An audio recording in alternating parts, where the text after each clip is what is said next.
Happy National Jerky Day! We are back with the Jack Link's Wild Side Rumble at the Gaming Stadium. My name is Wes Rambo, and I am joined by a newcomer to the stream for today. It's Laz joining me, the best facial hair in the game. Laz, how you doing, man?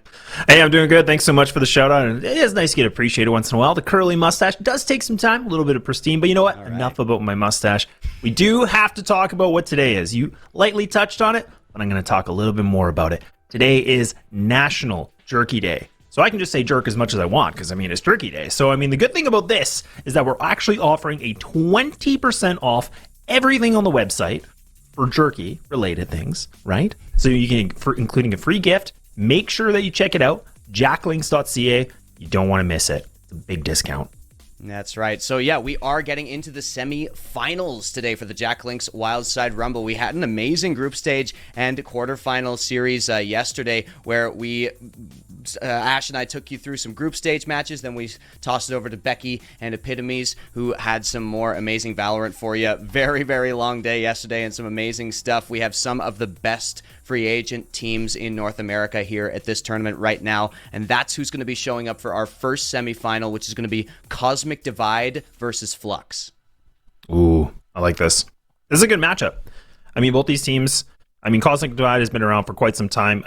Wes, I know you know a lot about these guys. I would say for Cosmic Divide, again, this is a team, that won even like NSG Open. They've been in, Boom TV. They've been a team that's been together. They've had some roster shuffles. I know they used to have a couple different players and different everything roles that were there. But this is a team that's, I think you were saying this, and I don't want to, misquote you, but I think we were talking about, best free agent team. That's, you know what? It might be a hot take. There's some very, very good ones. Lenny Time, of course, is out here. DNA Diff is out here.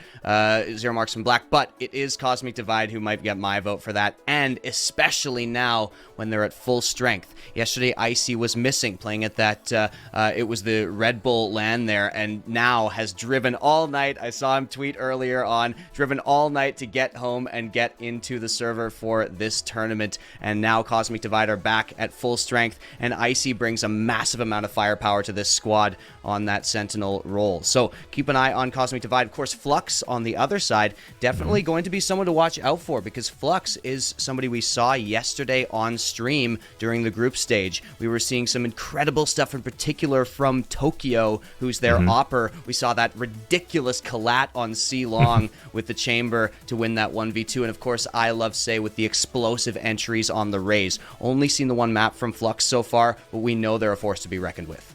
Yeah, and that's the thing too, though. When we kind of talk about duelist roles, we kind of talk about, somebody that's able to pop off like that, being aggressive, especially on that op, that's important. You need somebody that's able to rotate that operator as much as possible, but the fact that you have somebody like Tokyo that's just running around, feeling confident in those duels, that's a very important thing. Certain maps, obviously, going to be different circumstances, but of course, what we saw from yesterday, and I know you got that glimpse, so you got a lot of the front row seats of this, but that's kind of the beauty of this. And then, even when we talk about velocity as well, the controller, I think, again, playing the role pretty much to what it should be. Nothing crazy, flashy, nothing, I wanted to say like out of the ordinary, but again, doing what they're supposed to, which is really important as well.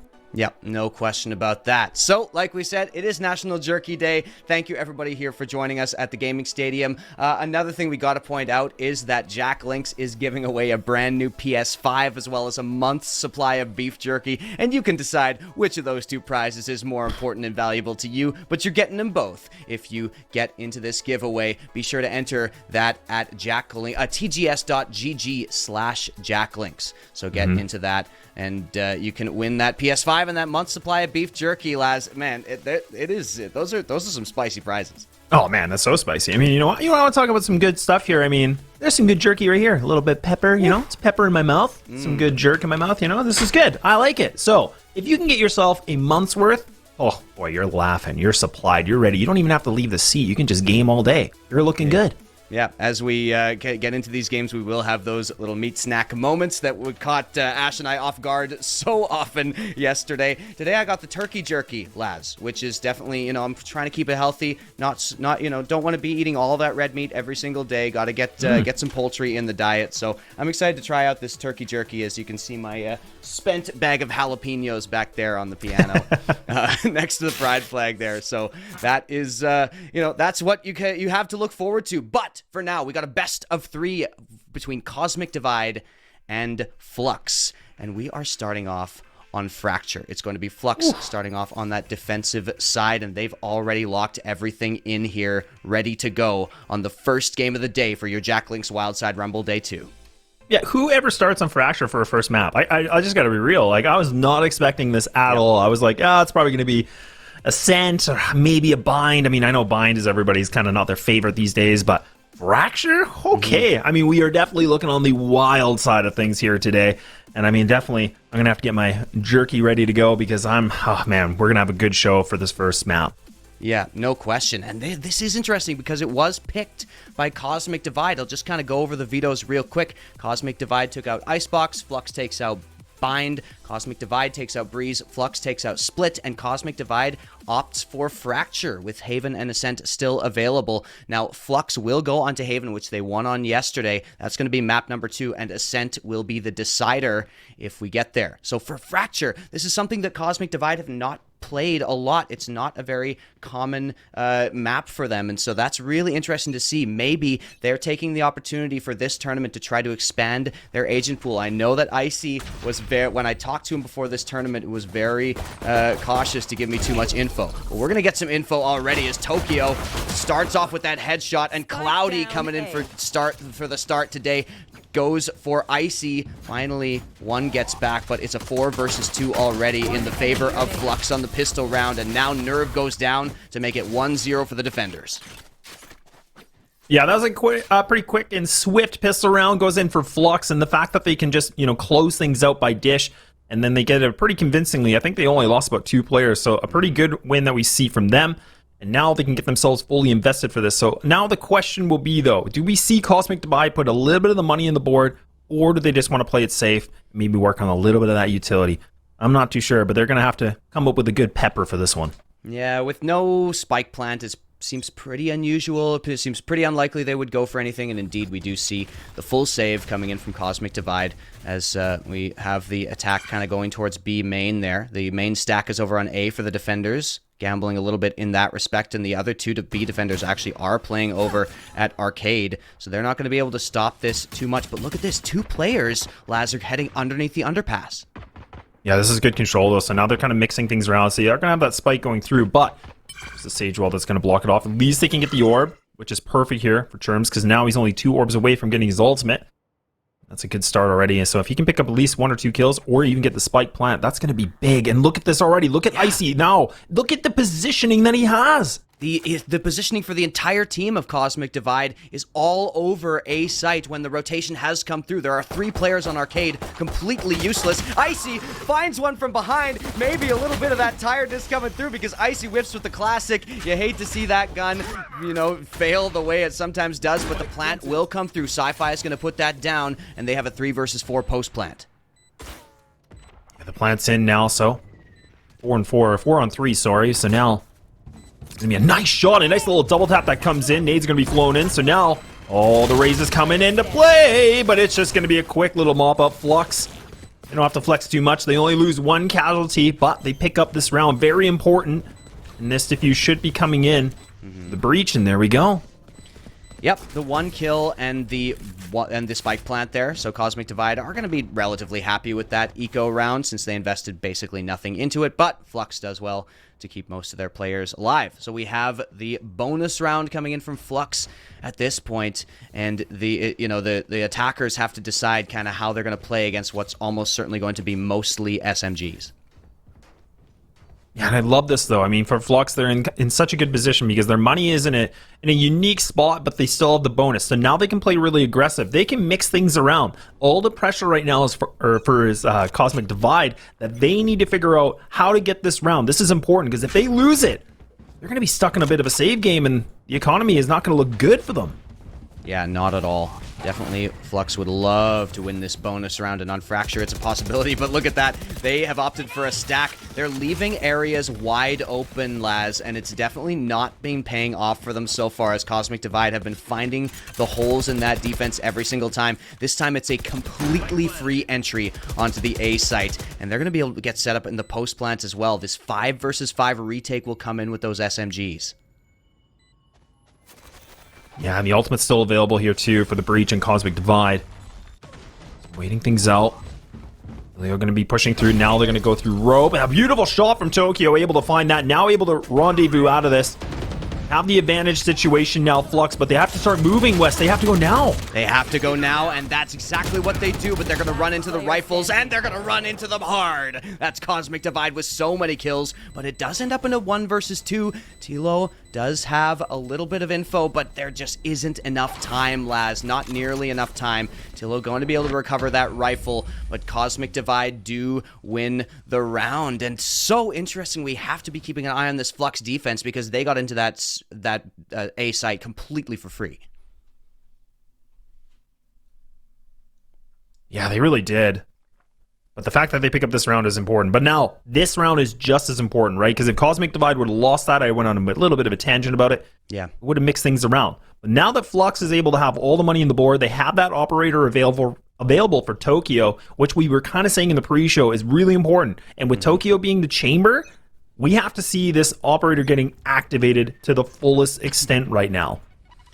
Tokyo does have the ability to use the rifle, and we did see it a little bit, but every single time he has the opportunity to go for the op, he uses it. It is, even on attack side, Tokyo is an op main to the core. And so that is very, very dangerous to see, as they are in a lot of danger here, and you see it ring out. First kill of the round. Flux relies on these 5 versus 4 situations off the back of Tokyo's picks. Cosmic Divide will need to find a way to deal with that.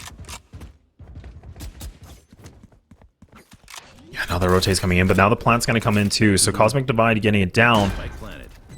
5 players still remaining here. Now you can see... Oh, the Brimstone's just waiting. Nerve, this is gross. He can... Oh, if he pushes to the right time, he might be able to just funnel them. Oh, there it is. It's going to get activated. Perfectly done there by Nerve. The orbital strike cuts off so much, but it's still Flux in the lead because of that early pick. So the 2 remaining attackers trying to defend that spike. Tokyo gets flashed out, and it's only Churms remaining, going to get stunned up by the fault line. 1 versus 3 situation for Churms. What can you find out of this? Goes for 1, can't even get the first, and that's going to be Flux fighting back and going 3-1. Beautiful retake done. Now 2 ultimates are ready to go. So you have your chamber ready, you have your breach ready, and now things are looking a little bit better if you're a Flux fan. And the orbs are getting so close too. You got everybody that's about 1 or 2 away from activating that ultimate. So they almost have a full set. They almost have a full bag. It might just be a full bag of jerky over here. Yeah, absolutely. They might be stacked with the meat snacks. And the timeout comes in early for Cosmic Divide. That is very, very interesting to see it this early, but I definitely don't mind Lotus coming into the conversation at this point here with Cosmic Divide, you know, going down on their map pick this early on attack side, which you can really take advantage of on a map like Fracture. So many options for the attackers. And the thing is, Flux, they know what they're doing here, Laz. They have been letting Cosmic Divide right into the site, and we have a timeout, and that means we got a meat snack moment, baby. I'm going to get some turkey jerky going here as we talk about Flux. Huh, you don't gotta tell me twice. Oh man, the bag's already ripped open. I'm ready to get some beef jerky in my mouth. Keep coming, production, baby. Keep coming. So, Flux have been leaving corridors open. They're letting Cosmic Divide onto the sites. They're playing retake, and they are totally comfortable. They've been very successful in these retakes so far, and Cosmic Divide have to find the answer. They have to know our post plants need to be shored up a little bit here. Yeah, it's the post-plant situation that's really just kind of becoming the thorn in the side here for Cosmic Divide, but you can't take it away from Flux. I mean, the retakes have been quite flawless, to be honest. They're looking really calm, looking patient. They're ready to rumble. Ooh, a nice fault line comes in. That actually makes a big connection. There it is. Now more work is happening, and oh no, Rolling Thunder on top of it. Oh, this is looking problematic. Huge Rolling Thunder does hit a couple. It's only Icy to go down, though, but Cloudy's coming in. Cloudy in for Velocity today on that controller. Velocity does a lot of Astra, but the Brimstone is so useful on this map. It's very, very important to be able to control that area. That's why both teams have picked that up so far. Very meta for here. We do have Cosmic Divide after that timeout. Once again, they find themselves with a player disadvantage, and that's going to get worse as Cloudy finds another pick there. Getting things out. Tokyo still waiting. Got a nice little buddy system set up, though. The spike being just in full possession. This is so tough for Cosmic Divide. I mean, honestly, they might just want to consider, unless they can find a kill early on, they're going to have to just even potentially just... I don't even think they should save it. I mean, they can try to contest, but it's so hard. Like, the positioning is just so far away. And there it is. TCAS gets caught a little bit. Looking to find something down, but it's already 32 HP, 26 seconds. TCAS Nothing else to work with. Looking for a gun or something here. Yeah, anything. Sci-Fi's got that Tour de Force out.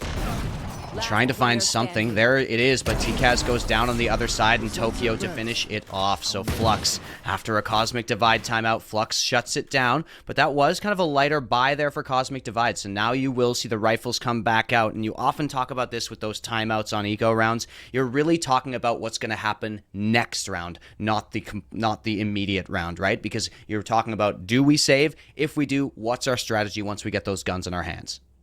Yeah, that's a really good point, Wes. I mean, the thing is like for that, they're using that time just to kind of go over to the next plan of attack. Like you can see, they have all the money that they can have the rifles back on. Only light armor for Icy, so that's fine. But everybody else is fully equipped, ready to go.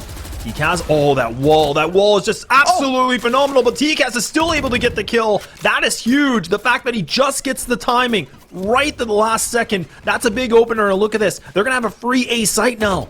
Incredible setup there. That is why you use Breach on this map. So good to have the Sage flashed as TKAS was going in. I love that from Cosmic Divide. That is a drilled play. Now they're on to A site with a man advantage, and Acreon has to try to come in. It's also... Oh! Acreon goes for the showstopper and takes 2 defenders down. That's going to be Cosmic Divide now on the back foot once again, but Acreon can't find anything else. Icy got so low, but the spike is planted wide open. Here they come out, but it's a crossfire. It's Sci-Fi doing so much of the damage in the 2 versus 2, and Icy is so low. Sci-Fi goes down. Icy's got 9 HP. What can he find here? Trying to peek around the corner, trying to get anything he can, and Tokyo stops him in his tracks. Flux on the 4 versus 5 retake. With the 2 ultimates, they get it done. Woo-wee! Oh, man. That is big. And I mean, the thing we got to notice about that round was that it came right down to the wire for the 2v2. You had Icy and Sci-Fi. They were the last 2 players remaining. But the problem was, the Sci-Fi went a bit too aggressive. He went a little bit on the wild side, if you will, and he was just going for the big swing when he probably shouldn't have. So a little bit of a miscom that happened. And this is the replay. You can see it here. A beautiful ultimate that comes in from the Raze, a double. Whoo! Yes, please. Unbelievable. And the thing with that was that they had the Brimstone ult completely zoning them out into that one position. They had to both be standing there, and so everything was covered by the showstopper and the orbital strike. Very, very nice play to respond to a beautiful entry there from Cosmic Divide. And so now, once your opening play works so well and still gets denied, now Cosmic Divide really have to be sweating. Tillo's so ready for this, and 2 headshots to start it off. Churms will trade, but yeah, Cosmic Divide, it's kind of a non-starter here. The thing is, they will get this plant. They're keeping their economy in a decent position because they're getting that spike plant every single time. It's kind of what Flux has chosen to do with this defense. Yeah, it's such a good point. I mean, the fact that they're able to get into these sites and get the plants at least, that's a big bonus. I mean, the fact that you're still getting the plants, yeah, they're only getting 1 kill, maybe 2 if they're lucky. It's still kind of slowly climbing up the economy game here for Cosmic Divide. But this is going to be a 6th round now for Flux. They've been able to get themselves a pretty big, gigantic lead now. We're talking about a 5-round deficit. That's like 5 pieces of beef jerky. You know what? That's pretty valuable. I wouldn't want to be that far behind. And, we'll see. I don't know if I want to start a jerky eating competition in this stream, Laz, but I'm not saying I don't want to do it either. I don't know for your sake if you want to. Like, I just feel like this might be one of those situations where... You look like a man who can put it away. You look like a man who can put away. I don't even know what to take from that. I'm not even sure what I'm going to take away. But you know what? You know what I will take away? I'm going to take away a piece of beef jerky right now. No, very, very good. All I mean is, you look like somebody who enjoys his beef jerky, and I think that's a fair assessment. But the defensive push will come out. They're going to run into the Sage slow, and there's 2 trades going back. So Cosmic Divide actually will benefit from this trade.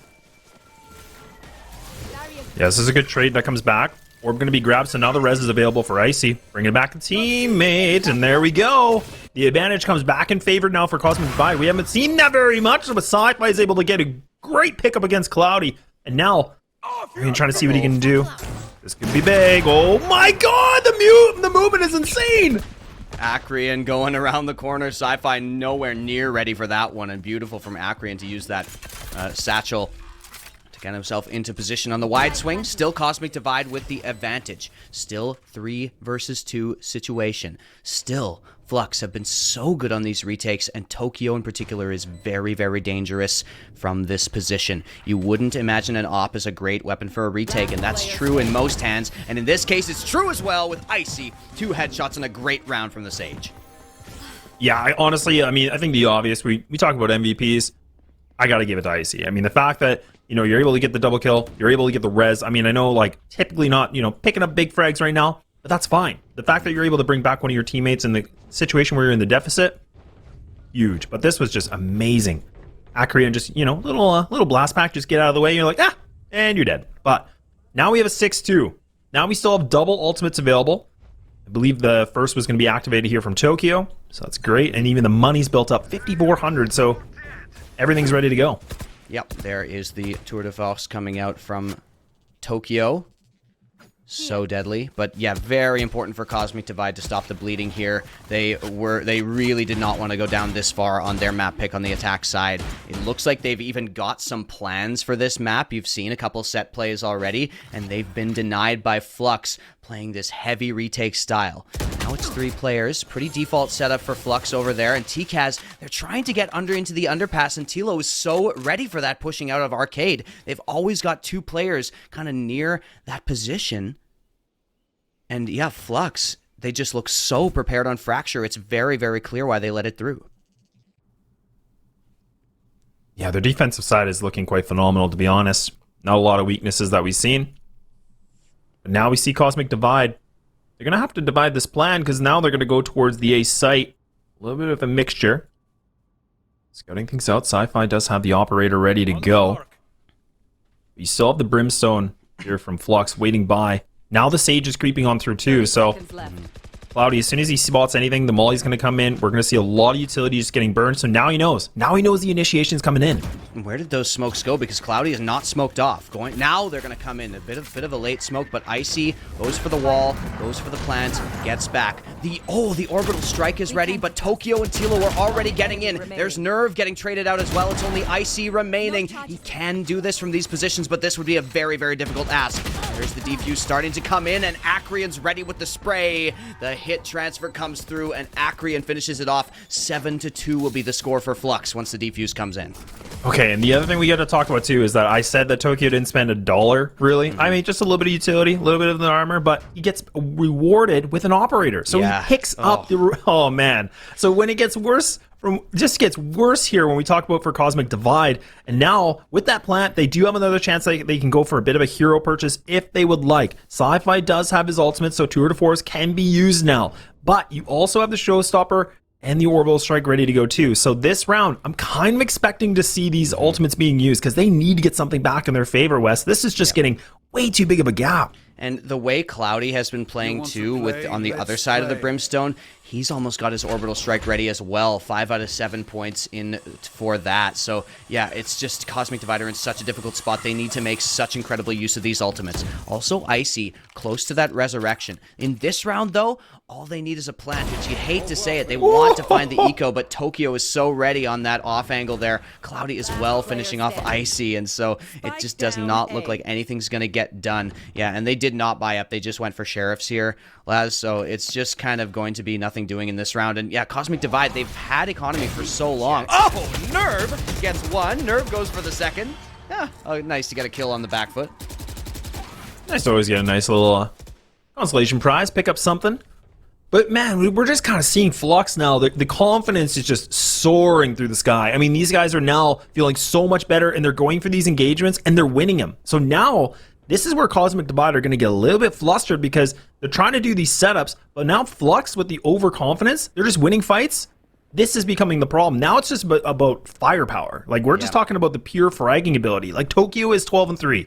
Tilio is 11-5. Like, everybody is contributing heavily right now from Flux. Yeah, it's the momentum, right? It's the mindset. It's where they can, you know, where they can find that inspiration. And right now, Cosmic Divide are very much losing in the momentum, in the mental game. And yeah, you know, you see it, those aggressive pushes. Here's Acri coming around. Oh my God! Acri with a double again! That's 4 kills for the Showstopper and 2 shots so far in this half. TCAS also with the Showstopper and also another one! 2. What is going on? One of the most most explosive rounds we've seen in the entire Jack Link's Wildside Rumble so far. How do I even break this down? It's just so many showstoppers all over the place, and now Acreon's able to get a triple. This is just the Raze show. Both of them are still alive. It's a 2-on-2, so now Acreon's going to be leading this charge, seeing what he can find. Gonna have to now make his way through the site, making a lot of noise, gets caught with the fault line. Churm's waiting for him on the top ground. In the sniper's nest.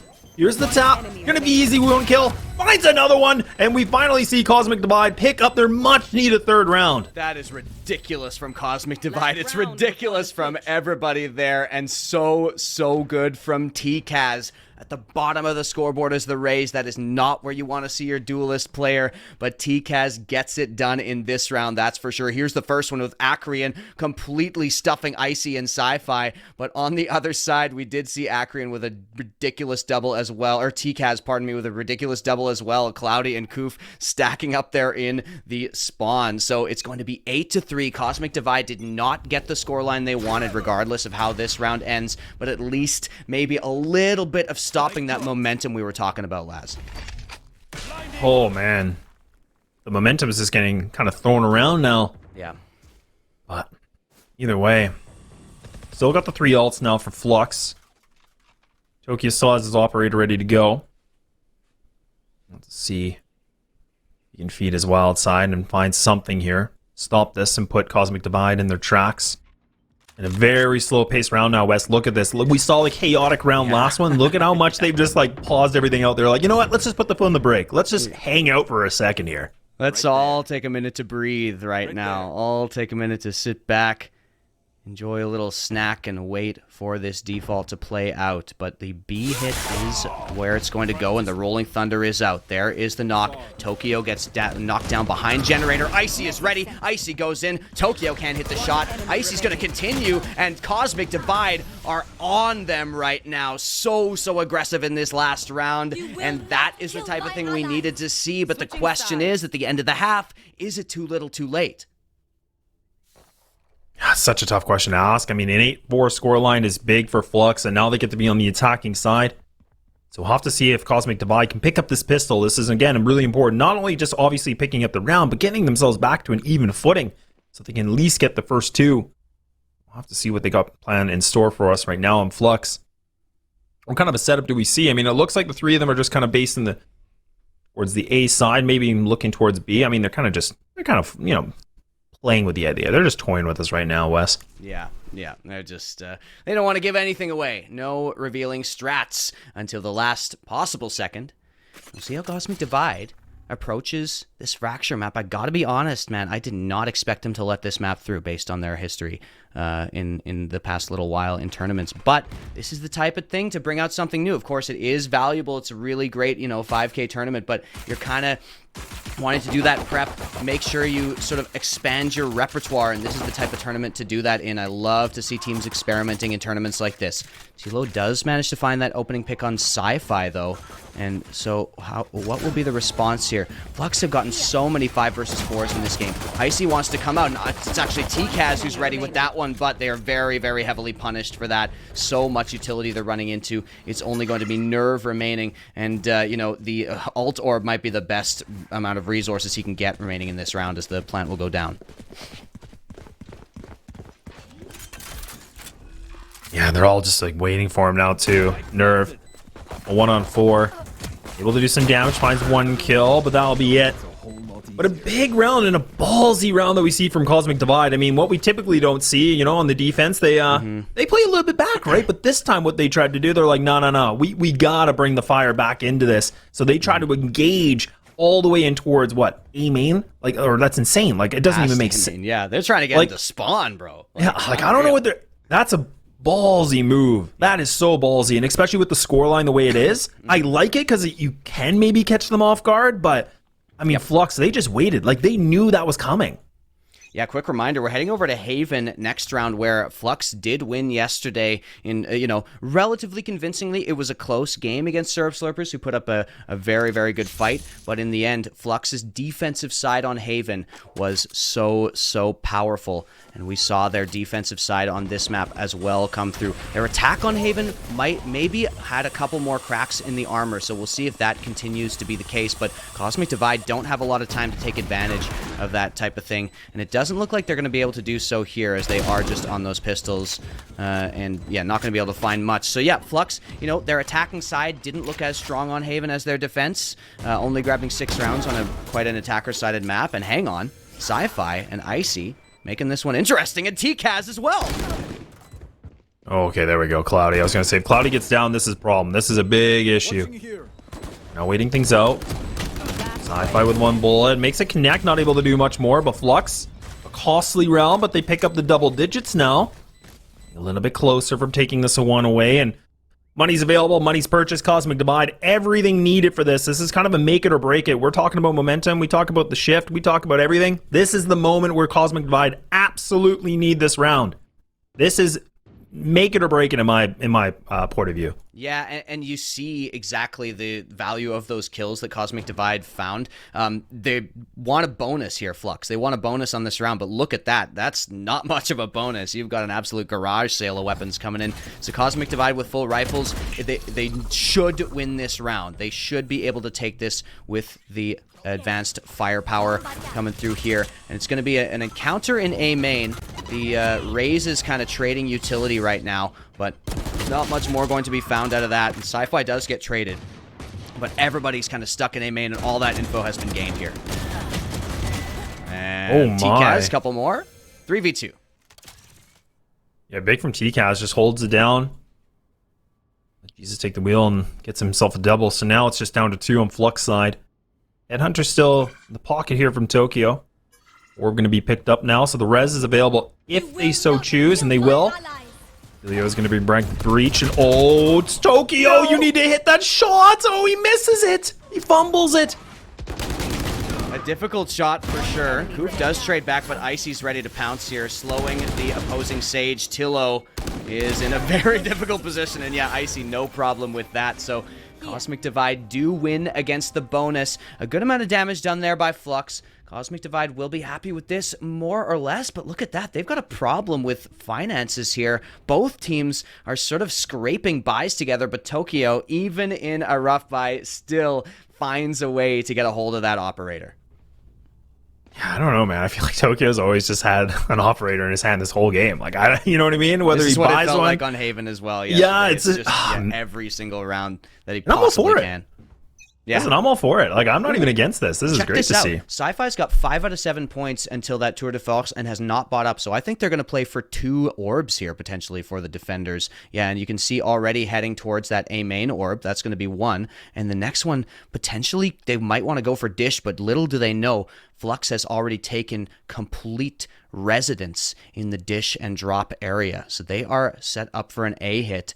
Meanwhile, it's going to be Sci-Fi still just with the Headhunter as the firepower. Yeah, Dish is wide open here, and they're ready for that A main push that has come a number of times, but instead, it's going to be from Dish this time. Yeah, it's a full group. Look at this. They're just waiting things out. One of the most, funneled spots on the map, and you're just going to go right through it. So now they're going to drop a little bit of an airstrike. There we go. Tokyo is able to find that first engagement, so the chamber here for Cosmic Divide has been removed. The plant's coming in, and now they can just run through the main. But TCAS is insane! Able to find a triple! Oh my god, they just did not check that corner, and TCAS massively punishes them for it there. It's only going to be Cloudy remaining, coming through for the 1 versus 3. And yeah, Cloudy, this spike is miles away effectively from him, so almost no chance to get anything left done in this round. And oh man, that is just so good from TCAS. And this is what I was talking about from Flux. A little bit over aggressive, a little bit too committal on the attack without checking absolutely everything that they need to check, and they're massively punished for it in this round. Oh, and we get the replay too. Oh, thank you, production. And this is great. I mean, again, this is where we see the attackers, they get into this, but look at TCAS, just the fact that he's hiding there, able to find the 3. They were just not expecting him to be there at all. And then it just collapses. But that just, you know, when you have that trigger discipline, just be cool, calm, collected. You know? Look at that. Oh, yeah. Has a very, very experienced player in these situations. Cosmic Divide are nowhere near out of this one just yet. It is definitely, you know, the experience, the competitive experience, that ability to, you know, go toe-to-toe with very, very high-level, even Tier 1 North American teams, comes through in a big way at this type of moment in a game, and Icy and Nerve already opening up against those ecos. Very, very lovely here. Tokyo does grab one back, but Tokyo's all on his own, and Sci-Fi will finish it off. So Cosmic Divide get up to 7. Now we got a game on our hands. Yeah, things are starting to build up here. And they are looking a little bit better now. 3-round gap from a tie game. We're going to see 2 out of 4 is going to be used here from Flux. And the thing we saw before from Cosmic Divide, again, they're just kind of crunching different parts of the map, right? They take it as a unit, they try to fight for that map information, and then they fall right on back. This time what we see, it does work. But do we see it now when we see with Flux with the full rifles on the board? Guess time will tell. Incredibly important round right here. And I think this was a bit of a miscommunication. Tokyo just got rocked by his own team's fault line right there. So, unfortunate. But it wouldn't have mattered anyway. The smoke did come down to deny this B main peak. Cosmic Divide playing a little more passive on their B defense. More focused towards arcade there with the 3 players. And, you know, we're seeing kind of a more common theme with both teams, the way they defend on Fracture here, leaving areas open, thinking about retake plays. Flux, though, on this kind of B default, very, very passive. And once again, it's Tokyo in first. Was he spotted by that player at Gen? Doesn't matter. Churms goes down, and Tokyo continues to get opening picks with such a consistent basis. Yeah, that's what you want from your operator. I mean, and just doing flawlessly, honestly, nothing, no punishment. Doesn't even take any HP damage. Just gets a kill, runs back. He's like, yeah, that's fine. I'll do my job. Now the execute's coming in. Rolling Thunder going to be activated now, too. All the rays. TGS! That's just insane again!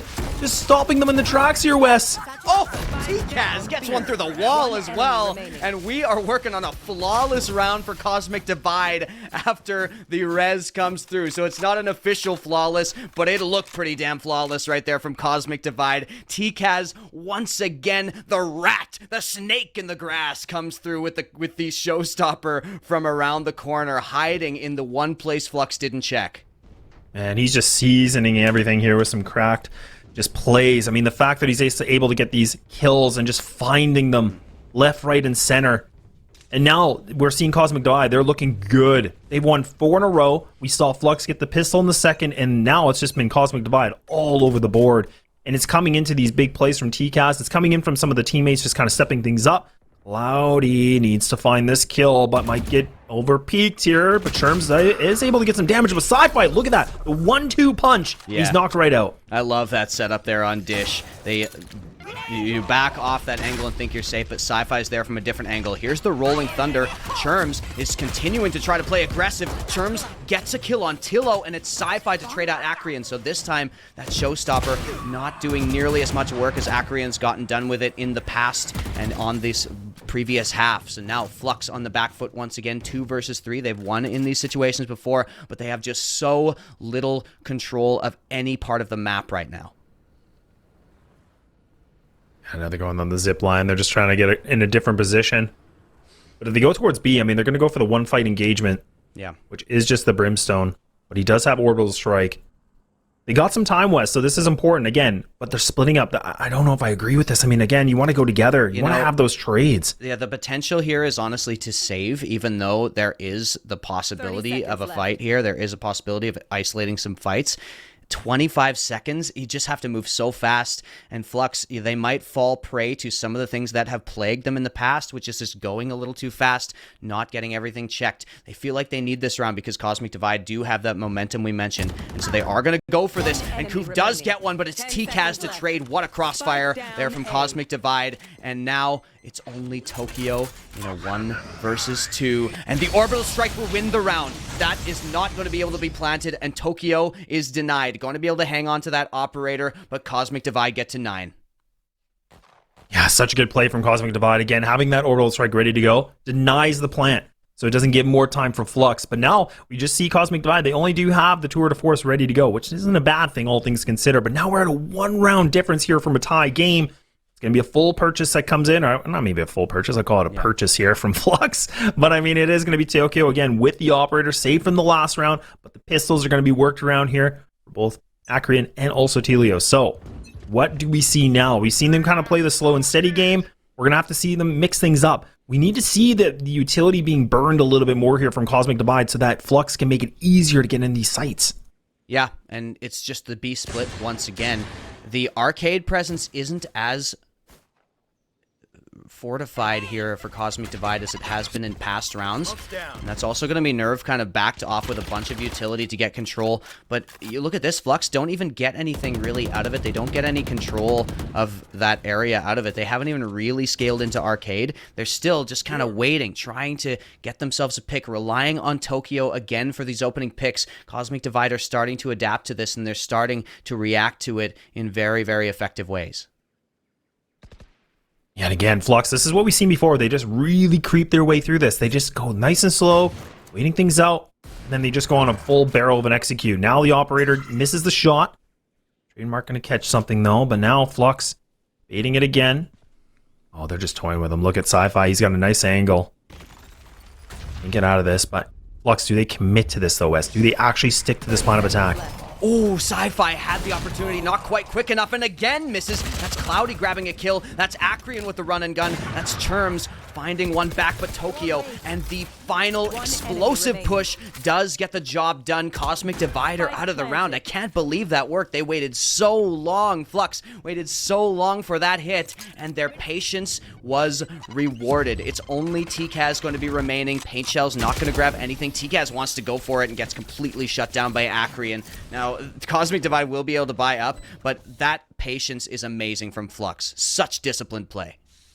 Yeah, and again, so risky too. Just the way that we've seen Cosmic Divide playing this second half on their defensive side, they like to get that map control. So they kind of changed up their game plan too. They were playing a little bit more turtle. They just kind of respected everything. And when they give that respect, Flux, they took full advantage of it. But the one thing I got to notice too is that Sci-Fi unfortunately did miss that opening duel. Yeah. If he would have been able to find that, maybe that could have changed things around a little bit. But the fact that he misses it, he gets smoked off, then it just made it that much easier for Flux to get themselves in there. Yeah, Sci-Fi missed 2 shots that definitely would have turned the round completely in a different direction there. So got to keep an eye on that. Make sure Sci-Fi starts to get himself warmed up. Cosmic Divide, though, they're still at 9 rounds. They're still within 2, and they still have got, you know, a bit of momentum kind of staying around in their brains. They were down 6 rounds here, Laz, and they're back up nearly even with Flux. But that loss could be the straw that breaks the camel's back at this point, as once again the dish presence come through. They're going to have to get past this trademark, though, and it's hard to imagine how they're exactly going to do it without some sort of brim smoke, which would also basically reveal them. So they do go back. You know that trademark is there. It's such a powerful position for that Sentinel utility. So instead, they're going to actually take the rope back over to spawn and continuing to play so slow. Yeah, they're just honestly holding shift. Like they've barely made any noise. They fight for the orb. They get it. Now they're going all the way around. They're going to go towards A main. This is where we see Sci-Fi. He's posted up and makes the shot. He's going to miss it. Not able to find it now, so at least they know the jig's up. There's only 20 seconds left. Flux have to commit to this. There's no way out of this. Tilo takes a little bit of damage, not quite as much, and there's TKaz on the corner. Very similar corner to before, only manages to get one. 11 seconds left, and the plant will come through. It's a 3 versus 4 retake for Cosmic Divide, and Icy has already opened up. Here's Icy coming in with the slow. Icy's going in first, trying to get that info, trying to jump back, waiting for his team, but Tokyo already rings out with the shot. Nerve is getting 2 kills here off of Icy's callouts, and Tilo is stuck in the corner right now. Tilo gets into the 1 versus 1, but it's Nerve with the 3K to retake, and the spike will be diffused once he can find it, and he does. That's going to be, once again, Cosmic Divide get themselves within 1 round. Oh, such a tough position to be in, too, especially for Icy. I mean, he was just in the site waiting things out, went for the swing, but I think they thought that, the molly was going to touch him, but actually it went a bit deep. So that's kind of that's Telio, sorry. So that's the problem, is that Telio thought, oh, this molly's going to hit me. I have to commit to this fight. If he would have just baited the time, things could have changed. But Cosmic Divide now kind of showing us this retake energy that we saw from the very first half. And we're right back at it, 1 round difference, to see if we get ourselves back to a tie game, Wes. This would be the grit that you get from playing so much competitive Valorant. Cosmic Divide have been incredibly active in the last little while, and Flux, definitely no slouches in that department either, but, it's hard to match up against the sheer, just experience of Cosmic Divide in terms of these types of tournaments. Once again, the Raze Boombots go for a little smooch over there, and, that's going to be just an equal trade with Raze Utility into A main as usual. But this time, Flux were just they're kind of like prodding at various points on the map, seeing if there's any sort of weakness. But Cosmic Divide so far not really showing them much in that respect. Yeah, and they're kind of just turtling things up, right? We got the 3-2 split. They're not being adventurous. Now the execute comes in. Flux, look at this. They're just going to swarm in. They're just going to push on through, but Icy's not going to be able to be ice cold at all. Acrean able to find the early duel, so now the Brimstone has to wait things out. Wes, this is looking problematic. Acrean going to come in towards Nerve. This duel is so important, and Nerve does win. It doesn't take a flick of damage right there, but the spike is on site. Cloudy holding on to it, continuing to fake, thinks there's somebody still over there in the heaven position, but Sci-Fi and TCAS are already on the other side. Orbital Strike gonna deny. Cloudy takes so much damage. Tokyo goes down to the Orbital Strike, and they are ready to tie it up with Sci-Fi on the Headhunter, finishing it off. 11-11 from a 6-round deficit. Cosmic Divide have brought it even. This is beautiful. This is a good amount of work that we see from Cosmic Divide, because you can see Flux, yes, they were able to get inside that site, really easy peasy, but the thing that gets a little bit rambunctious is the fact they're all clustered inside that site. So Cosmic Divide, they just burn everything. It's just a full rodeo. They got orbital strikes flying. They got, all the nades coming through. It became such an issue because Flux kept thinking somebody was going to overpeak, but they just played calm. They played collected, and they played with a lot of discipline, and they brought it right back to an even game now, Wes. Yep, even game here. 11-11 situation with TCAS getting a lot of info. Have to use the satchel, has to use the nades. Sci-Fi teleports away. TCAS is completely alone. Any amount of value would be very, very useful, and does grab 1 against the SMGs, but Cloudy will trade 4 versus 4. And you also see that Sci-Fi took a bunch of damage there, but the flank is coming through. What is going on right here? It's Sherms taking out Cloudy. How did Sherms and Icy get into this spot? They're going right around, and yeah, Flux are completely just boomed at this point. Yeah, they just pinched it, so now they have the spike control too. Oh, an issue. Tokyo giving up the location of himself, so now Sci-Fi waiting, but Acrean able to find that kill, so it's going to be the operator picked up. 2-on-3. Never say never, Wes. I mean, it's not the best positioning, but we do have the showstopper. They've stopped a few shows here tonight. It's just the lack of the spike that is so difficult to, you got to recover that. You got to get the kills. You've got to get yourself a plant. But they're going to go for it. There's Acrean with the showstopper. Not going to find anything. Nerve got so low from that showstopper, but it doesn't end up finishing off the kill. And so Acrean now remaining with just the Sheriff. The spike is tantalizingly close, but Acrean is out of the round. And now that is going to signal Tokyo to back off. Holding on to that operator, just wants to save that gun, and 34 HP. Tokyo needs to take this fight now. 2 seconds, 1 second. The slow peek from Cherms. The miss. Cherms takes the operator out of his hands. That's actually so huge as match point is found in map 1. Oh, man. Almost choked my beef jerky there. I mean, that is crazy. I mean, the fact that, if that showstopper would have landed and taken down Nerve, again, that gives them that slight opening. And I don't even want to call it an opening. The right-hand side of Dish would have been available, but you still had 2 of the players waiting. But it was a good effort that we see from Flux. But now we see match point coming in favor for Cosmic Divide. They've only lost 3 rounds in this second half, and they've been able to just be on cruise control for the whole time being. And now Flux, this is the make it or break it. They have to win this round to push overtime. We'll have to see what they do a little bit differently. Do we see that cool in that slow-paced round, Wes? I don't know. This time, instead of the boom bots hitting each other, both raises shoot their opponent's boom bot. So, you know, we're evolving this default trade in A main here we are so close and still managing to keep it light, keep it chill. Ooh. There is going to be the orbital strike, and both Satchels required to get out a dodge for TCAS. Icy is here on an off angle, goes for the slow. Here's the showstopper. Icy manages to find a kill. The res will come through. Will they push and try to punish that? They can't, because Icy is continuing to tap the heads. That's going to be 4 versus 2 now in favor of Cosmic Divide. They are 2 kills away from going up 1 in this semi-final. There's the res. They absolutely need this, but there is no chance for Tokyo. Sci-Fi now coming alive with the op. It's 1 player remaining. Cloudy. Whoa! What the hell is that? But Germs, saves them from what would have been an absolutely absurd clutch. And Cosmic Divide, just by a hair, they get through on their map pick, 13-11 from a 6-round deficit. Holy, that would have been a statement to go to overtime, but man. Cosmic Divide, they do it somehow, some way. They make it through. Their defense was it was looking a little bit better, a little bit more than what we saw from Flux, but I love what we saw from both these teams, Wes. Honestly, there was a lot of different styles, a lot of different executes that came in, but it was some of those individual prowess plays that came into effect and just barricaded all these attacks, right? I mean, we can talk about TCAS, that's the obvious one I could say. But I mean, the thing is too is that, you know, there's Cloudy. You just can't ignore some of these other players. Like this was a good first map opener. Yeah. Man, that was Cloudy with a chance of Jerky at the end there. Unreal from Cloudy to get that 3K, but it was Icy in the end, who we talked about. It's very, very slow start from Icy, but got a huge round to close it out. And yeah, you know, it's kind of what I was talking about before with Flux's problems on their attacking side. They just didn't have quite as much coordination and didn't have quite as much organization in terms of what they were planning on that attacking side.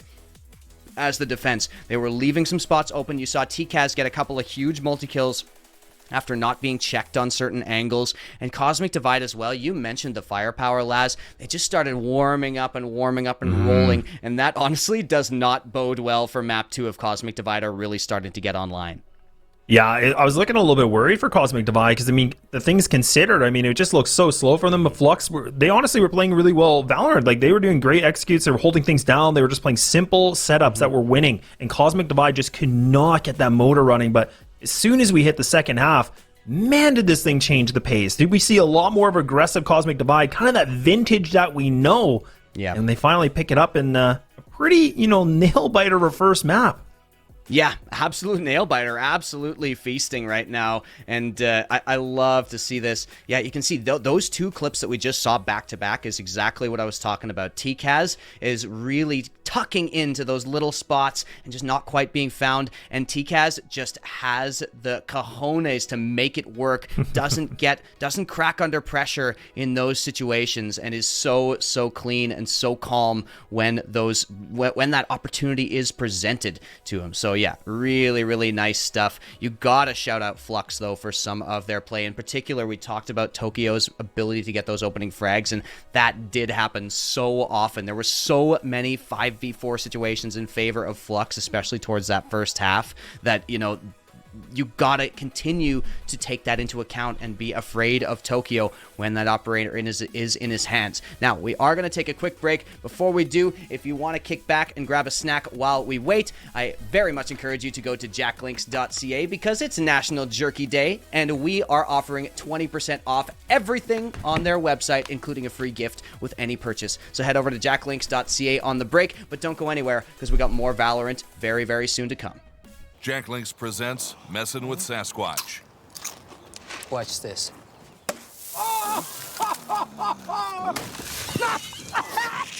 Don't mess with other snacks. Choose Jacklinks jerky made with 100% beef.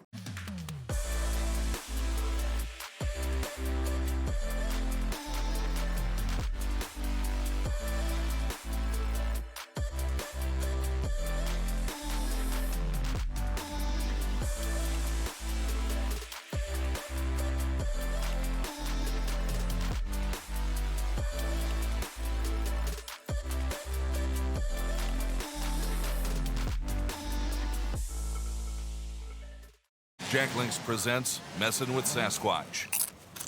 Watch this.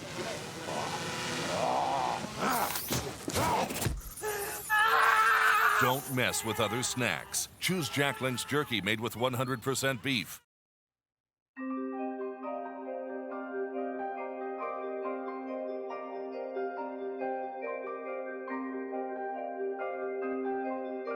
When it comes to hunger, there's this almost primal feeling inside your stomach, this voice inside you screaming, feed me. That's where Jack Links, really comes in. Jack Links satisfied my hunger cravings by making sure to have every single flavor under the sun that I could ever want in jerky form. If there's ever a moment that I know I need a snack during those long streams where the people themselves are urging me to keep going, they want more content, I know I can just go ahead and rely on Jack Links, yo. Hey, I think there's something in your beard. Oh, this? One second here. It's my emergency snack whenever I need a little hot and spicy, so. You never know where you're gonna need that emergency kick. One of these? When I'm gaming? You ever eat crab? Like eating crab, it's great, but it's also annoying because you do all this work to get that shell out and then you get the meat. Beef jerky from Jack Links isn't like that. I could go out and make a whole dinner, broccoli, chicken, mashed potatoes, all of that, but I don't have the time. What I do have time for is Jack Links every time, every time. So yeah, Jack Links saved my life.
One of these while I'm gaming? Welcome back to the Jack Links Wild Side Rumble, where we got National Jerky Day going on. Hey, the turkey jerky, honestly, smells pretty good. Maybe not quite as much of a kick as the jalapeno, or maybe your peppered jerky that you got going on there, Laz. But we have a absolutely peppery matchup right now between Cosmic Divide and Flux as we head into Haven for Map 2.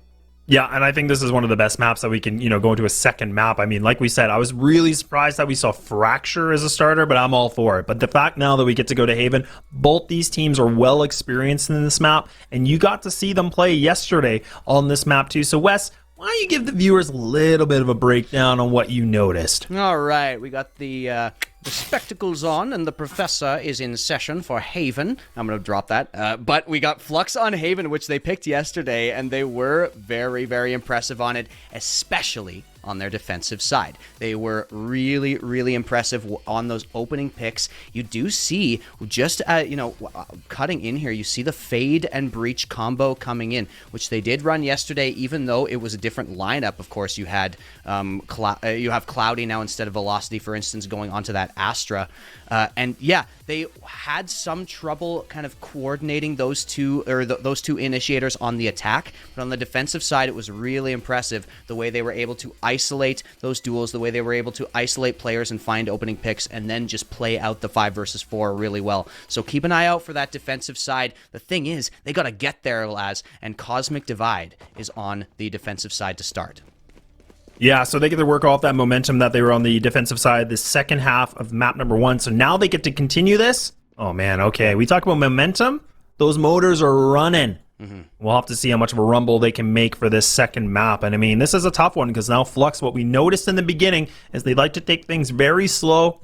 They like to just, make no noise. It's the element of surprise. They're trying to be a little bit of the surprise factor, but this is going to be a different case. We got 3 different spike sites now to work with. And now, if we see Cosmic Divide fight for map control, Flux are going to have a bad time. And Cosmic Divide, they do the same thing that we've been seeing all over North America. Everybody's been picking it up. Neon is in the server. TCAS to pick that one up. And Icy on the chamber already goes down to the paint shells. We saw some absurd paint shells play. Right now, Acrian is just absolutely steamrolling them over on that C site. Didn't get the chance to check that out, but it is going to be Sci-Fi remaining alone against 4 here, trying to go for that retake, and it's on with a classic. It's a nearly impossible situation for Sci-Fi.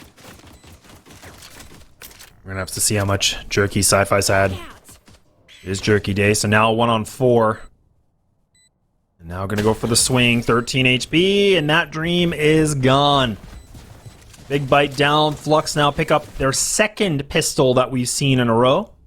And we'll have to see if they can maintain it. All right. I know. I know what you're thinking. I'm just, laughing at some production banter going on over here. But we are back into the game. We got to keep our eyes on the prize right now. And the prize for Cosmic Divide is a 2-0 if they manage to take this map, which is the map pick of Flux. Now, Acrian, had a bunch of frags in that round and was able to grab, basically secure the win at that point. And, it's always interesting, how this Neon is used on the defensive side. What we saw yesterday from Syrup Slurpers, there was a lot of very aggressive pushing into C long. That happened a bunch of times with some other players to back them up. This time, it's Sci-Fi who's more aggressive. Wants to go for that right click and doesn't find anything at all. Going to get the info there, and Cosmic Divide going to be able to rotate around. But Flux have such a gigantic advantage here with guns. It's probably a done deal with that opening pick, unless the Breach can find something ridiculous, or if TCAS can bring out that Sheriff. That's a great turn, but Cloudy does still manage to punish there. It's Nerve being tasked with defending this site, and Sherms as well getting one. It's a little bit of damage coming through, but still the round is won and the plant is secured for the extra money for Flux.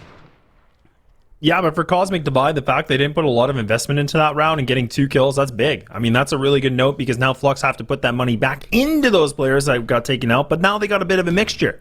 They got themselves a mixed bag of jerky. We'll have to see how much they can get out of this. How much of a bite. I don't know if it's going to be, spicy as a jalapeno, or is it going to be peppered? I have no idea. But now what I do know... Nice Rad 8. That's good. I was just going to say, production, please tell me I got one for that, please. All right, We're collaborating on this. It's not a, it's not a competition. I thought maybe they would pit us against each other, but they've allowed us to work together, Laz. They've allowed us to come together in harmony, and I love it. That is the real spirit of National Jerky Day. It's all about coming together and eating jerky together. No matter what kind of jerky you eat, folks, everybody is accepted on National Jerky Day. Even if it's watermelon jerky. Yeah, I don't even want to talk about the watermelon jerky thing again. Shout out our observer, Annie, and our entire production team. Annie's been doing amazing work on the camera there, as well as Jordan on the sticks with production, as well as, of course, Abby putting it all together, and everybody else at the gaming stadium. Thank you so much for everything that you are doing for this tournament. I love these tournaments so much. It's amazing to draw such incredible talent into the Canadian esports scene, and it's just getting better and better all the time. There's more TGS events coming up, by the way, so make sure you follow this channel, follow the TGS Twitter, and get yourselves up to date on all of the Canadian esports that are continuing to go on. As we wait for this timeout. Looks like Icy had a short disconnect there, but is back in the server, so we will be back into the game momentarily. Well, good. A little bit more time for us to talk. Give our appreciations out. Mm-hmm. And we did talk a lot about it, but I'm gonna bring it up one more time because it is National Jerky Day, right? So like you were saying, make sure to check the website out. It is 20% off everything. That's jacklinks.ca. But also, there is a giveaway, right? There is a giveaway indeed. The PS5 and a full supply of 1 month of beef jerky. Make sure to check that out too. But what we're going to check out is TCAS again, just moving on and just going through in a rambunctious opener. And now Flux are going to have to figure out something, and they're just getting put down to the ground. So clean there from Icy. That's the headshot coming in. They're playing against the bonus Cosmic Divide as they try to get themselves a couple of rounds on this defensive side of Haven, a famously attacker-sided map, so Cosmic Divide are going to be happy with whatever they can scrounge together here. Boof goes in and spots one. There's Tseal actually continuing, following up on that wallbang, and Churms does go down. Now the rotation is very, very dedicated over towards the B site, but actually TCAS does think better of it, still in B. And Sci-Fi as well with the flash, but they're so aggressive. Tilo gets ahead of it and hits TCAS on the reload. That's Icy as well getting traded out. And there's Nerve going to come through with the paranoia. Does hit one, but doesn't hit the other. Koof is in danger now, but it's a 1 versus 2. There's Nerve with 1, trying to get the second, and it's a 21 HP Omen to try to clutch this one out in the 1 versus 1. The fake comes through. Where will this other player come from? It's Koof trying to find it. What is that from Nerve? The wall bang, the flick coming through from the Omen, and Cosmic Divider on the board. Beat the wild side. That's huge. Nerve. He's got no nerves at all. He's feeling good and calm, and then he picks up a clutch round just like that. Maneuvers around the smoke. Phenomenal play. Hopefully we can catch that on the replay. That was insane. I mean, that's just a minor little detail, but it just pays off the biggest dividends, and now they get themselves back on that board. Back to what we saw on map number 1. It was a 2-0 for Flux, and Cosmic Divide pull it up. I was thinking, things might not look the same here, but it certainly does. Yeah, Cosmic Divide did lose a lot of players in that round, and you can see the result in terms of the buy that they've got going on. Sci-Fi is only on a ghost, as far as I could tell. So Cosmic Divide definitely not expecting to win this round, unfortunately, with the reduced weaponry. But it is so good to grab that first round on the board. So good for Nerve to start getting himself into those momentum situations, getting the team hyped up, getting the voice chat loud, getting it proud. And Cosmic Divide start to try to make their way back on their opponent's map pick. But Flux, as I said, far more in the bank right now, able to pick up the rifles and able to play it passively. They started to slow it way down at the end of Fracture Laz, and they want to continue to take that that pace towards Haven. There it is, and now full line's going to be used, some Churms, some going to fall back though, but look at Flux. They don't have to commit to this. They got lots of time. This is perfect, because now Cosmic Divide, they're burning a little bit of that utility. They got the 3 players leaning on the A site, so now they've left C open. B's vacated. Now we're going to see Fade.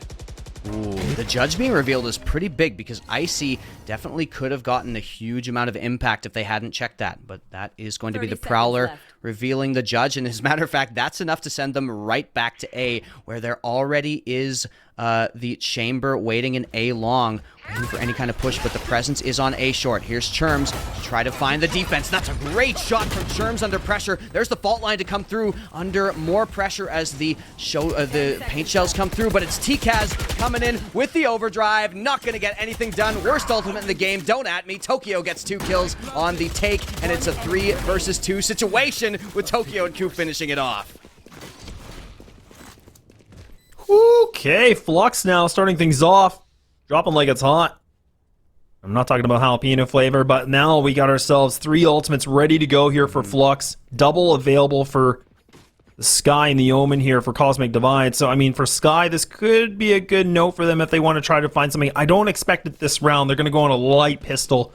But I would like to see them go for something a little bit more aggressive here, Wes. I mean, that's kind of, to me, would make the most sense to see if they can catch Flux off guard.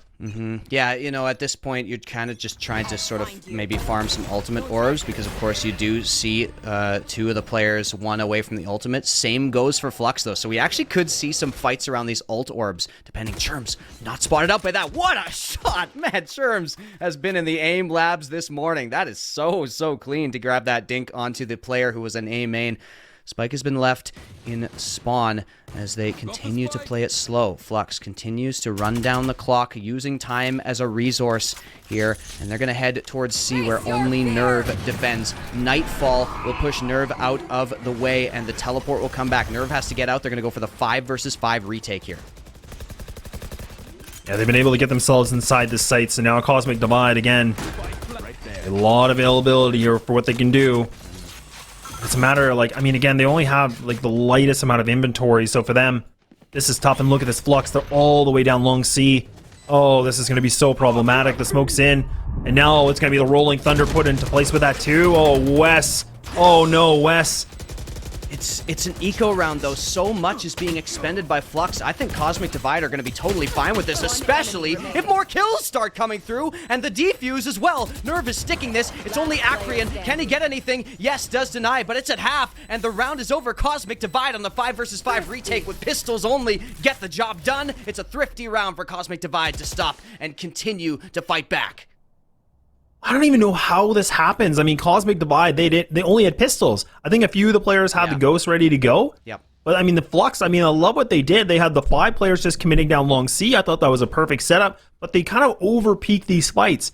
And then even you could see the Omen smoke comes on top of the spike, and then they lost track of it. Nobody's pinging it, and he's missing those shots, but it came down to a 1v1, sure, but that's a round you should not be losing if you're Flux. No, that's a disaster for Flux, because look at the ultimates. They had both the Breach and the Fade ultimate, and both were expended in that round. Cosmic Divide, meanwhile, they've got 4 ultimates up. Tokyo goes in with the Tour de Force to try to get this back, try to get themselves a pick, which they were getting so effectively last round, but TGS never letting up. There's 2 players actually pushing up towards this mid window, and they're going to peek around. They're going to try to get one. Tillo gets the kill, though. Churms, that's actually Nerve with the trade. Nice wall bang there. Churms going to go for the aftershock. Actually, that's the flash, pardon me. Keep saying the wrong thing here as Koof going out towards the window, and they're going to take a look at B. Flux with a 4 versus 4 situation here, but Tilo is heavily tagged up from that engagement at mid. And look at this, they're committing to this too. Elena does have the spike on the back. Down to 18 HP, and Flux, they're kind of grouped up towards A main. But Cosmic Divide, they're not dividing anything. They're here. They're all grouped up together, essentially. They're just leaving the chamber by themselves at long C. Being the sole anchor, so now Flux, they're running into a trap. Oh, and the execute's coming in, so now Cosmic Divide, they know they have to commit to this. There's only 30 seconds left, and oh, Wes, can they find these kills? But it's looking like that might not be the case. Hang on a second, though. Oh. And that's a bit of a wash, but some good effort that comes in from Flux. Yeah, definitely a nice attempt there. You got to do what you got to do. But yeah, it was that push up mid, that pressure that TGS is putting on. Still only 4 kills, and still Cosmic Divide are not fragging out, but they are able to apply pressure all over the map on the defensive side. And, you know, this sort of aggressive comp, the double initiator, as well as that Neon, that Omen, there's so much ability to take space and disrupt your opponents on this composition, and Cosmic Divide making full use of it right now. This is kind of what Serb Slurpers were looking like, except Cosmic Divide just a little bit better drilled, a little bit more experienced, and a little bit cleaner with their, you know, their abilities here. So to continue to do that as we continue on with the defensive side. This is a gun round, though, so this is a big one for Flux to try to break their way into the lead once again on their own map pick on attack side. Acrian working his way slowly up long, and they're running into a full stack here, Laz. Yeah, again, this is another stack on stack. Okay, so what do we find from Flux, though? Okay, go. The Rolling Thunder going to be used. Oh, no. Oh, no. TCAS just going for a bit of a slide. The knee pads are working. Sparks are flying now. It's Cosmic Divide. They're able to just crunch this. But Acreon going to have to find something big now, getting just bamboozled again. It's just down to 2 here from Flux, making it back to an even situation. It looked so good, but they didn't expect all of Flux to be ready. Cosmic Divide, you could argue they should have just taken those picks and left, but instead they go trade for trade all over the place. And now, actually, Flux are in quite an advantage here. They've got the whole map to play with, and Cosmic Divide, the 2 remaining players grouped up on A. There's time, like not a lot of time, but they do have 20 seconds. I mean, if they want, they could try to go for C control, but there's just no point for it now. The jig is up. They now know Spike will get planted. Yep. Look at this positioning. Look at Cosmic Divide. They're actually going to fight for window. Oh, the Flux might not expect this, though. Yeah, they could catch Acreon off guard here, and that's indeed what's going to happen. It's Icy. There's Nerve to save Icy's bacon right there, because that was not the shot you want. It's a difficult shot to hit from that position if your opponent has their back turned, but still, you hope for Icy to hit those. Nerve bails him out, and it's only Tokyo remaining. You never count out Tokyo in a 1 versus 2 as the spike gets tapped. You can see what Tokyo is seeing here with the pings starting to come through, and the spike is diffused. Icy with the cherry on top rips his head off, and Cosmic Divide take the lead. Well, Wes. What do we have here? Cosmic Divide with a 1-round lead, and now Flux. A bit of the back burner. We're going to get a little bit of the replay action. This was honestly, this was filthy. I mean, again, So just cool. Crunching the A main control like that. And I love that they use the Neon. Look at that. Oh my gosh. Silver Surfer just gets an easy kill, and then just Flux, they lost control of it. As soon as that happens, I mean, they were down to what, 3 players essentially in like a matter of seconds? That play is like in a trailer for Neon gameplay right there. That's exactly how Neon's meant to be used. That's the slide in onto the stunned opponent. No chance. The Rolling Thunder used to push them back. But still, well done by Flux to try to fight back from that. It got very, very close at the end there. Here's Cosmic Divide stacking up this time. Pardon me, not stacking up, but definitely more presence on B than normal. 2 players actually have their eye on this. Instead, Garage is going to be the presence that Flux are looking for here. Still haven't managed to crack the entrance, though, as they're going to go for the teleport. Tokyo's going to try to go in, see if they can find any sort of information. But nothing yet. Cosmic Divide playing very close to the chest here. And they made it in through, and TCAS finds an opener. Oh man, look at this. The stun to respawn. The stun's in. There's Icy to find the kill as well. Yeah, man, that is the power of Neon as well. Just that stun, instant reaction. Icy with the Headhunter, 5 bullets left, lots of time, and Churms goes for it as well. So Flux try to go for the push onto B, and Cosmic Divide just read that so well. Yeah, they read it like a book. Timeout's going to get called now from Cloudy, from Flux, so they're going to get things a little bit more organized, kind of slow things down, see what they can do, and get some composure back into this one. And this is tough. I mean, now they had the lead at one point, but Cosmic Divide have been able to just string on through a bunch of rounds. Hey, there we are. Hey, look. There we are. Look at us. Hey, how's it going? Look at us. I'm gonna let you eat. I'm gonna let you eat a piece. I'm gonna talk for a minute here. You know, I'll go on a little bit of a Laz rant, but the thing is, too, I mean, for this timeout, this is important because again, what we can see is that they can try to get their composure back, but also the mental game of this situation is really, really, really important. Because again, they also might be frustrated. They might be really annoyed with things, so this gives the IGL some time to work on things. Absolutely. I definitely heard what you said and wasn't trying to line up the turkey jerky in my webcam. Hey, you gotta show the turkey jerky, man. Like it's a good flavor. It's a good time. Good. It definitely has like that a party in your mouth you're looking for. It's a party in the mouth. You're gonna have a good time. It's all good. Absolutely. So the timeout, like you say, a lot to talk about here for Flux, because it was their attack side that really suffered yesterday as well on Haven. And it's not the type of thing you want to see.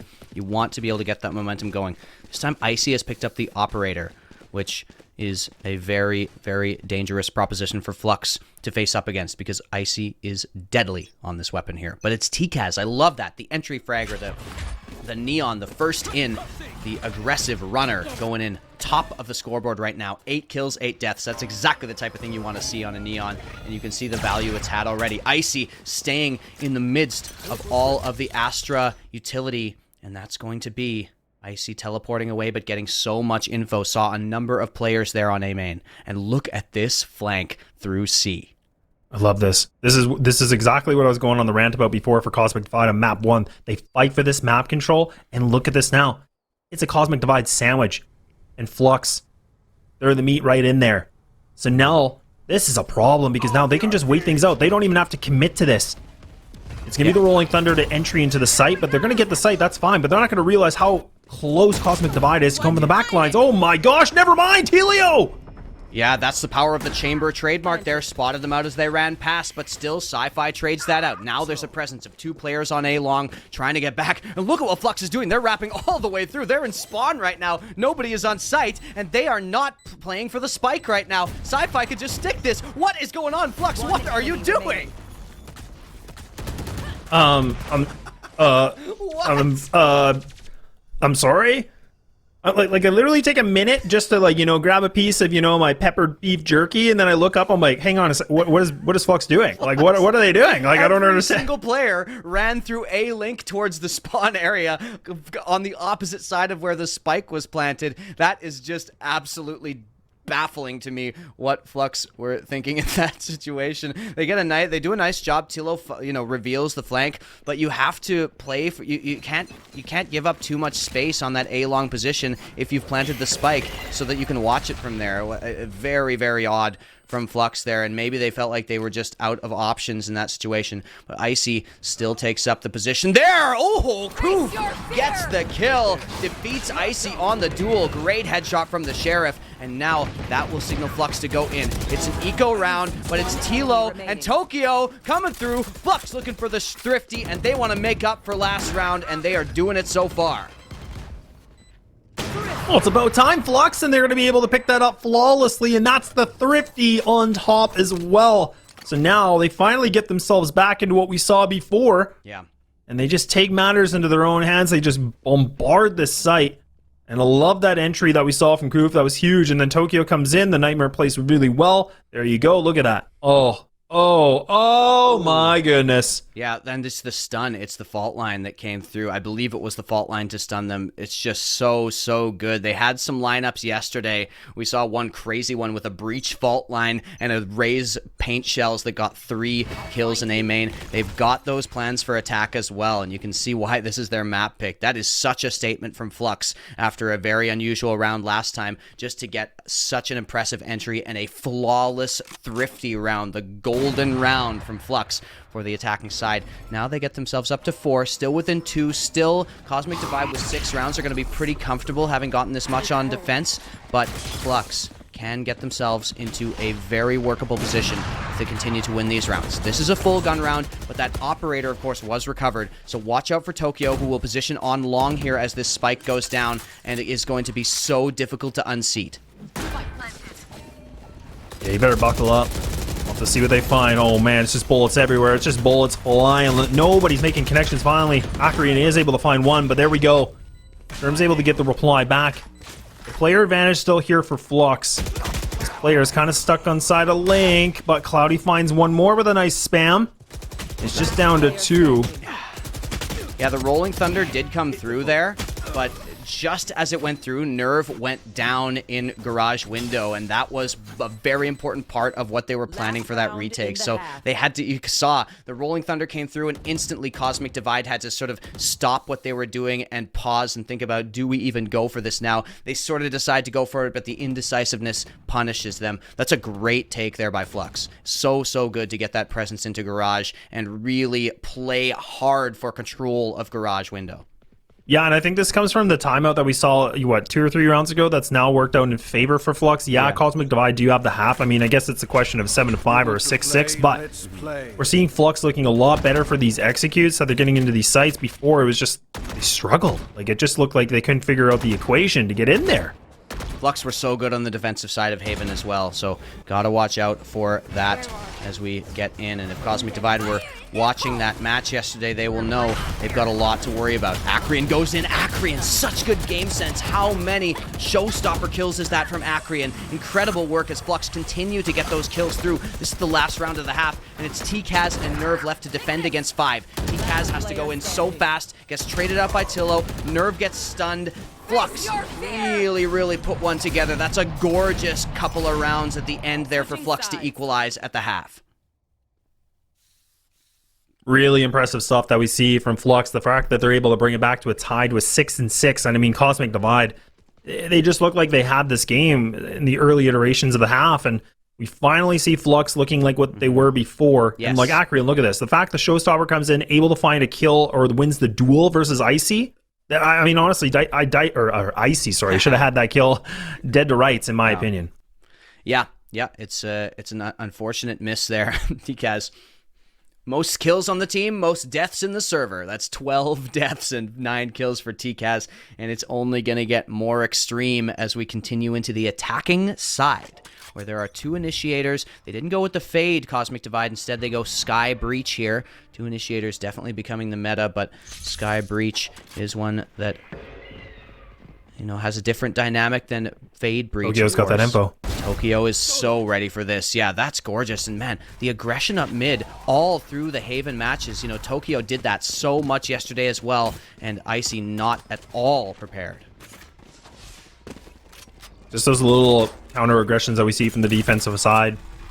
Yeah, the spike's going to make it inside the site. Ooh, good paint can's going to be thrown. Paint shell's not going to be able to do much damage, but the fade's low here from Flux. Got the top ground position. Now it's going to be Cloudy going to activate everything from Astra. See where the stars are going to line up. And West, look at that. The location's revealed here too from Fade. Yeah, Nerve is in such a huge position, but doesn't manage to get anything still. Churms and TGS. What, Cloudy? Was that a double kill on a right click? In any case, so much gain from that, but Churms continuing to respond, and TGS comes in with the ghost. The pistol round goes to Cosmic Divide. Well, Cosmic Divide finally pick up themselves a nice pistol round. That seems to be Flux's game plan, but you know what? They mix it up. I like it. And now they get themselves back in the lead. An interesting purchase coming in here. Actually going to be purchased here for IC and SMGs across the board here. For the rest of the members, full armor ready to go. A couple shorties. Shorty in the club. Impressive thing from Cosmic Divide is their ability to handle a very high-impact fragger. Tokyo, by this point yesterday, was like 17-3. Now, 9 kills near the bottom of his team's scoreboard. Cosmic Divide able to neutralize Tokyo to a very high extent, even though Tokyo still, like we saw last round, is going for those aggressive plays and still playing it so well. Cosmic Divide just have had the response very often. Acreon there, kind of waiting with the shorty. Acreon would love to see a push towards A, but Churms not looking to acquiesce. Ooh, they're going for this push. Oh no, but Acreon is sacrificial lamb. Oh no, but Telio gets away, but they know he's there. They know exactly. Look at this. Oh no. Curtains for Tilo as Icy manages to snag that kill away from Churms. Here's Tokyo. Great shots there and actually drops the spike. So we got a 3 versus 4. Cosmic Divide definitely still in the advantage, but Icy really slows it down. Here's Cloudy coming in with the shorty, but that's not going to happen with Sci-Fi. Getting the headshot there, gets very low, but the shorty needs a little bit of a closer angle, and TGS, instead of planting, goes forward, starts sprinting forward, and yeah, Koof was not ready to be faced by 4. It's now Tokyo with the headhunter, kind of shift walking around, 2 bullets left in the chamber here, so to speak. So Tokyo doesn't have enough bullets to deal with the entire team. Gonna have to be back on that classic at some point in the round if he wants to go for this. See if you can be able to pick up a snack, maybe. 1 kill will do. Meat snack. Ooh, jump spot. Ooh, shots missed, but actually does hit the head, but right down to the low HP TCAS, or no, sorry, TCAS. The Sky and the Omen were down to the red. Again, their combination was under 30 easily. Yeah. And Wes, good news is that we've hit 11 jerky puns here today so far, and this is only map 2. So that's yeah. I mean, we're gonna have the highest count for sure. Like, we got a very good easy pace going. That's for sure. Yep, speed running the world record for jerky puns in one series. Wes and Laz got it on lock, folks. You best not come for the Kings. That's true. We're here to take over. Yeah. Cosmic Divide and Flux. Now locked in combat here. 2 rounds separating the two of them, but Cosmic Divide, there's no question they have the momentum. It is, I believe, going to be some sort of bonus round, but you can see that there are rifles in the hands of some of the Cosmic Divide players, so this could be a very difficult bonus round to fight against. Cosmic Divide would love to grab that 9-6 scoreline as they work their way towards A. There are 3 players, and Short is the presence. Here's Icy with 2. Icy goes for another one, and Tokyo shuts him down, but the damage is likely done as the entrance into A is secure. And yeah, now it's just Tokyo, you know, stuck, wallowing in the sewers there. And there we go. Sherms puts him out of his misery. Oh, such a tough position now. It's a 2-on-4. Do they just commit to this? They almost want to save these rifles. I almost feel like that might be better, but they're trying to see if they can get a kill. If they can find one of these early duels and win it, again, it gives them a little bit of an opening. It gives them that small gap, but you know what? They go, you know what? Not a chance. We're going to wave the white flag. We're going to let this one go.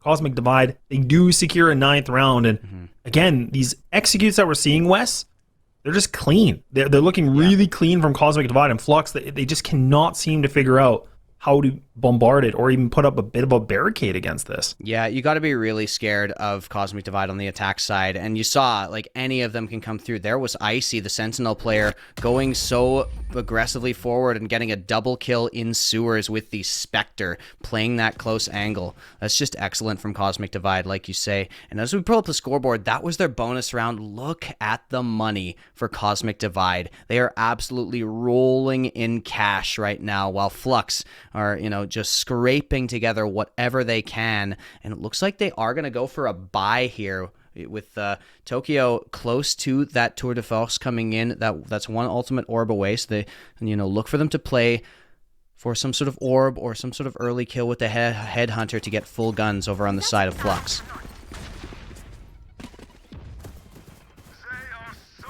They're going to put some pressure on now. Cosmic Divide actually going to go towards B, and it is going to be the one player. It is going to be the fade here from Flux in the back of the site.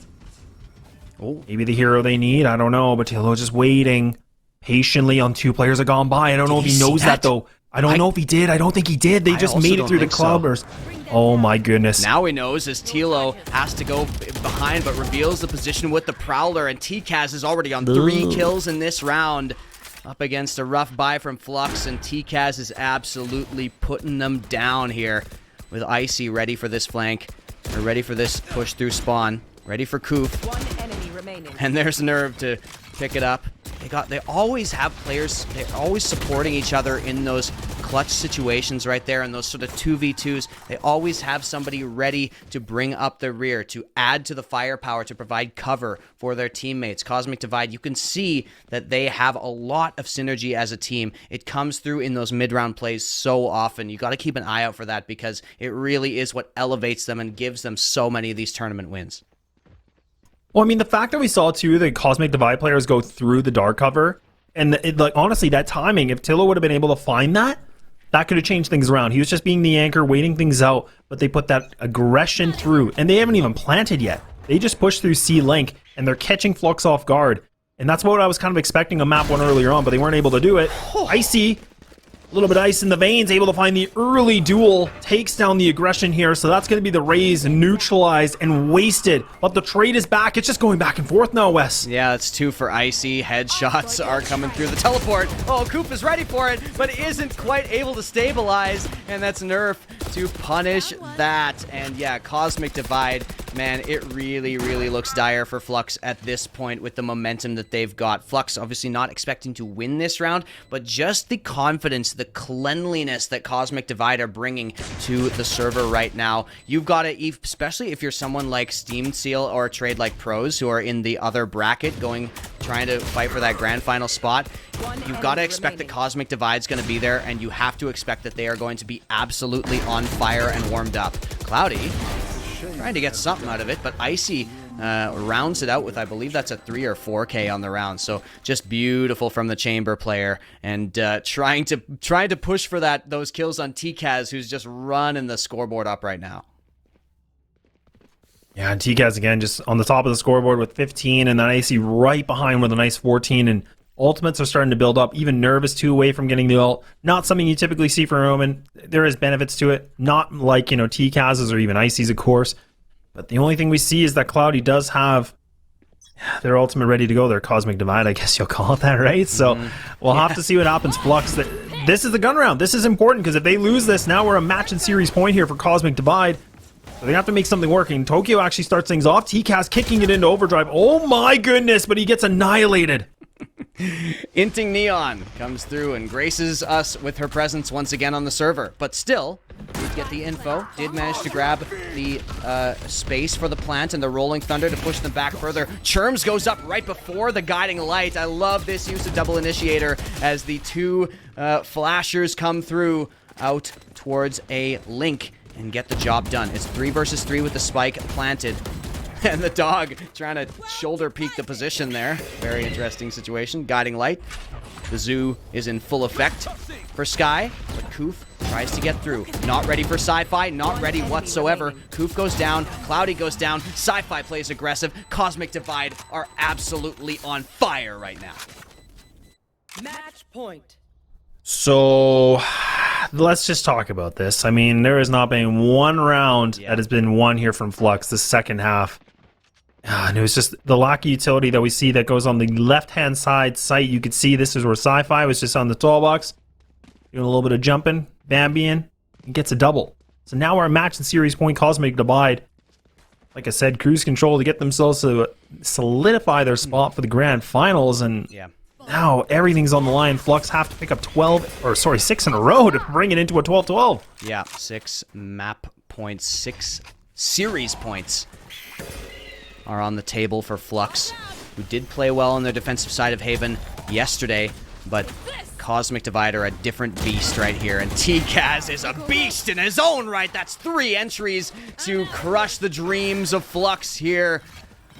No Flux capacitor right now, even though they're wishing they could travel back in time. Cosmic Divide with the 4 versus 2 situation on match and series point, and Nerve just puts the nail in the coffin with Tokyo going down through the smoke. It's only Cloudy remaining, the top fragger, the controller, the new player into the lineup for this tournament. Didn't come in yesterday, and Cloudy is under so much pressure here. This would be legendary. There's the first kill. Cloudy trying to get back in, running down those bullets. There's 3 players left to find, and they're not giving him an absolute inch right now. Churms, easy kill to finish off, and Cosmic Divide make a statement as they punch their ticket to the grand finals of the Jack Link Wildside Rumble.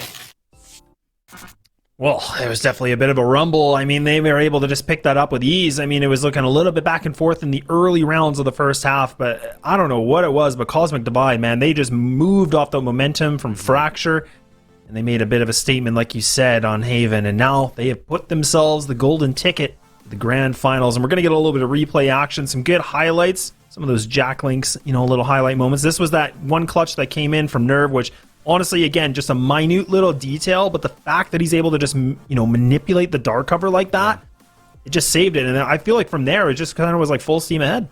This game had such an atmosphere to it, didn't it? This map, it was really just the rising momentum, the rising energy of Cosmic Divide starting to almost kind of show their true power. Where Fracture, it looked experimental. We know Cosmic Divide isn't as experienced on Fracture. We know that they don't have as many games on it. They often ban it out in the past, but now Haven is come through. They've got an over 60% win rate on Haven this year, and they are absolutely showing why, especially on that attacking side. It's the exact type of thing you want to see from these high-level free agent teams, because Haven, even though it is attacking side, it requires coordination, requires setup, requires prep, and that is the type of things you are looking for these players who are sort of looking to punch their way through to tier 1.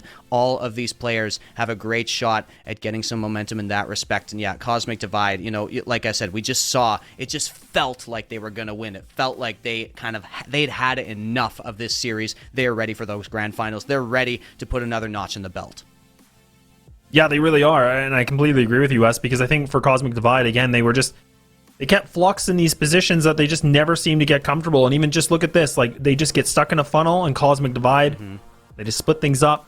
And that's the thing, like this looks seamless. They just look so good. And again, I talked about firepower. I talked about they looked a little lackluster in the beginning, but man, did that motor start running. That thing was just cooking with the premium gas. I mean, it was running on something else, but they put the right thing in, they charged up, and man, that NOS just kicked in, and they just never looked back. Yep, never took the foot off the pedal. And we are going to, for a moment, take a little break, catch our breath, and let Cosmic Divide prep for the grand finals, because Laz and I will be back. We're going to be casting at least one of the maps for the second semifinal, which is going to be Steam Tseal versus Trade Like Pros, who are both they are battling to try to find their way into a matchup against a very dangerous looking Cosmic Divide. We'll start with that series after the break.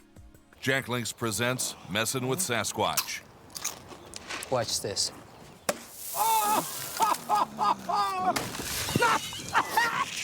Don't mess with other snacks. Choose Jack Links Jerky made with 100% beef.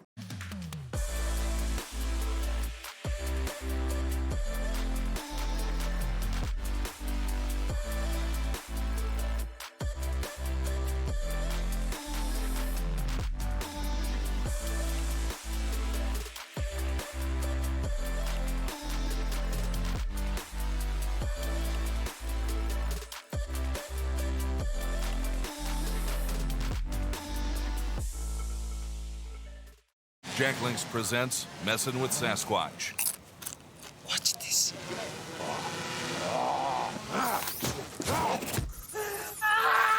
Don't mess with other snacks. Choose Jack Links Jerky made with 100% beef.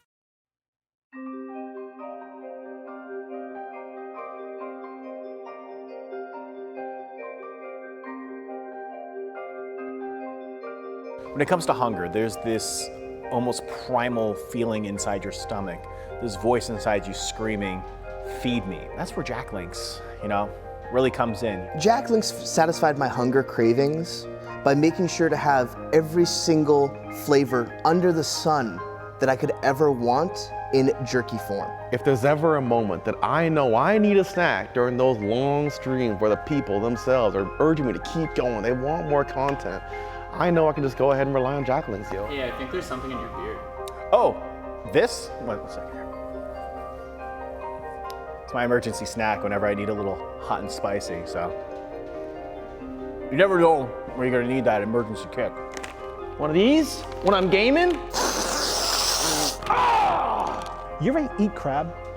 Like eating crab, it's great, but it's also annoying because you do all this work to get that shell out and then you get the meat. Beef jerky from Jack Links isn't like that. I could go out and make a whole dinner, broccoli, chicken, mashed potatoes, all of that, but I don't have the time. What I do have time for is Jack Links every time, every time. So yeah, Jack Links saved my life.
We are back at the Jack Links Wild Side Rumble to continue the action with the semifinals. We just saw Cosmic Divide. In the end, Laz, it was a pretty dominant victory, 2-0 over Flux, but now we have something that could get a little bit closer. Tseal, ST for short, because, you know, because that's just the way we're going to do it, and Trade Like Pros, TLP for short, if we remember, are facing up to see who's going to go against Cosmic Divide in the grand finals for the lion's share of that $5,000 prize pool. And these two teams are definitely, they've been around the block, but Tseal out here have got sort of a pickup roster together. It's not the actual, you know, Team Seal roster fully assembled, but a couple of those players and definitely the people who they've got in for them are very, very skilled as well. Yeah, this is a tough one because, I mean, you know, when you kind of look at it on paper, you're like, yeah, TLP, they're a full team. This is their roster. They've had a lot of good history, a lot of good runs in tournaments. They should be able to do some good work. But the thing for ST, though, is that since this is a bit of a pickup in most circumstances, they can play a little bit unorthodox, right? They can mix things up. They don't really have as much to lose in this kind of a situation. Hey, listen, we'll talk about the prize pool. I mean, that's, you know, you don't want to lose that juicy prize pool. But you also can play a little bit different and catch TLP off guard. So for TLP, this is a big test because now they have to realize that they're not playing a full team as usual, but they're going to have to expect the unexpected. Yep, no question. And of course, yeah, like I said, the two players who are kind of not on the normal roster are TSM ZK, who's on that TSM Academy roster, and Jonah, who is on Zero Marksman Black. So absolutely no slouches. Definitely going to be bringing that firepower through. But as you said, TLP with the full roster, will that benefit them as we get into this series here, where we're going to have a best of three starting off on attack. We're getting Haven once again here. That is the pick of Tseal. Then TLP have picked Bind for the second map, and Icebox will be the decider if we end up going to 3 maps. Laz and I, regardless, are going to do 2 maps, after which we will pass it on to Spicy Pyro and Epitomes, who will finish you off with your grand finals, and I can't wait to see what becomes of that. But for now, we are waiting for everybody to get into the lobby as we will head on to Haven first, Laz. And Haven, we saw kind of not exactly what we might have expected from a normal Haven map last time, with a monstrous defensive half from Cosmic Divide. Yeah, and that's the thing too, is I mean, with the fact that we're starting on Haven, this isn't like a strong map for TLP. So I mean, for them, they have about a 50% win rate on this. And I mean, the most run comp, I'm just looking over here, is their Breach Chamber, KO, the Omen, and typically a Raze. But now it makes me wonder, do they want to run that same comp? Do they want to mix things up a little bit? Do they want to be on the wide? But now we finally get to see that agent selection. Yeah, Agent Select will come in. We'll see who goes for anything. If there's any sort of neon shenanigans coming through, it doesn't appear that there will be, but Jonah is leaning towards the Fade, and I'd love to see that. We've seen a decent amount of Fade in the tournament, but so far it hasn't had that ridiculous impact that, you know, we sometimes might expect from a new agent. They haven't been able to catch people that off guard, but once again, as expected, we have double initiators on both sides. Breach, obviously, massively S tier on this map, and the Fade and the Sky are matching up against each other once again. Looks like we are going to have the Omen versus Omen matchup, but Bones picks up our first Jet of the day. Yeah, we haven't seen a Jet for a long time. You know, she's got an interesting little kit as well, and we'll be able to see a few of those from production a little bit later. But the one thing that we got to talk about here for TLP is the fact that, again, like their most recent matches that they played, this is the same comp they ran. This is the comp they used before. It's not their most common comp, but it is a comp that they've been more recently fluent with, and they've actually had pretty decent results. I mean, they had like 13-1 game, 13-4 game, but they actually also lost a game versus Nearest Airport way back in the Knights tournament. But again, nail-biter series of a 13-11. So we'll have to see what comes up a little bit differently in this circumstance. Yeah, I mean, hey, that loss against Nearest Airport definitely could be an interesting one to take into account because, of course, Anderson is the player that I forgot about who is on this Tseal team. Anderson, of course, is an OG of Nearest Airport, very much a spearhead on that squad. So we'll see if Tseal can use some of Anderson's tactics, some of Nearest Airport's tactics that allowed them to be victorious over TLP as we head into Haven here, with Tseal starting off on the attack side and Trade Like Pros starting off on the defense for the second semifinal of the Jack Links Wild Side Rumble. And we have 20 seconds until we get into the game. And so what else is left to say but happy National Jerky Day. It's 20% off on jacklinks.ca if you want to get any of JackLinks products right now for all day. You can go over there and get yourself some discounted jerky, which still just tastes just as delicious or even more delicious than the regular kind. So here we go. It's Steam Tseal heading towards a main position. Presence on long this time. We've been seeing way more presence on short normally when the A hit comes in. But Lucas getting 2 headshots already. That's the frenzy coming through. The nades coming through as well. Lucas still on 72 HP. The blind coming through. Lucas is playing so aggressive here. The spike is dropped. Lucas has gotten full control. Yeah, Lucas has just put this round to his own hands, so now it's just down to 2 players here for ST, so now they have to be able to find it, but it's just Anderson by themselves, and now just getting a full push coming through, running, trying to find something, but it's Scroll able to get another kill, so there we go. TLP losing 1 player only. They pick up the pistol, and they're going to look pretty collected themselves, and I like that play from them. Again, they push down long A, they crunch the A main, not allowing ST to have any map control, and it was a perfect read. I mean, they gambled it, and it worked. Yeah, absolutely. So great from Lucas there. Under a lot of pressure on that A position. And like I said, not exactly the standard setup you see for those A defenders. So love that from TLP. A little bit of adaptation, a little bit of surprise factor coming through, and we can expect to see that Raze and Sky combo continuing to play together on A. This time, though, they're not going to encounter any resistance at all, and instead, the Marshal has come out and Enzo has opened up, but already Garage has been taken. Not so with Dre being able to fight back here, though. Yeah, Dre hasn't spotted this player, but the Omen's close on by. Underneath, I believe. So now Dre just going to be a little bit more passive. Spike's making its way all the way in the back now. Oh, Jakor. Oh, spots it. I think the little cape gave it away. So now they're just going to try to go for the fight, making all the noise cues in the world. There you go. Nice little buddy system. Pull that jerky down, and they gobble it up. Right off of the sun-dried hanging spot there as TLP looking to easily grab this one. Scroll, even with the greedy play, holding on to the pistol, and that's all he needs. The Ghost with 2 very crispy little headshots right there. Scroll up to 3 kills as well as Lucas from that first round. So TLP take the second. Enzo going to hang on to that Marshal. Scroll with those 2 kills will be able to pick up the Phantom and still be on relatively healthy economy for a bonus. And full rifles for Steam Tseal. And now we decide, or we get to see exactly how the attack will be approached, because last time on the map that we just saw, which was also Haven, the attack was not exactly, that strong in terms of Flux. But then we saw exactly what you can do on Haven side attack with Cosmic Divide, who didn't drop a single round on that half. So will Steam Tseal be able to replicate that success? Yeah, we'll have to see for TLP, because this is, for them, they have a good defensive side, but their attacking is quite strong, so we'll have to see. But, fortunately for them, they get to start on the defense, so we'll see how well it's going to be. And ST now grouping up slowly and surely. They're going to be on through long A. Putting this through, and Dre going to be able to get that bonus little kill, if you want to call it that. And now Scroll trying to see what he can find through A main. Doesn't spot this player, though. It's going to need you to check your 6, and it's going to be Jonah! Yeah, Scroll a little bit greedy, a little bit foolhardy there to go without peeking that, and that is going to mean the plant is free. Jonah still creating problems here, and ZK on the other side as well grabs one. Jonah so good here to defend against those flanks, and now in a 2 versus 4.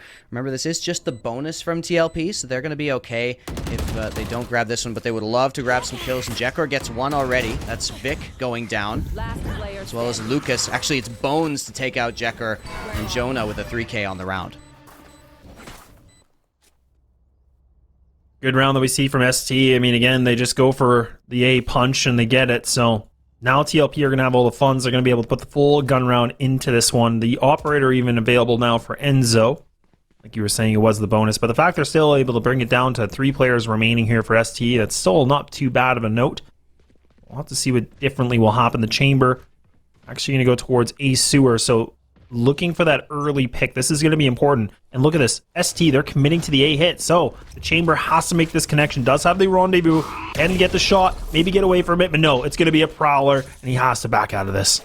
Yep, got to get out of the way. I'll just really quickly point out, it's actually not Renz, who I thought was going to be on the team. That's a Team Tseal original, but it's actually Vic from SOAR who's picked up the mantle there, going on the Chamber for ST. So continuing to see, you know, it's definitely a pickup team, a bona fide pug team here, and we'll see how we'll see what they can do here as they look to grab themselves the equalizing round on the full gun round here.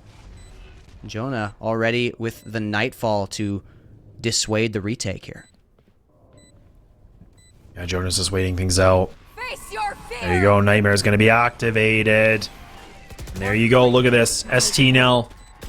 Post plant's looking phenomenal, but Scroll's going to be able to find the first. And now Vic and also ZK now have been able to get some reply back. Enzo finds it, but oh no! Oh no! But there it is! An ST! They're able to just bring out the boom, and they're going to be able to sweep things up.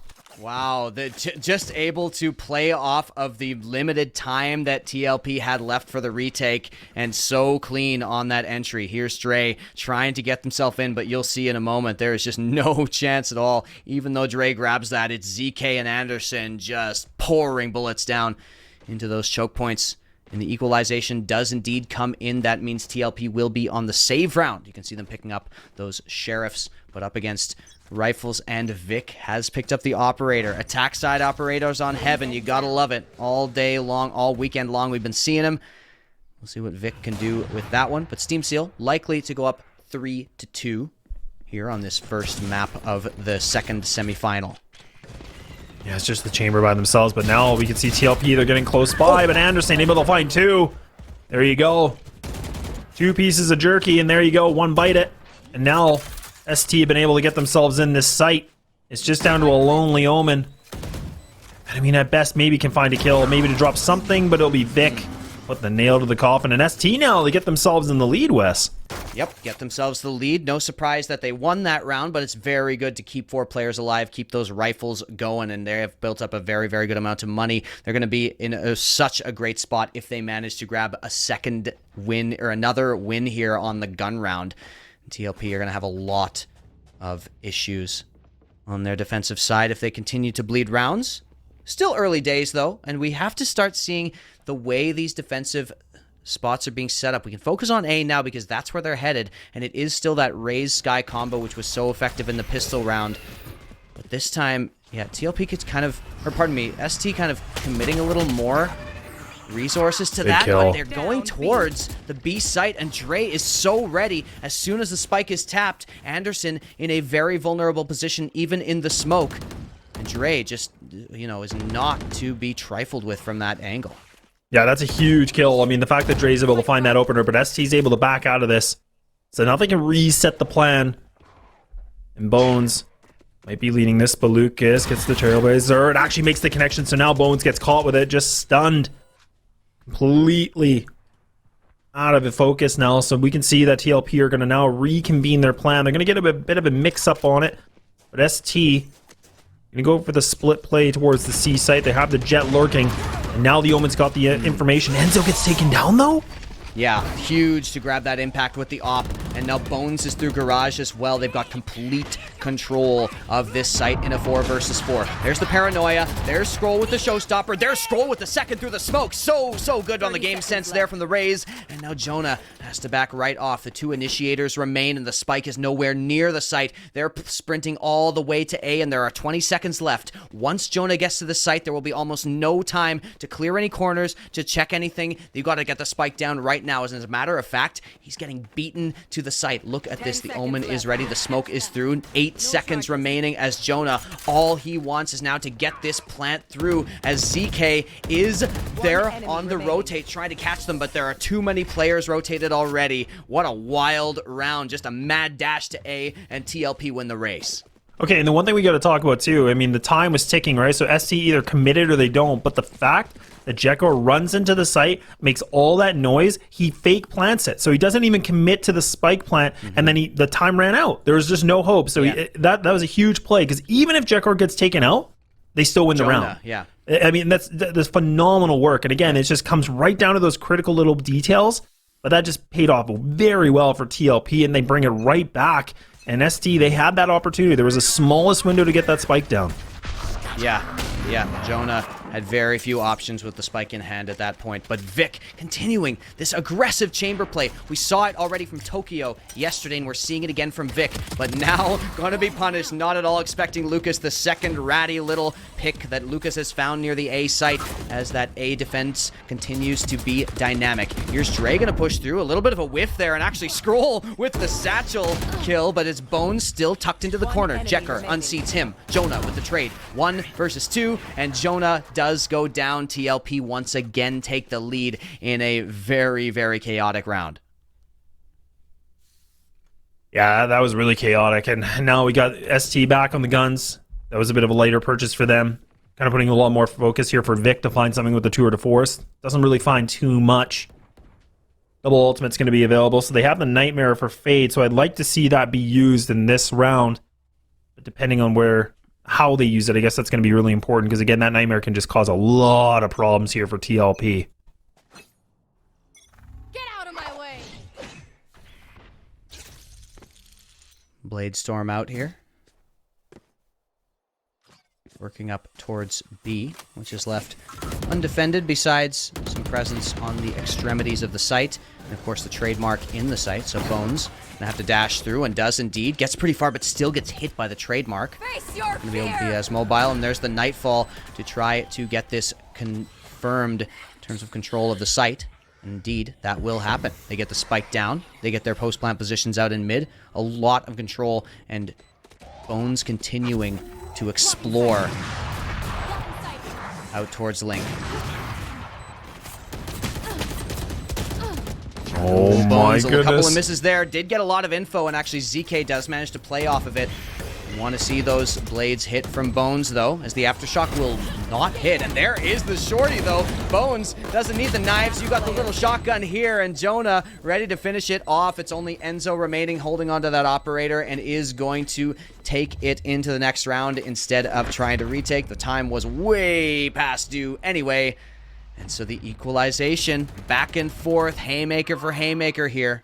And Enzo actually goes down and loses the op. That's huge. Look at TLP's economy now. Oh boy. Oh boy. And just like that. I talked a lot about the Nightfall, right? And that was really important, because it's just going to be becoming a nightmare for TLP. And there you go, right back to an even footing. And the money, it's gone. It's shambles. There's nothing. There's no investments. Everything's gone. They've just used it all. And they got to work with just one rifle here for Enzo. And a very interesting setup that they actually do have Enzo with it. Putting a little bit more pressure, a little bit in the hot seat. It's a spicy jalapeno. Now going to be Lucas close on by. Not able to. Able to find a kill. Never mind. Enzo, though, able to find one, too. Yeah, TLP with a very, very low buy are so effective on that A long position. Tseal limping towards the site. And the spike will go get planted. It is planted for short. So Vic is going to be able to cover that. The question is, can they deal with this flank? Looks like long is the choice, and if they don't check Vic here, and they don't, the trigger discipline, Vic comes out, Vic goes out for one more, tries to spray down, and can't choose a target. That's Scroll to punish. A 3 versus 2 retake situation for TLP. As Bones dispatches Dre. There's ZK to find one, and Enzo, what the hell is that? Gets a random headshot through the wall on ZK, running. Now Enzo continuing to tap. Called bluff, called by Bones for the first, and no mistake for the second, the headshot. And we are just back and forth in this map so far. Laz, man, this is as close as it can get. Yeah, this is a lot higher pace than we saw before, and man, they just are not giving this up. Somebody gets a lead and brings it right back. They take the lead. And ST, the fact that Bones is able to find a triple, and like you said, that's from the Jet, and this is the first time we've seen today a Jet on the playing field. Now, TLP, they're able to do some good work and bringing it down with a light round, but now they got the rifles back out. A couple orbs away. Actually, most of the players are, I think, 1 or 2 orbs away from getting their ultimate, so it'd be a full pocket here. ST now going for the long A control, but Lucas is able to find 2, drops the spike, finally gets put to the grave, but there's so much information gained too. Oh, Lucas is just so nasty on that A-long position. But like you say, they do get the trades, and this really does benefit ST because they've got so much control here of the site.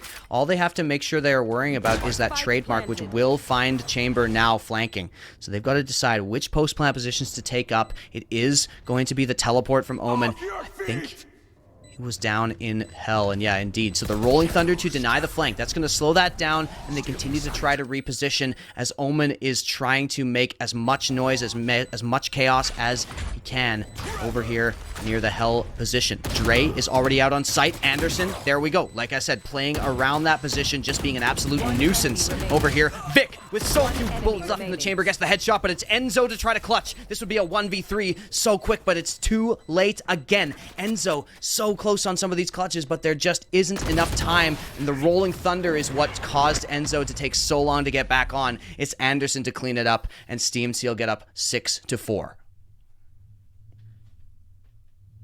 Whew, okay. All right. Well, things are looking a little bit scrambled here, and this is looking good for ST now. Look at this shot. This was Bones. He tries to go for that engagement, but the fact that Lucas is able to find two like that, playing by himself, man, not all heroes wear capes, I guess. And Bones had the advantage, right? Got past all the utility. Lucas did not have his crosshair in that spot when he peeked around, looking towards A main, where he thought the enemies would be slowed, would be stalled, but instead has to make a really nice flick onto Bones, who had pushed out forward. Really excellent stuff from Lucas there for TLP, but it was not enough as Tseal just able to delay the retake so effectively. Gotta call out Anderson in particular. Very well-known player. A lot of competitive experience around this level of play and higher. Here's Enzo from hell. Enzo tries to get another one. Doesn't hit the shot on Bones, and Vic continues to dispatch with the A defenders. That's going to be Scroll as well going down. And this eco round is dealt with handily by ST as they go up to 7. Last round before the switch. This is what I was kind of saying, though, TLP. I mean, they don't thrive on this side, on their defensive side for Haven. I mean, but the fact that they got 4 rounds is looking not too bad. But ST, man, they just got a good amount of work that's going in their favor. They've won this half. 1 round away to see where we can either have an 8-4 or potentially a 7-5. And one last crack at this. And again, 4 ultimates ready to go. TLP have the 4 against the 2 here from ST. The Bladestorm is there. You want to play? Let's Jerky play. Storm. Now the Prowler going to be used inside a middle, going through towards B, and it's going to be the breach in the back. They're actually going to try to go for the advancement of the spike. So yeah, they're just going to get the Cloudburst, get inside the site. Try to maybe go for the plant, but the utility's just being burned here, West. But actually, they're going to fall back. Yep, heading towards Garage now, where there still is some defense, but they take out Jekker so easily. Still, look at TLP. Very ready for this. They're going to run into that Paranoia. They're going to run into the Fades utility. They're going to try to keep them back. Lucas has already got 1. Scroll with the Showstopper misses, but Lucas gets the kill in response. There's Vic with 2. Vic finally gets traded out. It's so fast. Such a quick round. And Scroll has gotten it down into a 1 versus 1 with 11 HP. Scroll with the knife out. No, Scroll running into his death. What a great heads-up play by ZK there to play aggressive on that angle. Reads Scroll like a book, and that is going to be Tseal taking the half 8-4. Would you say that he scrolled past him?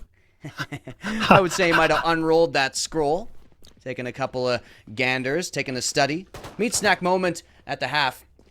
And, you know, it is definitely time to get some more energy because these teams are pushing us to the brink in terms of casting, so get some more turkey. Get more of that turkey jerky in there, you know? Honestly, it's good. It is good. It's really good. It's, you know, keeps me, I got a balanced diet. All these different types of jerky are the food groups. All the food groups I need, you know? Just gotta get that protein. It's hard not to eat it when you're looking at it. You're like, it's talking to me. It's saying my name. It's just looking at me like, just take one. You're fine. All those times I've wanted to snack on broadcast, finally, the gaming stadium is giving me the dream that I've always had, you know? Yeah, thank you, Gaming Stadium and Jack Links, for that. Many kudos, but we're in the pistol round of the second half, and now we see that TLP going to be on that attacking side, like we said.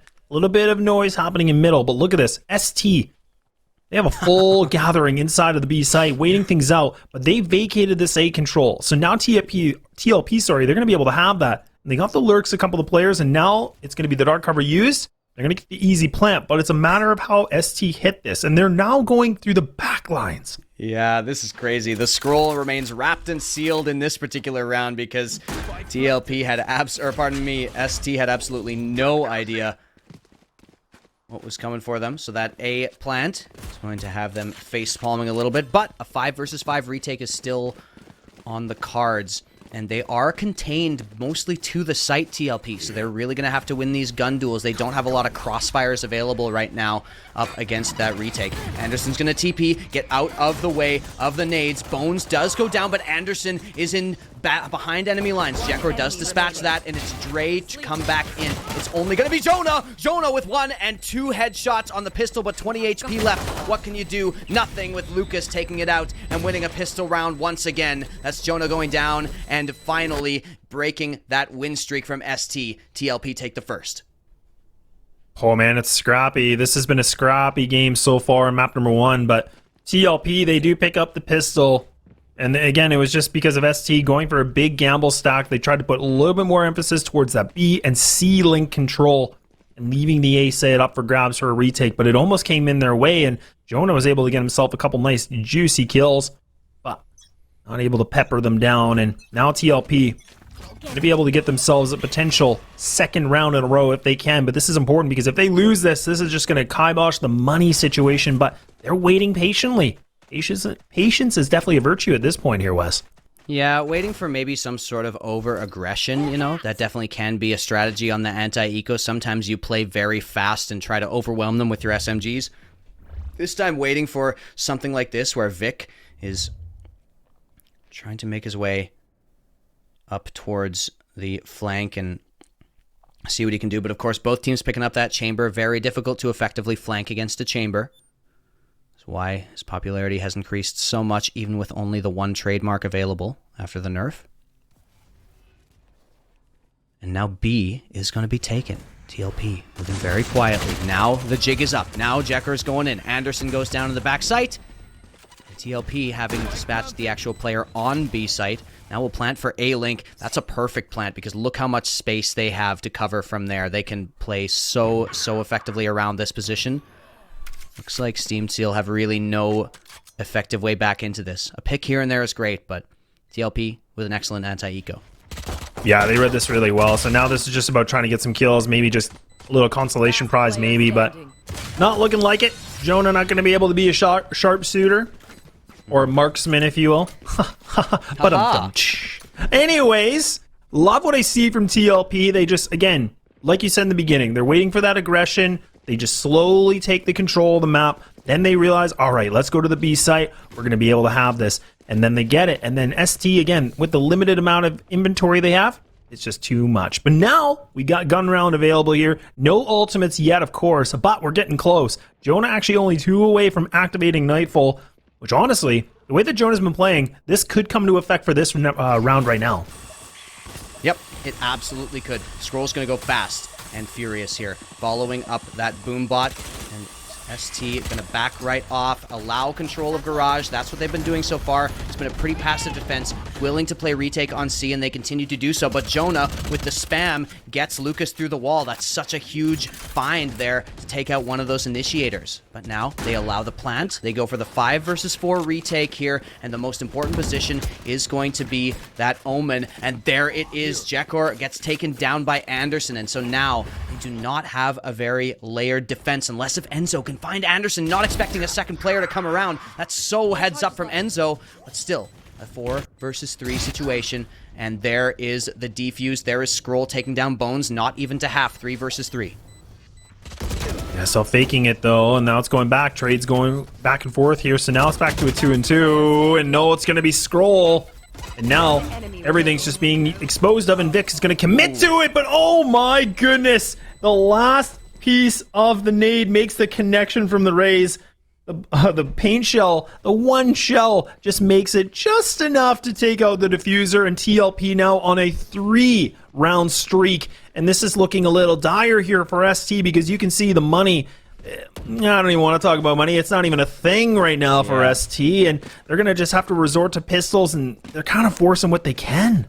Yeah, Scroll is so good. I love, this is a trend that we've seen over the course of this tournament so far, as entry fraggers making so much impact and getting their kills. It takes so much skill and confidence to play this role in a team as the duelist. We've seen it with the likes of TKaz on Neon, now we're seeing it from Scroll as well. Top fragging, lots of deaths, lots of kills, and it just absolutely amazing amount of space gained at the beginning of rounds, getting TLP back into this game on the attacking side. And this is something that ST definitely have to be worried about with regards to how they defend against Scroll, because the amount of value that has been gained by this Raze mobility is just, you know, unimaginable right now. Here comes the nade to come in. This time it's Enzo in first, trying to come through, but Anderson will dispatch Lucas, and this C hit has not been as coordinated. Definitely not ready for that amount of presence, because ST has been playing retakes so far. So now the Nightfall will continue to dissuade, and that's CK as well, taking down Jekker. This was a save round.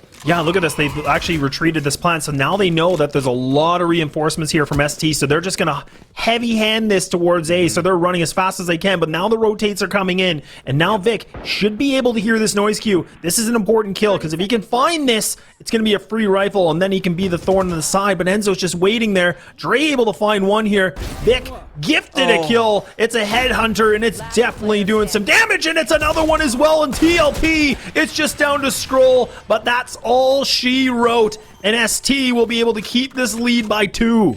Magnificent from Vic there. Such great patience to wait in that short position, know that the pressure is coming in from the flank, and get out into the defender of the flank. That is just amazing from Tseal, and yeah, just Vic in particular. I love that game sense. That is exactly the type of reason why he's topping the scoreboard right now over for ST on the defense. So yeah, here's Vic again. It's just a gift right here, and then once the plant starts to go down, it does go, but Vic peeks out, and while Dre was just starting to commit, you know, that's just how Vic can take advantage of that, can pounce on that planter. And yeah, that was ST winning an eco round right here. They hadn't bought up guns. They were on the likes of sheriffs and headhunters, these type of things. So such a valuable round. TLP will be able to buy up again. We talked about how much of a bank they had built up, but this is their last buy. If they don't win this, they are broke, and ST are 3 rounds away from taking the first map. Right there.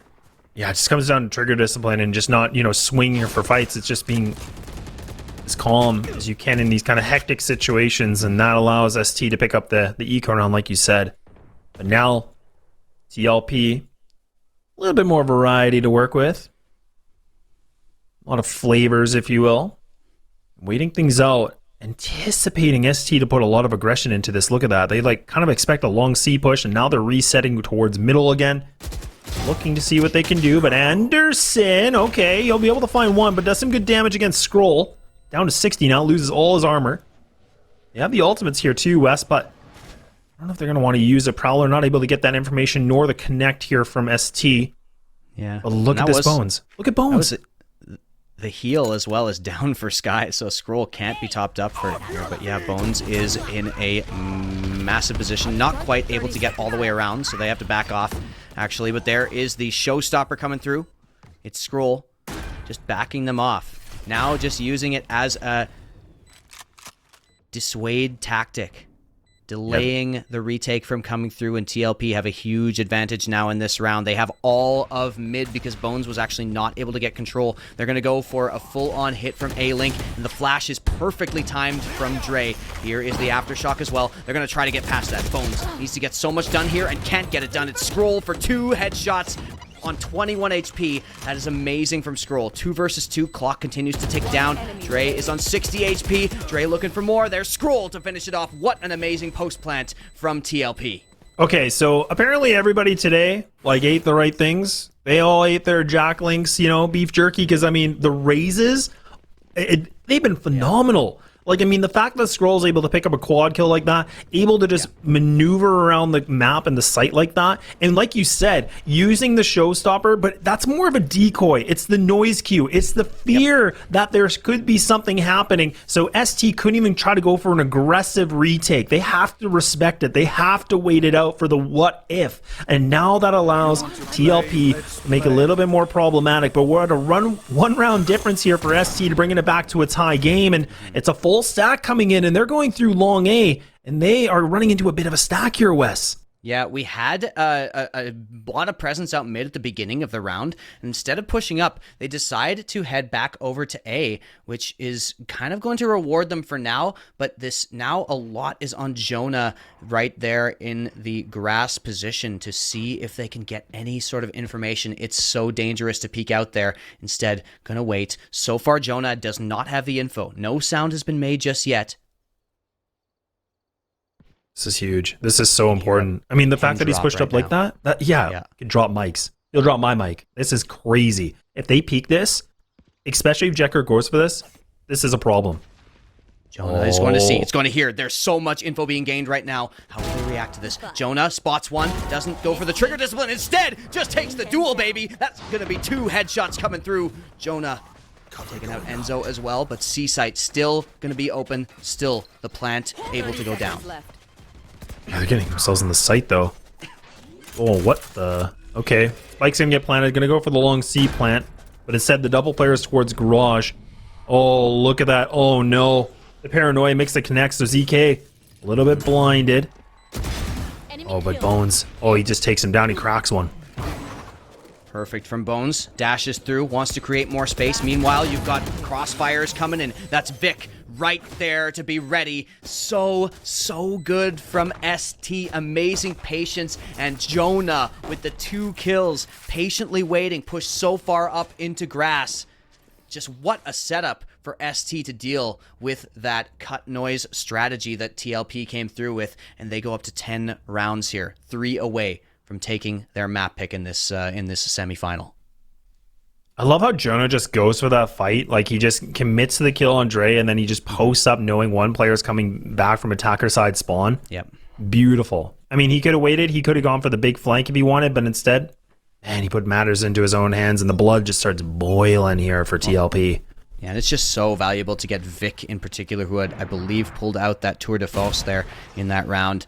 So without that long-range power coming in from C Long, it's so difficult to defend. Here is Vic, though, trying to make up for it, and that op will ring out. That is going to be a kill, and Bones as well. ST. Now, wait, Skrull's way deep in the link right here, trying to get further through. ZK, Dre, what are you doing? You got an operator at close range, using it like a shotgun right now. There's Bones to try to fight back. It's ST. What a chaotic round. We're playing deathmatch out here. It's only going to be Skrull remaining. It goes down. And ST, maybe they had control of it the whole time. They were kind of in the lead, but it did look pretty ridiculous, lads. Yeah, that's one way I would put it. That was hectic, man. That was just a full brawl. I mean, like you said, I was thinking deathmatch too. I'm like, okay, well, they're having a bit of a, DM session. They're just gonna, fight in the site. But now we see TLP. They're gonna call the timeout. And honestly, I think this should have happened a little bit earlier, but I'm glad it's finally coming now. They have to cool things off. They now realize they have their weapons. This is it. This is a moment where they're putting all the money on the board. This is kind of a make it or break. And I know I've said that a lot today, but again, it's important to know that, because if they lose this, ST put themselves in map point, and then TLP, they're going to be scraping the barrel to see what they can make work of. But the one thing we'll notice from TLP is they do have their ultimate available for Sky, which again, when you get those Seekers, that's some good information that can be obtained here for the attackers. So we'll have to see what TLP do a little bit differently now, Wes. Yeah, that is definitely something to keep your eye out on, is exactly how these Seekers are used, because there's so many little corridors in this map, little corners where you can sit. We've already seen players make use of it so far, especially Lucas over on that A side. Can ST kind of match the rattiness? And will it be cleared out by the Sky here from TLP? They're going to play very passive on this default, waiting for any kind of aggression to come through.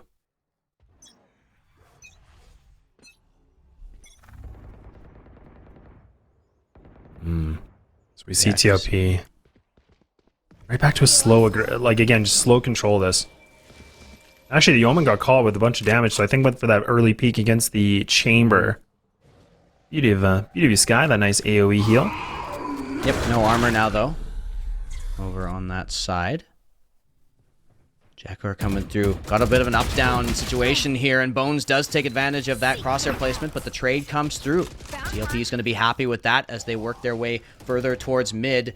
You can see the flank. They react to this so quickly, do ST, with Fade very, very ready for that. Has to create some pressure. They've made their way into Garage, but where do they go from here? They know that the C presence is going to be strong, so instead they back off. They try to reset. Still in the 4 versus 4. They couldn't get anything out of it just yet.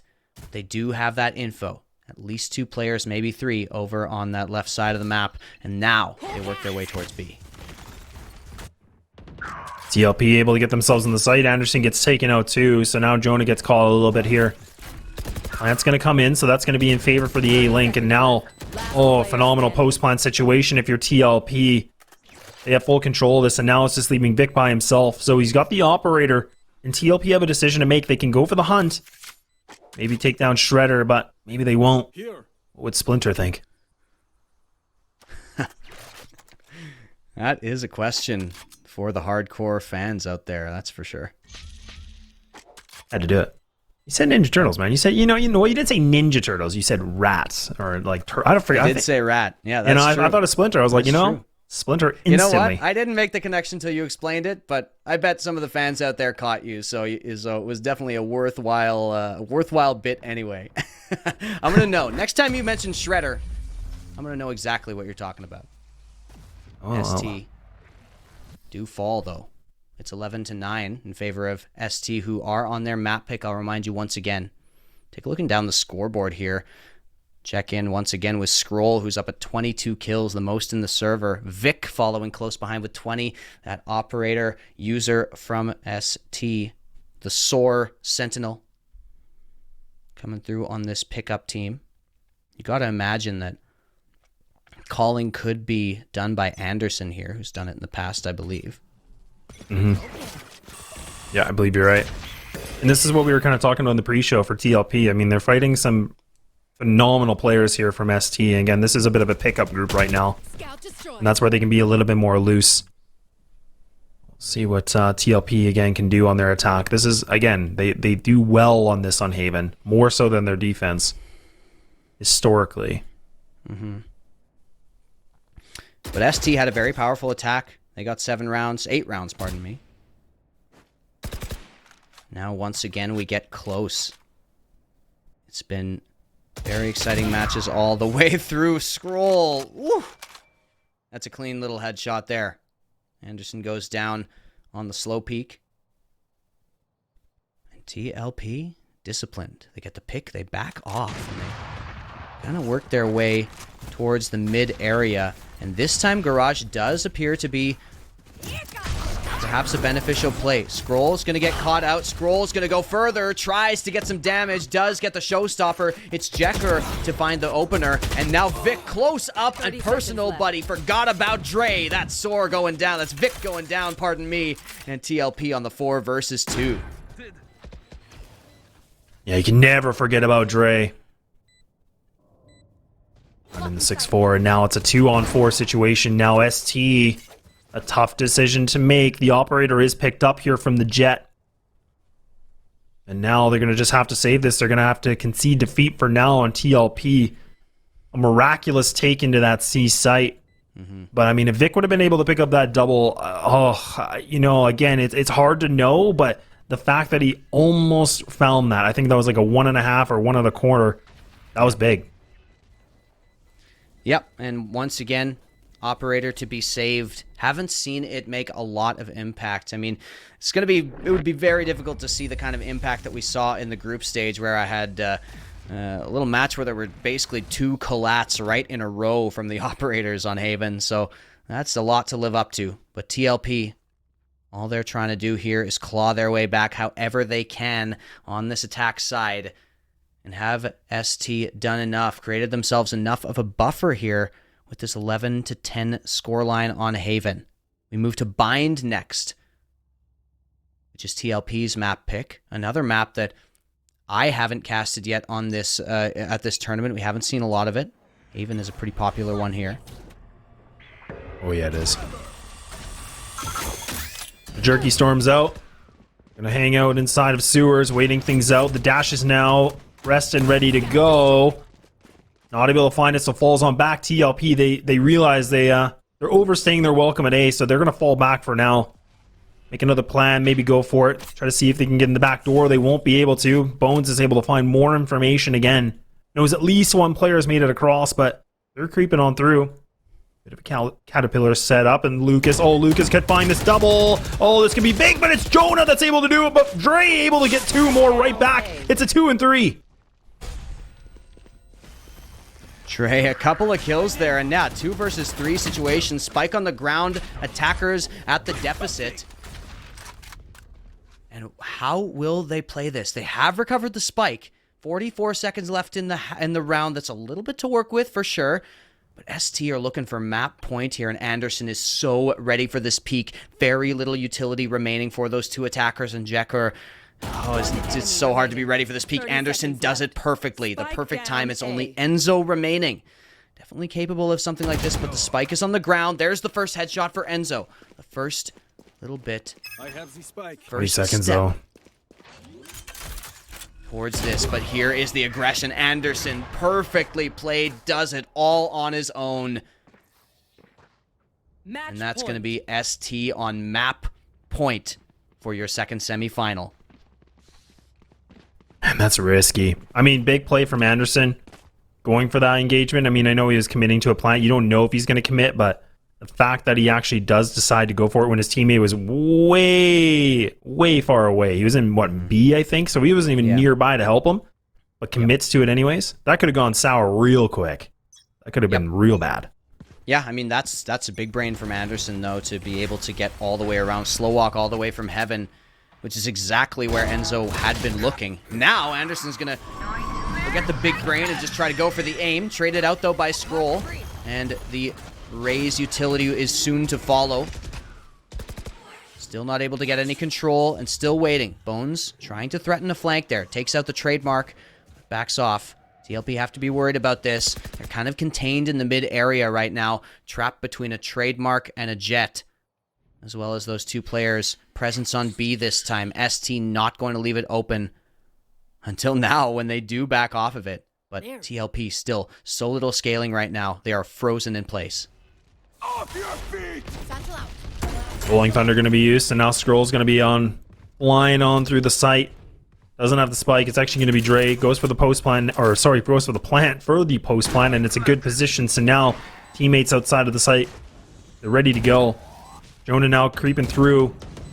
Flash is coming in, but now Wes, this is it. This is where ST, they could win this. Already Vic going in, and Bones has the flank as well. This is so difficult to defend. They've got to look everywhere. Dre's going for 1. Vic trades that one out. 2 versus 3 situation, and they are both. One of them is playing from window, and look at this. Here's Jekker right on the inside of the smoke. Pushes through. Gets 2! How did Jekker get that second one? That is absurd. And it's going to be 1 versus 1. Chamber versus Chamber play. Enzo with a headshot to keep them alive. What? Oh my goodness, hopefully we can catch that on the replay. A huge amount of work that comes in. Just able to find the 2 kills before going to their death. That solidified the round. Oh my goodness. Phenomenal work. Look at Jekker. Look at what they do here. Goes for the swing, able to somehow get that second shot. I don't even know how that's possible. Oh my goodness. That is a divine gift right there. That's intangible. You cannot teach that. You cannot predict it. And it won them the round. There's no question. Enzo only had to do the 1 versus 1. There were no smokes available. Chamber is the worst agent to have when you're trying to defuse in that situation, but one of the best agents to have if you're trying to up the firepower, and that's what Vic is doing. Look at this position. They have no idea. They know that Vic has a tendency to do this, so they have to be careful, but they definitely are not completely aware, and it's going to be the TLP Omen stuck in that position with Vic trained, pinning him down, even though he doesn't know it. And the fact that he's pushed up like this, again, a lot of information here for ST. And speaking of pushed up, look at Jonah as well. Yeah. There's Vic finally punishing, and actually it's Lucas to go down, who was Big trying kill. to support the Omen. There's Jonah finally opening up. Jekker does get that. Finally unseats Vic from that position, and the stun comes in. Will they push on it? No. It's going to be a 4 versus 3 for ST, though, still. And there's Jonah continuing this aggressive play on the defensive side. Could be their way to win, but Dre coming in once again with attitude. Finally gets taken down. Here's the ult. 2 versus 2. Omen versus Omen from the shadows into the A site, and the plant will go down.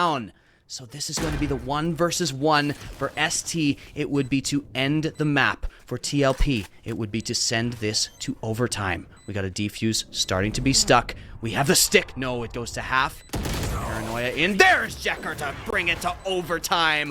What a play from the attackers from the jaws of defeat. Switching sides. Overtime. Oh my goodness. Somehow, someway, TLP, man, they just trade like pros. Oh, and they bring it back to a tie, and we go to overtime now, and just so quick on the trigger that we see from the Omen, just activates the ultimate, able to get the plant, and goes for that fight regardless, combating the time. But great work that we see, and now ST going to be on the attacking side now, so things get a little bit more mixed up. Scroll having a phenomenal game, 24, and then just on the other side is Vic with 25. So we're seeing some players popping off here. Yeah. Man, yeah, it's really looking good individually for all of these players as well. Everybody has had their moment to shine, which you love to see with two teams like this who are looking to ascend further in the ranks, further in the pantheon of North American Valorant. And here's Scroll, one of the best contenders, but ZK responds back so effectively here. Bones is up close and personal. Tries to get one. It's Dre.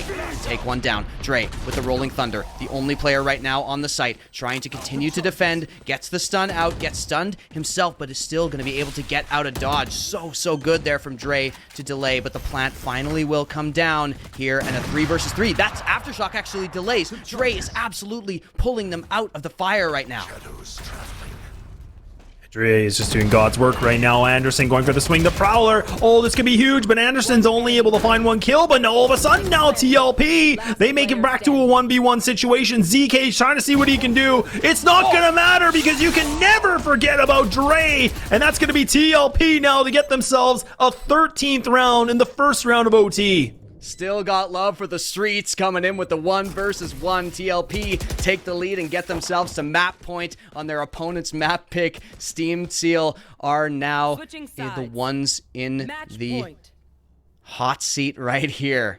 Unbelievable from Dre there. The solo defender. That is like the maximum amount of value you can get out of Breach in a round. So amazing. Look at that. The Rolling Thunder even coming back at the end. Oh man, great work that we see from Dre, and ZK was just locking it down too, just playing in a tight spot, was able to get multi-kills. I think that was a triple, so that would have been the quad. But now TLP put themselves at a 1 round away from taking this map. ST trying to see what they can do to push more overtime. But now look at this, ST, they're frustrated. Now they're putting everything on the board. They're just pushing through middle. They've been able to even get a kill, plus do some more damage. The Sky's still alive, so the heal is available. We'll have to see if that's going to come through. Now it will. Resetting the game plan one more time here. West, look at ST. They've gone for the big rotate. 3 of the players, and the Jets already pushed down mid, so they have some good info. Yep, same thing Vic was doing before, but this time it will absolutely not be rewarded. The thing is, as you say, TLP already have lost a player. They're going to head towards A. They need to be explosive here. They need to beat those rotations, get themselves the plant, get themselves the picks. But already start to get an inkling as Fade heads over to join the troops to bring in the cavalry. Spotted a player. That's a great shot from Lucas, but Anderson, Anderson gets traded. Wall bang from Lucas. That will secure the site for now. The plant has to still come through. Vault line to stun. Still, there is the plant and the Seekers as well. We were talking about the delay abilities that some of these agents have. Seekers is a great one. I'll have to reveal. Everybody is coming in. There's going to be no flank on this retake. Bones Bones, the dash forward. Bones the first in. 2 teammates to follow. Bones, the flank, the flash coming through as ZK gets a kill there as well. Lucas only managed to find one, and it's Enzo remaining on the off, but ZK equalizes and we go again. Oh man, it's definitely looking like a wild game for the first map. This is number 1. This is the first map. And again, this is the semi-final game. So this is where the winner of this series is pushing their ticket to grand finals, where we captured that before, but nobody's willing to give up yet. Everybody's not willing to concede defeat, and we're going to keep going the distance. Make sure to grab your full bag of Jack Links, because man, this might be going for a bit more. Gonna need that energy and protein to make sure you keep yourself topped up, because the winner of this semifinal has to face Cosmic Divide in the grand finals. A final boss if I've ever heard of one. Cannot wait to check out what's gonna happen in that match, but we are going to see TLP and ST coming through. It's Enzo to find the first pick, and every kill just has so much impact in a round like this. You cannot take a single step out of line. And with Vic down, how do TLP play this 5 versus 4 on the defensive side? They have to respond to potential presence, but look at Jekker coming through. Jekker, oh, the TP comes through, but it's Lucas to find one. Lucas with 2 headshots, that's huge. And it's now a 4 versus 2 in favor of TLP. Yeah, Bowen's now creeping through the back of the site, but Scroll's just waiting. So it's not even going to be a bit of a surprise. They could get the plant down if they want. They have a lot of time. They can keep TLP in a bit of that guessing game too. But they will make the noise cue. They are going to go for the commit on the plant. Jet's going to push on through, so Bones now has to get some kills. We'll be able to find the one. That's big. So now looking for a little bit more, but it's all this down to the clutch situation. It's Jonah. He throws the nightfall. Can he do this, Wes?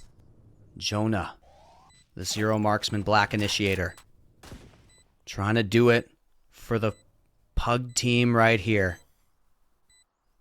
Around the corner, there's the tap. Jonah gets the headshot. Great work there. I believe that spike is now at half, so Jonah has so little options right here. Continues to tap, continues to shoulder peek. Jonah has got the advantage. It's not at half. I was mistaken. Goes for the headshot. That's just surgical from Jonah and brings them to match point once again. Switching sides. Match point. Woo-wee! Saddle up, everybody. This thing is not over yet. Just when you think that TLP could be able to win it, STF something in store for us. And now, right back at it again. TLP switching things over. They're on the attacking side now. ST going to be back on the defending side. Operator going to be in the hands of Bones. Like you said, we haven't really seen that Operator kind of popping off like I'd expect to from ST. But we'll have to see if they go for a bit of aggression this time. Putting a lot of their focus on B. Something ST has to kind of investigate is the Jet has not had a lot of impact here, and that is definitely going to come back to bite you in some games. Cannot afford that against a team like Cosmic Divide, but they're not even thinking about that yet. So they got to deal with TLP, who are more than a match for them in Haven. They've already gone down one player. You got to imagine the first team. Oh, what? Shakor, not at all ready for that. Anderson peeks out. So good. Absolute dominance from Anderson there. That is just the killer instinct you need to take this one. And all the analysis out of the server. It is 15-13 for ST on their map pick of Haven. Man, I was about to say the first team to win a defensive round is likely to take this game, and that's exactly what Anderson just did with the trigger discipline, with the peek out, with the pounce on those A attackers, and they take map 1 of the series. Yeah, that's, again, when things get tight, things get heavy, things get hectic, that's where you start to see the real players thrive. And right there, that last round alone, the fact that we could see the discipline not to go for the fight right away, but that timing too allows that player to clear it. The comms come in that they think, yeah, everything's all good. We're good, guys. We can make it through. And then he swings to take down the spike carrier too. The nail of the coffin, and a well thought out game on map number 1. And I mean, when we look at, you know, the kill death ratio, I mean, Vic was top of the scoreboard, but again, everything was just neck and neck when we talk about it. Like, Anderson was a 23 kill, same with Jonah. Yeah. And that's just what you need. And this is a pickup group. Yeah, so much coordination. You know, all of these players are very experienced, pardon me, in these types of situations, and it really shows through here for ST. This is extremely high-level Valorant coming through, even from a team that doesn't normally play together as 5. And so you love to see that. There were so many amazing moments in this absolute behemoth of a map 1. And as I said, it was only map 1. So we are going to take a bit of a break. Before we do, just reminding everybody that Jack Links is giving away a brand new PS5 and a month's supply of beef jerky. Be sure to enter that giveaway at tgs.gg/jacklinks. And we're going to see you for map number 2 of the semifinal. And we'll see if it can go all the way. We'll be back in a sec. Jack Links presents Messin' with Sasquatch. Watch this.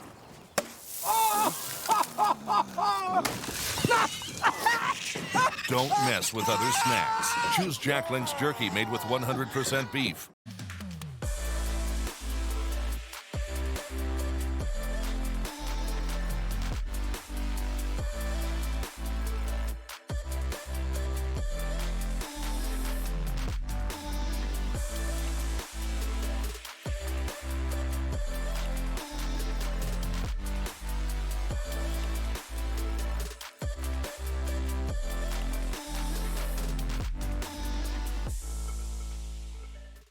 Jack Links presents Messin' with Sasquatch. Watch this.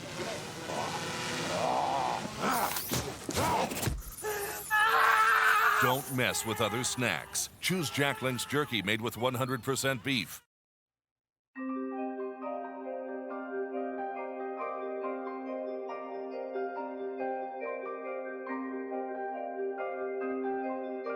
When it comes to hunger, there's this almost primal feeling inside your stomach, this voice inside you screaming, feed me. That's where Jack Links, really comes in. Jack Links satisfied my hunger cravings by making sure to have every single flavor under the sun that I could ever want in jerky form. If there's ever a moment that I know I need a snack during those long streams where the people themselves are urging me to keep going, they want more content, I know I can just go ahead and rely on Jack Links, yo. Yeah, I think there's something in your beard. Oh, this? One second here. It's my emergency snack whenever I need a little hot and spicy, so. You never know where you're gonna need that emergency kick. One of these? When I'm gaming? You ever eat crab? Like eating crab, it's great, but it's also annoying because you do all this work to get that shell out and then you get the meat. Beef jerky from Jack Links isn't like that.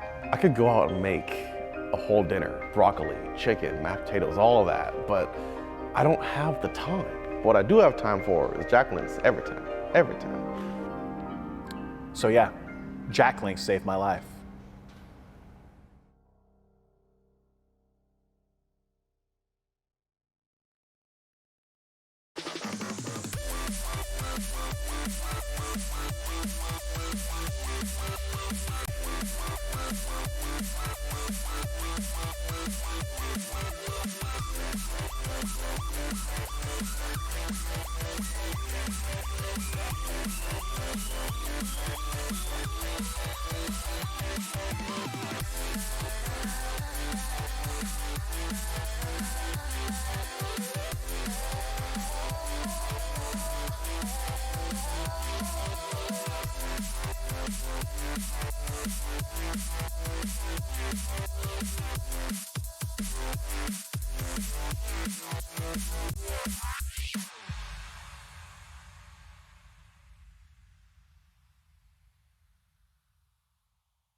Ray Smithers classifies himself as an amateur researcher seeking a solution to the mystery of the Bermuda Triangle.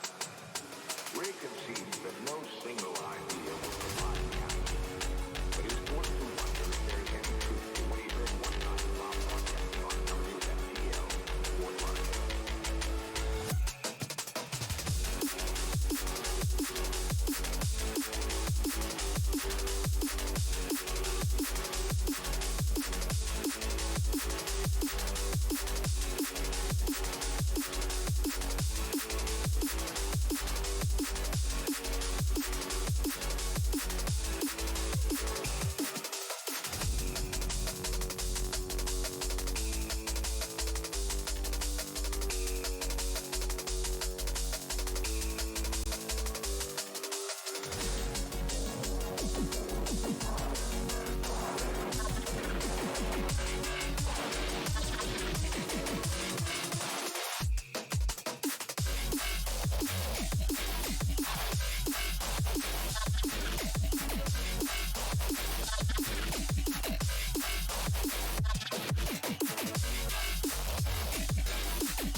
And welcome back. We're here with your two casters, myself, Lass, and Wes Rambo. Good to see you. And we're here for the Jack Links Wildside Rambo, map number 2, semifinal number 2.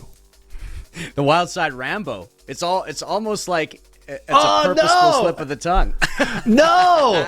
I was so close. I was so close. You know what? I'm not even complaining, man. We could call it the Wildside Rambo, at least this section of the stream right here. But Jack Links is very, very kind to sponsor us with the Wildside Rumble or Rambo, whichever you want to say. I'm not going to judge. But we are headed on to Bind, lads, and that is going to be the decider if ST Steam Tseal can manage to take it, even though actually this is a clip of Breeze right now.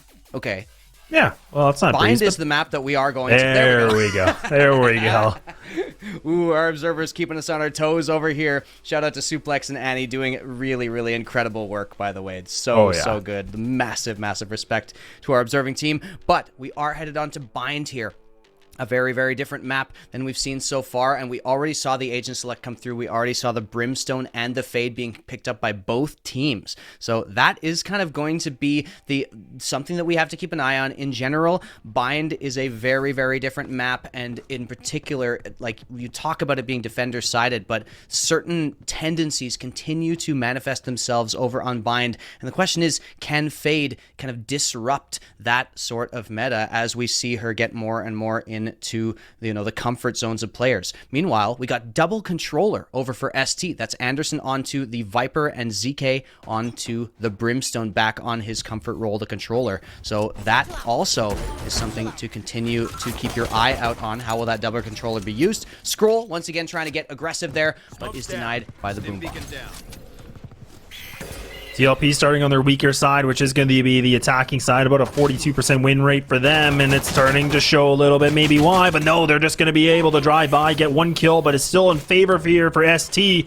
Spike's going for the fake plant, but there you go. He's going to be able to soar Lucas into another universe and able to find a triple just like that. ST, they seal it up and send it into the express mail, and we got ourselves a pistol back in store.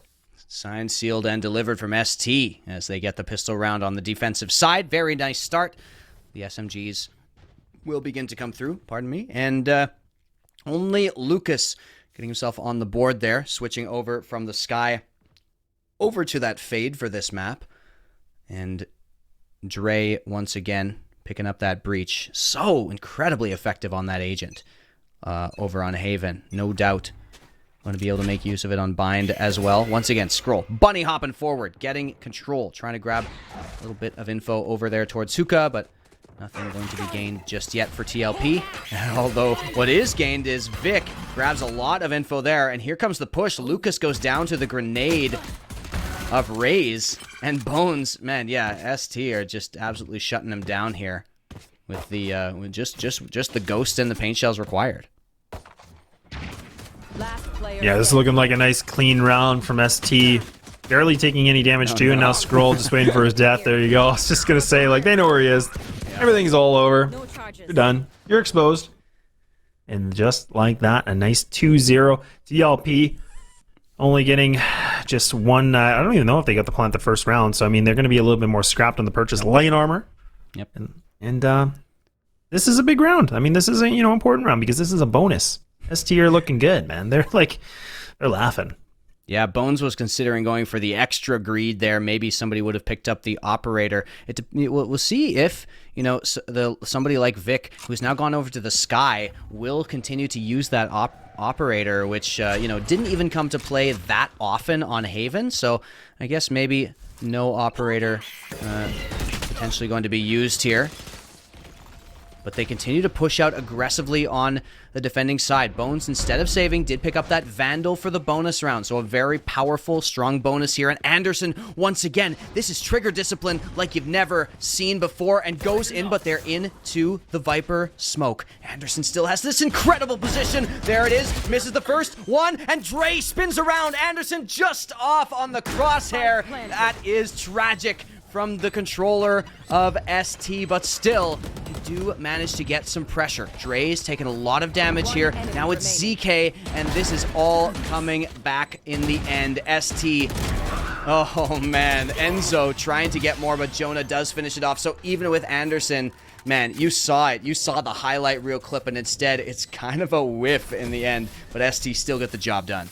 I can't believe the planter killed him. I still can't get over that. Like, he goes for the lineup, he does it right, he waits, a little bit of a whiff, that like split second of a whiff cost him that.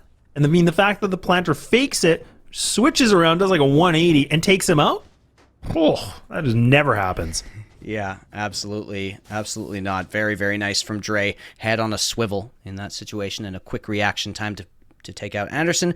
But ST, I mean, the real takeaway from that round, of course, is that ST have won their bonus. And so now we've got a very difficult situation for TLP to come back into, get themselves back, and to get themselves some of those very, very highly coveted attack rounds on Bind here. It's TLP, as you say, this is definitely their weaker half, which is not unusual for Bind. They are going to be able to get themselves potentially at least a plant here. And actually, Scroll got through U-Haul. Scroll's got a kill already. There's Vic trying to fight up against a mass of players swarming into the A site. Here's Jonah to bring up the rear. Jekker is so close. Jekker pulls out the knife. Everybody is so close to each other right now, and Jonah comes out ahead. But it's a 2 versus 2, and the spike has been planted. Both attackers in U-Haul. I don't know what's going on. I mean, it's just a jungle right now. People are getting lost in the weeds, and now it's just down to 2-on-2. Enzo tries to go for the shot, able to rendezvous out of this. They don't know where the breach is yet. They know exactly where the first player is. Fault line's going to be used, but Jonah able to find a triple. Make it the quad, and ST are never going to give up anything. The goose egg continues in TLP. They're struggling to get that first round, but they almost got it on the Thrifty. Yeah, and you don't expect to be that hyped up about an anti-eco round, but in that case, it's definitely justified. Very nice from Jonah, and so close. TLP honestly gets so much out of that pistol round there, with all of these kills coming through, with Scroll getting so aggressive, just flooding into the U-Haul position, and yeah, TLP get as much value as they could have asked for out of this round. But by the end, you're like, well, now you're in a position where you hope to squeeze out an actual eco win. Instead, it's TLP still with the goose egg on the board, and ST still with guns in hand. Oh, Scroll, that is gorgeous right there. Gets through off of the nade. That is just, oh man, that is chef's kiss from Scroll right there to take out the opposing Raze and deny that showstopper. TLP with a great advantage now. Yeah, picking up a kill like that's important. Now Scroll just flying through the sky, but now they're going to be in Octagon. Jonah trying to see what he can do, but not able to now, but TLP are starting to win these fights, and now it's a 5-on-2 situation. It's a Sky and the Brimstone, never mind, it's just going to be a Brimstone. Boomer Brim, it's ZK from the Academy. What can he do? Looking to see what he can find, but he's taken down to 1 HP. This thing's done and dusted, and TLP pick up a flawless gun round in very interesting fashion. Yeah, ZK. Who am I kidding? My knees are going to kill after this. As TLP put one on the board right there. Man, that is so sick from Scroll to get through the teleporter off the nade, opening it up. So ready, because that is such a standard play for a defensive raise at A short. Throw the nade through, then if you have that info, you can take the showstopper and follow it up. Scroll, no doubt, has done that exact play so many times and knows exactly how to counter it. Man, I gotta get off this because I'm gonna just gush about it for the rest of the map if they let me. So, in any case, TLP got the round here up against a bit of a rough buy, but ZK actually does manage to grab a Molly kill. There's Enzo to trade. 4 versus 3 situation, and they've got complete control of A. Yeah, TLP are doing a great job in just getting the A takes, and this seems to be their favorite flavor. And now it's going to be Anderson and Vic able to find a couple more. This is a good pickup, though, so this retake is possible, and now it's actually an advantage here for ST.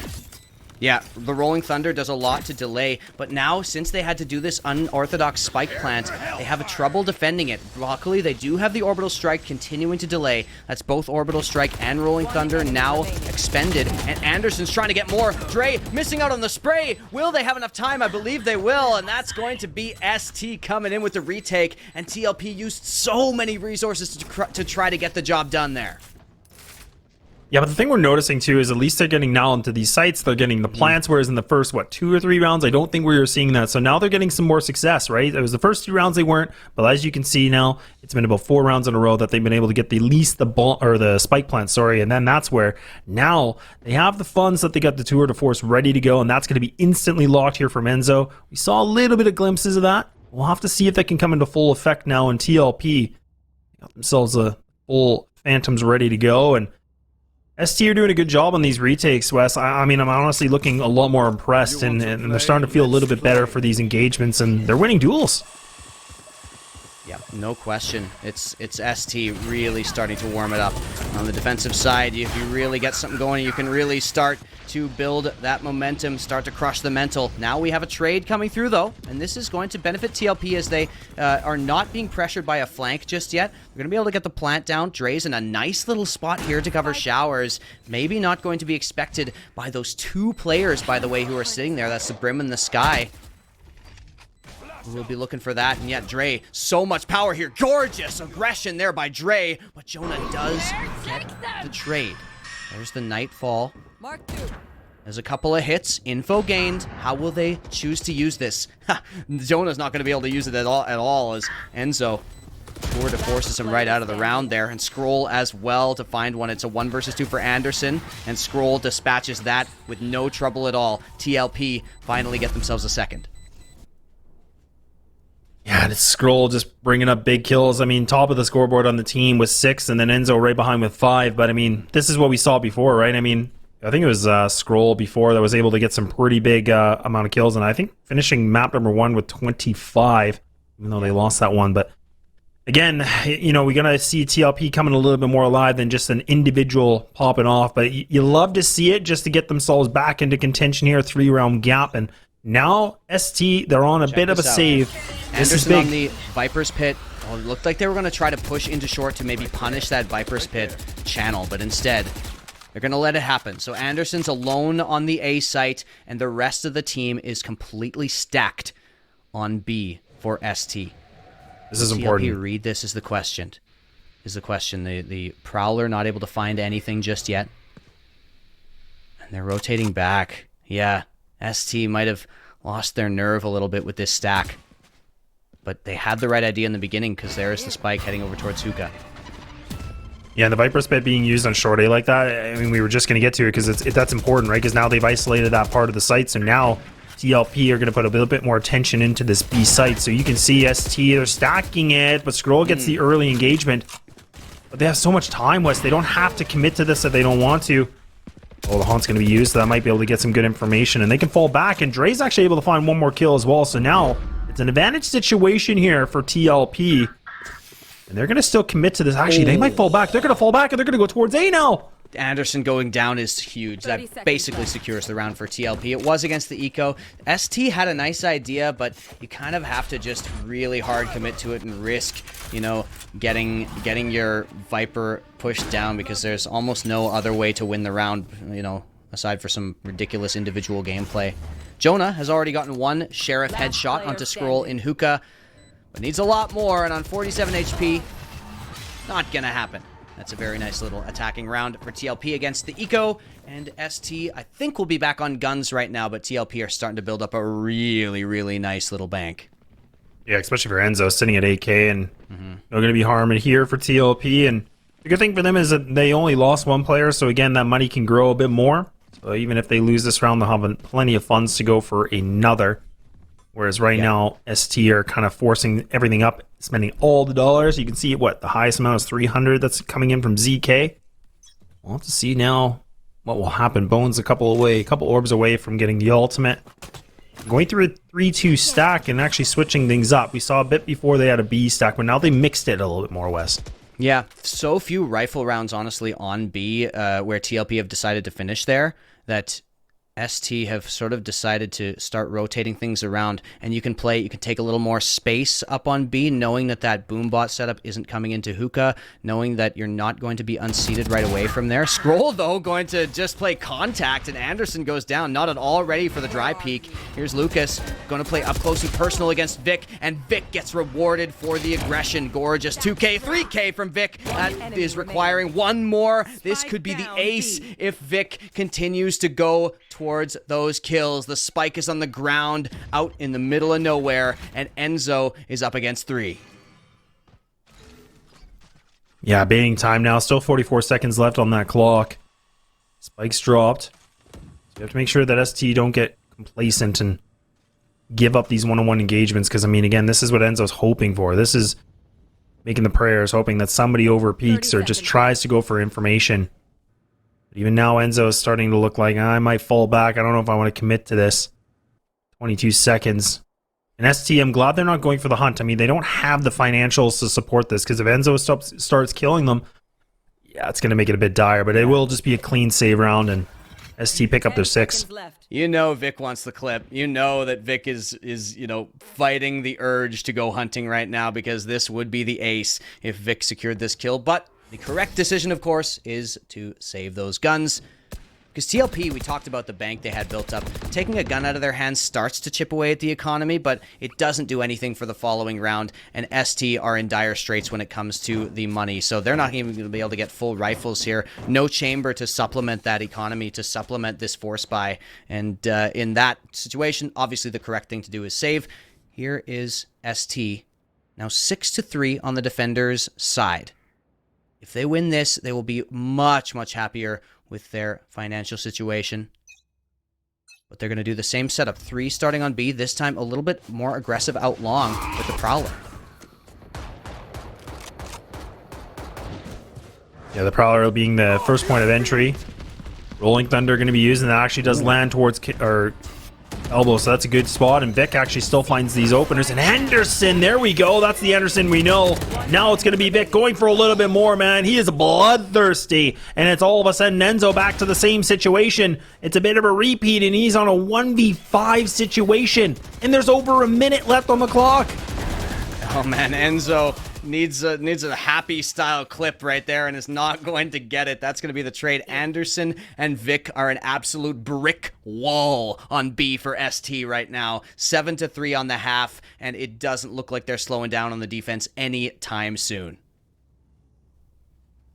Yeah, they are just doing amazing work. I mean, the fact that Vic is just looking really comfortable now, playing on the sky, locking it down. I mean, top fragging with 11 kills. It's just something you don't really see. But again, like you said, every time the TLP try to, you know, crunch that B site, they just can't get in. They just can't get in without a huge amount of fall. Yep, all their success has come from A so far in rifle rounds, and so they do sort of start to look further towards that. But now, maybe kind of sensing this, it is ST who have adjusted, and there's Bones with 2 kills already. That's disaster for TLP. So they already are working against the clock here in terms of this half. There's the showstopper. What is this from Bones? A 4K on the round, and he is absolutely destroying TLP right now. Oh, man, they got a target on their back, and he's just hitting everything. Oh, it's just... Oh, so frustrating if you're a TLP fan, and there you go, Anderson. Yeah, just goes to the pond, goes to the fountain. He's like, yeah, make a wish, and want to get this kill, and gets it. It's an 8-3. I hate to say it this early, but that could be the backbreaker. What a demoralizing round to play against here. We see Skrull trying to go for this. There we go. Start hearing the satchels. Tries to satchel away. Not fast enough. Better Raise wins in all chat for Bones. Ooh. Well, here we are. Here we are, Wes. We're at an 8-3. Here we We're are. seeing a lot of rounds going in a row here for ST. And now they're starting to get a little aggressive. Skrull doing what Skrull does. Yeah, It's a trying to showstopper. answer back for that Raise versus Raise play. This time it's Enzo. Doesn't even let him get the second showstopper kill, though, but that's a beautiful pickoff, and what a response from Skrull. This is TLP basically securing the round before it even began, almost. 5 versus 2 situation here, and Anderson goes for the headshot. There is the orbital strike, but Lucas is the one who has to punish. Nice little headshot there from Anderson, and it's only going to be Jonah remaining on the fade. And I fear this is going to have to be a miracle in order to get this, and not even close. Not a single point of damage done by Jonah. It's Lucas to finish out the half, and TLP with a glimmer of hope at the end of half one on Bind. Yeah, it's TLP that are breaking the backs here. I mean, the fact that they're able to get back to an 8-4 half, and we switch things over now so TLP can be on the stronger side. You have control of me, Jordan. You have complete control. I bow to your will. All right, eat the jerky. I ate it all. I ate all my beef jerky. It's all gone. Oh, man. It's empty. It's all out. It's all out. Yeah. You know that's what? what happens. That's what happens when I get snacky. You know, I get snacky, and then I get knew wild you with beat it. me in the end. Yeah, you are definitely getting your wild side going, and that's what these two teams are looking to do as well. As ST, as you can see up there at the top of your screen, are one map up in this semifinal. The winner of this will face Cosmic Divide in the grand finals right after this series. But TLP now on the defensive side. Which is their stronger side. This is where they start to thrive, Wes. And oh dear me, they are pushing up short A. So this is actually going to crunch the Viper. Oh, this could be big. The Raise is close up on the Cat. Anderson might overstay the welcome. Yeah, this lurk. Oh, Anderson! What? Jeez! Anderson just absolutely whips around inhuman reactions, and Bones gets an entry as well. Man, ST. You know, they're playing it so well. They're playing the map so well. They've got control. Their defensive half was so solid, and then they pull out just an absolute ridiculous play like that from Anderson. It's so demoralizing to play against, but Lucas trying to get himself back, trying to go for those right clicks. Jonah with a run and gun denies that. And ST are in a 4 versus 2, and still Anderson is creeping through. Oh my goodness, look at that. Behind. They go through defender spawn, and they're going to go all the way around, and then Anderson going to get this backstab. There it is. Oh, that just seals the deal. Unless we see some miraculous play from Dre. And it will not be. His bones will be collected up. And that's a 9th round for ST. And I love that pistol. I love what they did. And again, this is what I talked about with this team. This isn't like the full ST roster. There's a bit of a mixture in this. A little bit of extra spice, if you will. And I'm not talking about the pepper jerky flavor. I'm talking, you know, more variety out of this. And now, that's where they can play a little bit more loose. And that was a loose round for me. And I love what I'm seeing. Yeah, it's just gorgeous stuff. I love seeing like the individual skills start to come online, especially, you know, starting to be a bit of a long day for ST, who already played a very taxing overtime, and that is going to start to come into play if they make it through here. But for now, it's Bones trying to get this done early, trying to get themselves a little bit more of a break after this series, because all they need is 3 more rounds if they win this one, and it's only Enzo remaining. And at this point, you have to imagine Enzo needs to find a miracle in this round. That's going to be a gun recovered if Enzo goes in, but they will be watching this. Has to go past the snake bite, and Vic is ready on the off angle. 10-4 for ST.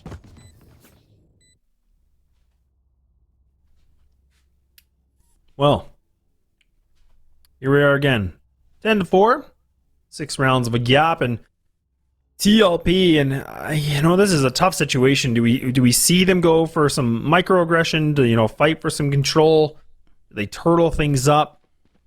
It's a big risk, but I mean, we might need to see something come alive here. And ST, they're starting to look really confident in these engagements. They're starting to feel really good. It's smooth sailing. There's no white caps. They're fine. Now you can see Scroll actually trying to get a little bit of information inside of mid, but Bones is waiting for him. Nice, that's going to be able to push that. So now they got the hookah control, and look at this, just like that. Look at how much map control they've already been able to get, Wes. Yeah, so much scaling already gained, but Scroll tries to fight back. It's a 4 versus 4, and Scroll still has domain over hookah here. Raises playground if there ever was one on both attack and defense, but Scroll has taken a bunch of damage there. And it's going to be Anderson trying to push through into hookah. Scroll has to back off.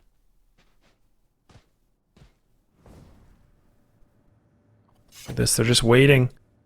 Oh, they're just waiting to go for it. They're gonna pounce on this.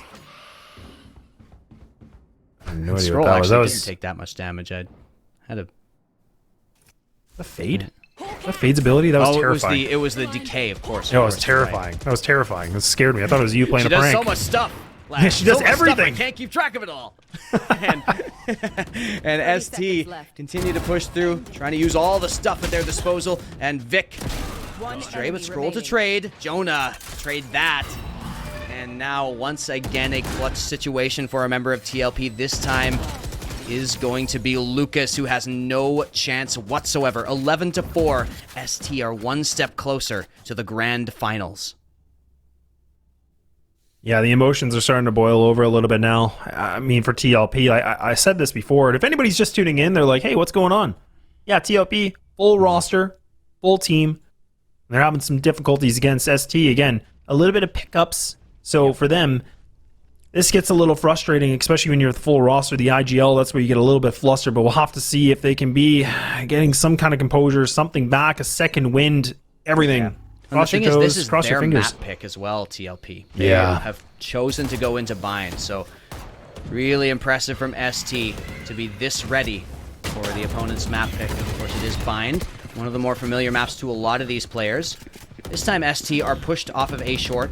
Heal has to come through. And they back right off, but there's still a lot of presence over on A for TLP, and still, once again, Anderson continuing to lurk, continuing to be such a thorn in the side of these rotators when they do start to go over. Lucas here with the judge. Lucas, what a play! Takes the entire damage, face tanks it from the boom bot, and recovers a gun. That's going to be TLP. And this is what they need to give it their best try. This is what they need to start this off. If it's ever going to happen, it needs to start with this round right here. Oh, but the flash comes in and Dre's able to find Jonah, so that was a bit of a fake. So now this is the pop. This is the element of surprise. They're coming in for the A hit, but they gotta move now. It's gonna be the Brimstone. It's Jekor. He's gonna have to hold this down. He needs to stay alive. The longer he stays alive, the better. They haven't even spotted him. They haven't even noticed that he's here, so he's gonna get a free kill. Oh my gosh, I thought he was gonna whip it, but he gets it. Anderson is deep behind enemy lines, already waiting at the spawn link, but Dre does dispatch him. That looks like TLP have probably secured this round. All they need to do is take out Vic. No, the individual skill, and Vic gets a headshot. No way, Jekor. Oh, trades it out and brings them back. Ends the win streak there, and TLP will stay off of match point for one more round. Yeah, crisis averted for now, and TLP, they keep it calm, they look good, and I mean, honestly, Jekor staying alive was important. Yeah, really nice there.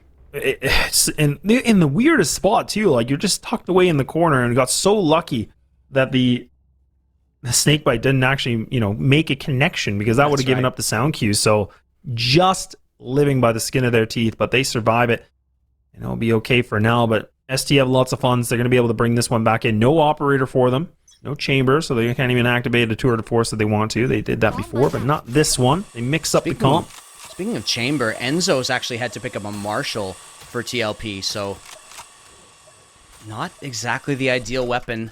5 out of 7 from the tour de force there for the chamber of Enzo, and TLP really want to make that happen, but they would love to make it work with just the Marshall and only use that next round. The Seekers will come in, the fault line to respond, but Anderson just does not let up on that lurk. So many kills from that position in this map.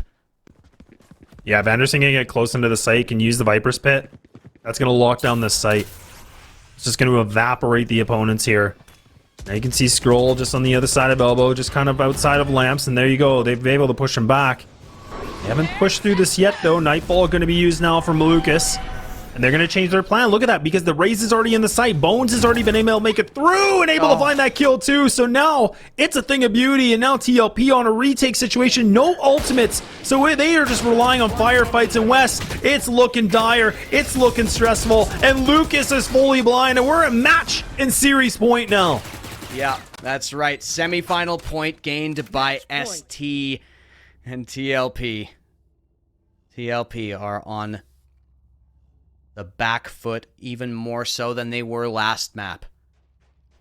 So difficult to get this to come through. TLP just requiring a little bit more fragging power, requiring a little bit more defensive capabilities, and they need to deal with Anderson on that lurk. 19 kills for the Viper, just sitting on A short, just catching the rotators. TLP have not found the response whatsoever. We'll see if the aggression is the response. Not for Lucas. Anderson again. Anderson just does not let up. An absolute boogeyman, an absolute nightmare here, and Bones has the showstopper up. Will this be how it ends? Will the Viper be able to complete her dastardly plot with the lurking? Oh, there it is. Bones, he's able to take down Dre, so it's just down to the Lonely 2. No way. Oh, and Enzo able to headhunter 1, but now he's by himself. He's trying his best, but that will not be enough, and it's going to be a 13-5. It'll be ST to get themselves that ticket to the grand finals, and they're going to now be playing Cosmic Divide. It's ST.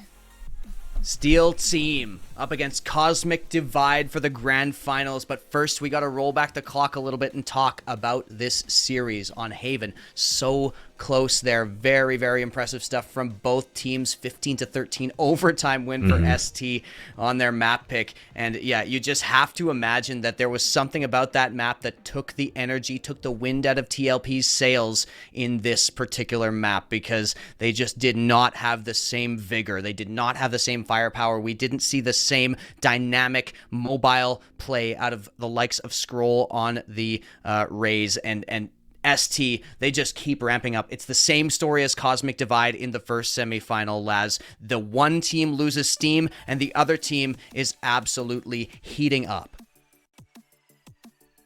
Yeah, and this was such a good game that we saw from ST. Again, this was a different story than what we saw in the first map. And I mean, for this one, Anderson coming alive. I think a lot of the clips are probably going to be showing Anderson and Vic just honestly decimating everybody. I mean, this was 21 for Anderson. You're sitting at 17. I think First Blood's Anderson as a Viper was able to get 4. Like that. That's just things that shouldn't be happening. I mean, great for ST, but when you're TLP, check this out. Like that's insane. Like that's insane. Like that is literally an inhuman reaction. The fact that he gets hit in the head and then he still flicks the wrist and gets that kill. Yeah. Like TLP. That's where I talked about the emotions. That's where I talked about frustrations. And to me, that it's hard to say, obviously, but it kind of looks like that could have been the case here too, because ST were just plowing him down. Yeah, and you know, that is something that Cosmic Divide have to be paying attention to, because Bind is one of their maps that they often end up going to. Very, very successful on Bind this year so far for Cosmic Divide. They're up against a team, I mean, they've played against Tseal team, the full roster, quite a few times, and they're definitely familiar with those players, but against this squad, maybe that little intangible, that little bit of chaos, little bit of pickup mentality that is coming in from Tseal team is going to catch them off guard. It remains to be seen, but that is going to be all from me and Laz. TGS, Jack Links, thank you all so much. To the Twitch viewers, to all of you over on Animals co-stream, thank you so much for having us. It's been amazing to cast this event. And Laz, I gotta ask you for some last words before we head out.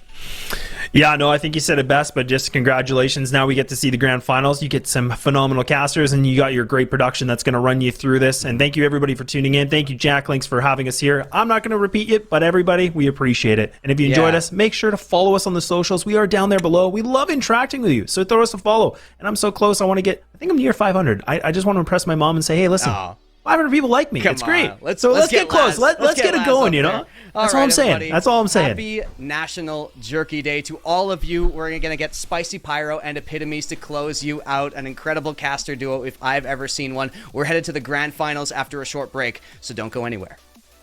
Jack Links presents Messin' with Sasquatch. Watch this.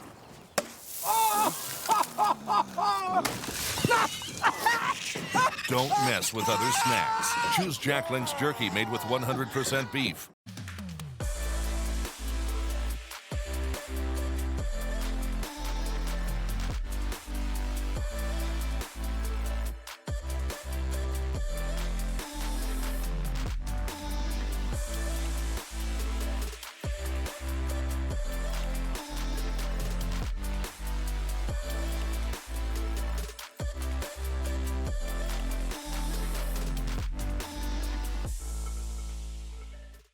Jack Links presents Messin' with Sasquatch.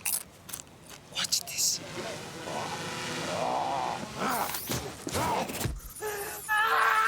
Don't mess with other snacks. Choose Jack Links Jerky made with 100% beef.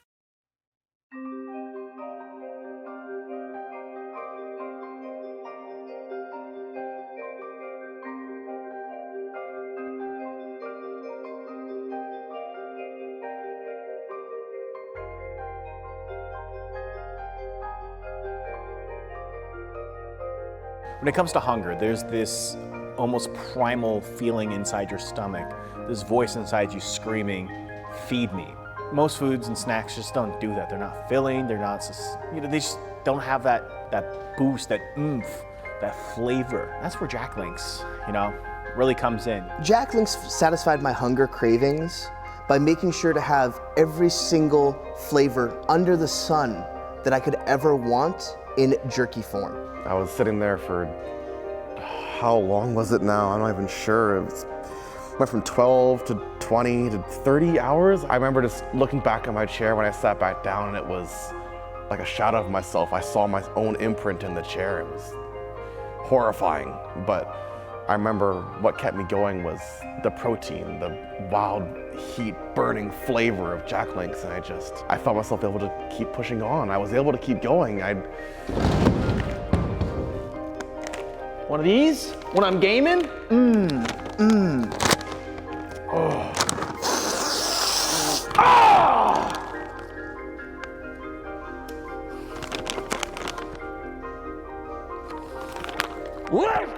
Hi, my name is Matt.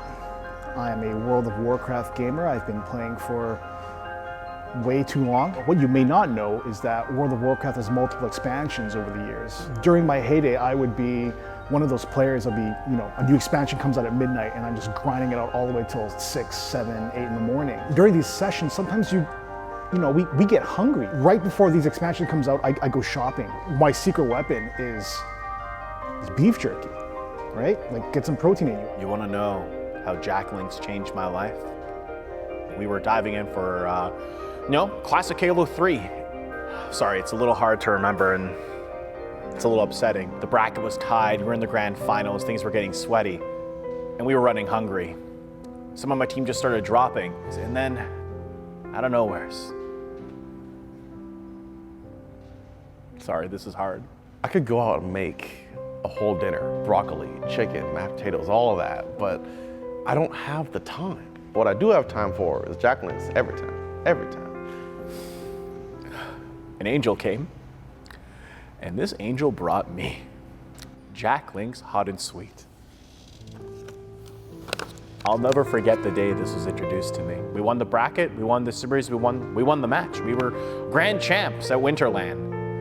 And I wouldn't have pushed through without the right snack, and that was Jack Link's. You see, when I'm gaming and I need a little refresh, and I'm doing a little PvP, a little bit of competitive, I'm ranking up, I'm doing crazy stuff, I go to Jack Link's. Not even just Jack Link's and all the delicious flavors, I particularly go for the jalapeno because I need to get fired up. I need a little bit of when I'm playing games and I'm feeling it and I gotta keep on keeping on, this is my go-to, a little jalapeno. Let me just. You ever eat crab? You know, like eating crab, it's great, but it's also annoying because you do all this work to get that shell out and then you get the meat. Beef jerky from Jack Link's isn't like that. Hey, I think there's something in your beard. Oh, this? One second here. It's my emergency snack whenever I need a little hot and spicy, so. You never know where you're gonna need that emergency kick. I could go rank right now. I could go play some PvP right now with this beautiful piece of jerky. Oh.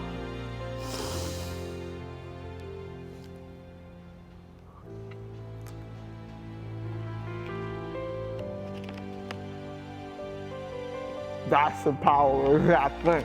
When I needed a snack, when I needed a protein bump in my life, Jack Link's was there. So yeah, Jack Link's saved my life.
And single elimination bracket where the grand finals the prize pool is like $5,000. Hey Tala, we are just about ready to get things started, and welcome back everybody to the Jack Links Wildside Rumble for the grand finals of Cosmic Divide versus Steam Tseal, and they're competing for the first and second place here of the 5 grand prize pool. I'm Ash, aka Spicy Pyro, and on the desk with me today is Tala, aka Epitomes.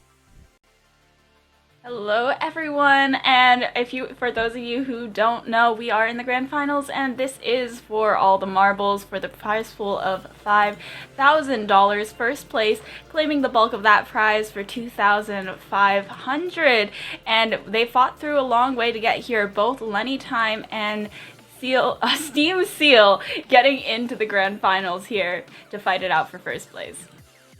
Yep, I'm really looking forward to this matchup because these two teams were two of the teams that we expected to make it this far within this tournament series, right? It is going to be a best of 3 series here, 4 grands. And when it comes down to it, I mean, Steam Tseal just played up against TLP in semifinals where they won a 2-0 series, and Cosmic Divide actually dropped a map to TLP earlier on in the tournament back in round 1 of the group stage. So the fact that Steam Tseal was able to take, 2 maps off of TLP, and TLP managed to take one of the only maps off of Cosmic Divide so far in this tournament, it makes me wonder if that means that Steam Tseal will have a little bit of that edge up.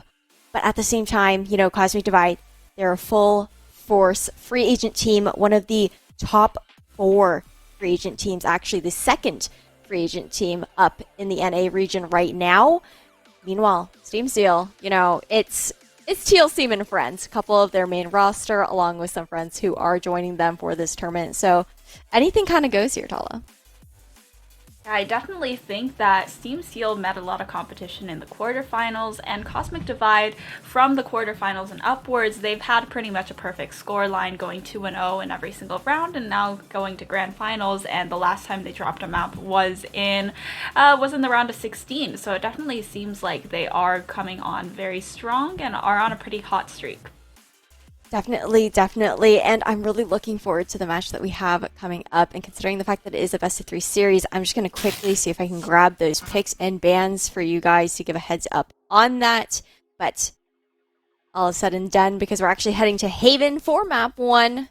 Agents are coming out. And if we go over to a third map, and obviously the second map, that's going to be Bind and then Ascent that we can look forward to. How are you feeling about these team comps so far? They're definitely interesting. I think this is just something that you're not really used to seeing. Breach definitely has become a lot more popular on Haven, so that's someone that I definitely expect to see, and Chamber has become pretty ingrained in the meta even though he has been nerfed. I think the Fade is interesting because I think a lot of the time she does rely on lineups, but her combination utility with Breach can be very strong. That's very true. I mean, Jonah has also been playing Fade, I believe, the entirety of today so far in the 2 matches in semifinals. So I'm not surprised to see him pulling that out here for Grands either. And I feel like both of the Chamber pickups are pretty common here on Haven, considering the fact that you can play a little bit more aggressively on the attacking side. And you're able to make some quick rotations with the Rendezvous as well. A really common spot being on top of the box on C site as the defender, and then you can just TP out back to CT. But that's going to be Cosmic Divide here, starting on the defense. Tseal going to be on the attack to kick things off. And what are you looking forward to in this pistol round? Well, Tseal was actually able to close out their series in the quarterfinals on Haven, and it was a lot more decisive despite both of the teams having to fight back and forth for the first two maps. So I definitely expect that Tseal is going to come out with a lot of aggression here, and try and get the ball rolling early and just snowball into those defending rounds so they don't have to worry as much on the defense. It's true. I think one nice trait that we're seeing coming out is actually the Neon in the hands of TGS. Neon has been a pick that's been coming out a bit more frequently on Haven, considering the fact that she as an agent is able to go for such quick rotations. But to kick things off, Tseal, they're going for a C-site blitz. The fault line will come out to delay a little bit though, and the rotation has already come through here for Cosmic Divide. Now able to trade one back and forth on the site, Tseal are going to rotate off the site pretty quickly, and with that Neon down on Cosmic Divide, neither of these teams seemed like they can out-rotate the other, but Anderson, a quick shrouded step up into heaven, is going to try and get a flank out through CT. Jonah, though, with the help of a Prowler, swinging around those boxes, able to find one, but it's still a trade back and forth. Anderson in good position, and 2-0 kills to get Tseal to that first round. That's a really nice reposition from Anderson to kick things off. That tried to step to heaven, like you mentioned, and then just to go downstairs and try to pinch the retake of Cosmic Divide. But it's only been round one. It was only the pistol round. We're just getting things started for both of these teams. We're going to see the buy-up. No surprise there, coming up from Tseal. That's a Valorant. That's kind of what you expect to go through on round two when you do end up winning that one out. So, it looks like this time around, they're swapping onto the other side of the map to kick things off. An A-heavy default, playing a little bit more slowly this time around, considering it is an anti-eco. You don't want to lose a gun too early on to the defenders. There is some info being gathered on the other side, though. Nerve pushing away all the way up to C long and is able to gather that orb as well, and that allows for a rotation from the defenders onto this A site, but they're still at a weapons disadvantage. Jonah finds first blood. Bones needs to be really careful of this short push. No! With only a Marshall dashing right past. Oh, wait! And is able to find both of them as well as what just happened there. And Anderson picks up one more. Nerves can only find one before Anderson takes him down, but that short push. That 180 from Bones was just nasty. But now it's going to be Cosmic Divide, able to buy up 2 full rifles, so they'll be able to contest this next round. You're likely to expect the round to go into the favor of Cosmic Divide here. So what I would like to see coming out from Tseal is the effort into making investments into those alt orbs. Maybe try to get, I would say probably Jonah or ZK's ultimate online. Just a little bit closer, get some points invested there, and then just do damage to the economy of Cosmic Divide. But, you know, some crazy thrifty rounds come out every once in a while as well, so time will tell. And Tseal, maybe they'll be able to steal the round away anyways, but we know Cosmic Divide. We know how Iron Wall their defense can be. Bill's trying to creep into garage. Icy finds that clone kill onto the chamber, allows TCAS to pick up that Phantom as well. Just spammed shots to the garage door. Not going to find any damage on the defenders, though. The only one really chunked is that chamber there. But otherwise, Cosmic Divide in a good position.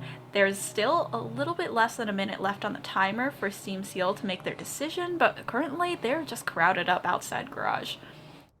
Yeah, playing it slow, trying to use those close quarters to their advantage, but they are surrounded by defenders so far. Nerve with another good pick up, a shrouded step away to get out of the fault line here.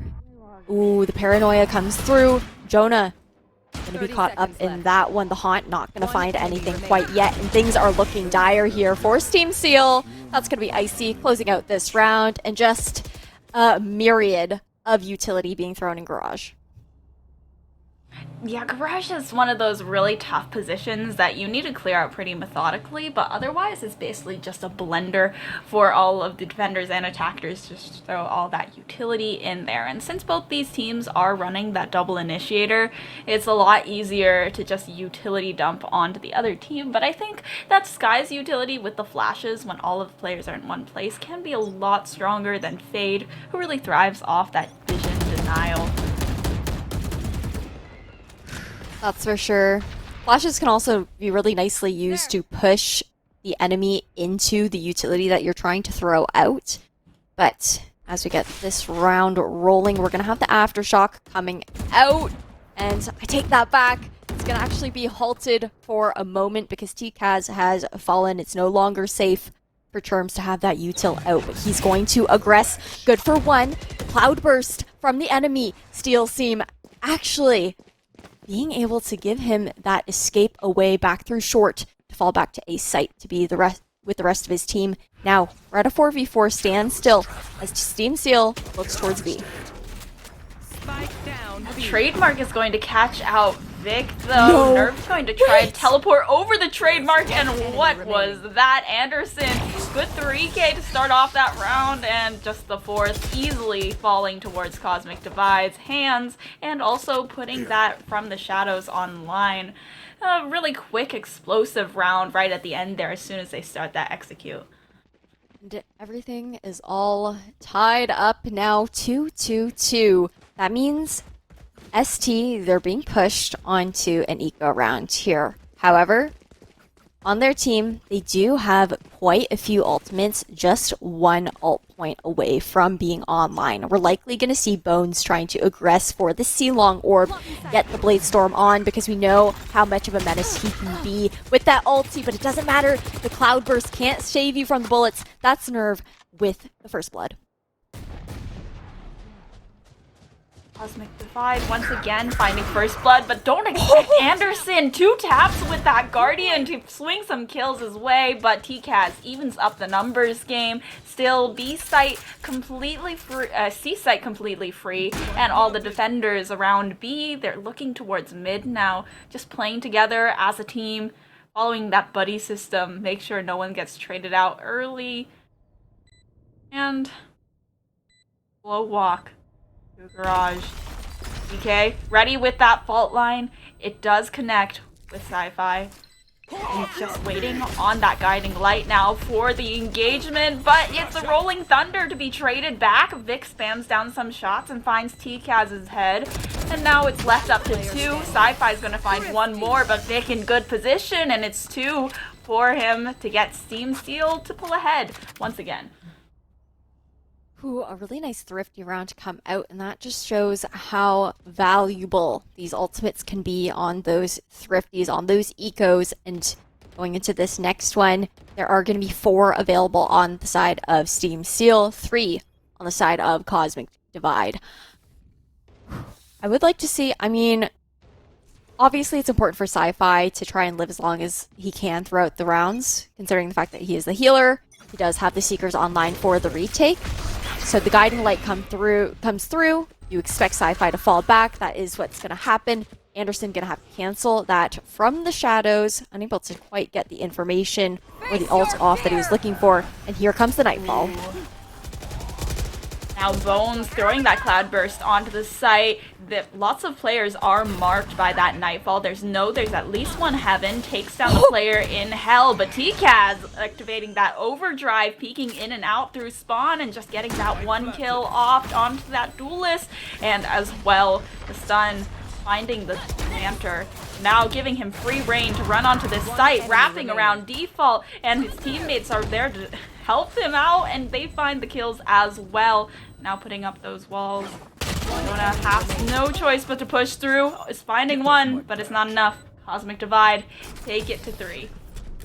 It's just the beginning. It's only the first half of the first matchup, and this game's already so tight, and I feel like that says a lot for what we can expect for the rest of Grand Finals today for Jack Link's Wildside Rumble. And, I mean, I really want to point out just the amount of impact that TKAZ had with the Neon utility in that previous round. You had the high gear, you had the overdrive, just being able to jet around, get behind people, and the relay bolts as well to stall things out. And then the fast lane made such a difference as far as being able to cover A long in that situation. We're going to see fault line for a fault line going out for a lobby as ST is conglomerated outside B, taking this grass control for now. There will be a dark cover being placed down on the B site. Also a trademark hiding on the right side. So Tseal, they're going to be backing off for now. Want to rotate into garage. Icy does whiff the shot with the op, and both of the big name ultimates, that Blade Storm as well as the Tour de Force, being popped now, so they have some way to contend with the firepower that Cosmic Divide is bringing to this round. And they're still going very slow, trying to find what info they can. They've left that chamber lurking in mid to see if they can catch out any of those rotations as they head towards the A site, which is loosely defended by both the Sky and Neon, just hanging around a link. But otherwise, I'm not sure if they can hear that rotation coming from sewers, but Sci-Fi already made his way walking towards heaven, which is swiftly covered by that dark cover. And Bones now staring straight onto the site, signaling to his teammates there's no one here, and trying to allow someone to get that plant down. I like how Cosmic Divide played out this round, playing very far back, playing for the retake, and now there's the Rolling Thunder that does come through terms with the Aftershock. Push out the left side of A long as well. TCAS just being a menace with the relay bolts, and retake is the name of the game here for Cosmic Divide. All that we have left is Anderson, good for 2, not able to close out the round though, and that's Cosmic Divide with the advantage going into round number 8. I had to do a little tally of the score there. Just a little math around, but Cosmic Divide, that was a really clean retake that they did as well. And we've talked about the Neon using her high gear to get into those places really quickly, but I think that was really one of the examples of when Neon can out-rotate and follow up on Breach's ultimate incredibly quickly, because we saw the Rolling Thunder go out onto the site and almost immediately TCAS was right behind it, and that's something usually only a Jet can do, and Jets can only really do that once per round unless they're able to collect all those kills. So that's just a value that Neon is bringing to this team, especially on Haven. That's definitely for sure. And Cosmic Divide, once again, they're playing far back. They're playing for that kind of retake scenario. A lot more investment over towards the C side this time around, considering the fact that Tseal did go towards A the previous few rounds. And just the last one wasn't able to close that one out. First Blood go over towards Sci-Fi, and all of a sudden, it's a 3v4 situation. But Tseal, they're stuck in garage once again. Nerve going to be shut down by Bones, and now Bones is looking for the ace here with the 4K. Bones in a very aggressive position. Not sure how much he cares about this ace, but he's still able to find it pretty decisively onto Icy. Also might pick up that operator, not sure. No, just stared at it for a second, contemplated it. No operating jet on the attack. So, I mean, that last round, it was a huge scuffle in garage, but I think Bones got into a pretty good position, and through all the chaos was just able to sneak past those two players hopping out of window, wanting to aggress. So maybe a little bit of an overextension on Cosmic Divide's part, getting a little bit too aggressive, pushing through those smokes, especially since they didn't know that there was a player so close by. But now, Cosmic Divide, they are forced on the eco. Forced on the eco, and Tseal just trying to play a pretty far back anti-eco for now, just looking for a bit of information. Garage looking like a pretty dangerous place to head into, considering this crossfire. The Prowler will catch one out, forcing the chamber to rendezvous out towards CT. And now it's a 4v5. Vic with another pickup here, and 3 players left. Yeah. The shorty's always going to get it. Terms good for 1. Unable to get a little bit more. The greed for the rifle will be his demise. And now it's a quick execute onto that A site. We also have Bones, who's in a really nice position to catch out the rotations. Once again, that lurking duelist spots the barrel of Icy's gun and is able to take him down. And now it's just left up to Nerve, alone in heaven with only a Sheriff. Spots out one, nice shot there. Another one through long. He's trying to peek it again, but thinks there's one behind him. Goes for the jump peek, and there's a paranoia, but still Bones comes to his defense. Anderson survives, and Nerve goes down. It's just round for round so far, Tala. And now we're going to see the operator coming back out. I mean, I think I know, you know, we saw them drop the op the previous round, then it was an eco, and I'm pretty sure the reason why Bones didn't pick that up was because in the case that they did get thrifted, they didn't want to put a free operator back into the hands of Cosmic Divide, because we know how Icy has ice in his veins and is able to get those sniper shots down. And going into this next round, I'd like the investment to go towards Jonah. Try to get that Nightfall online here on the side of Tseal for the execution towards site. But look at this aggression that Cosmic Divide is taking towards grass this time around.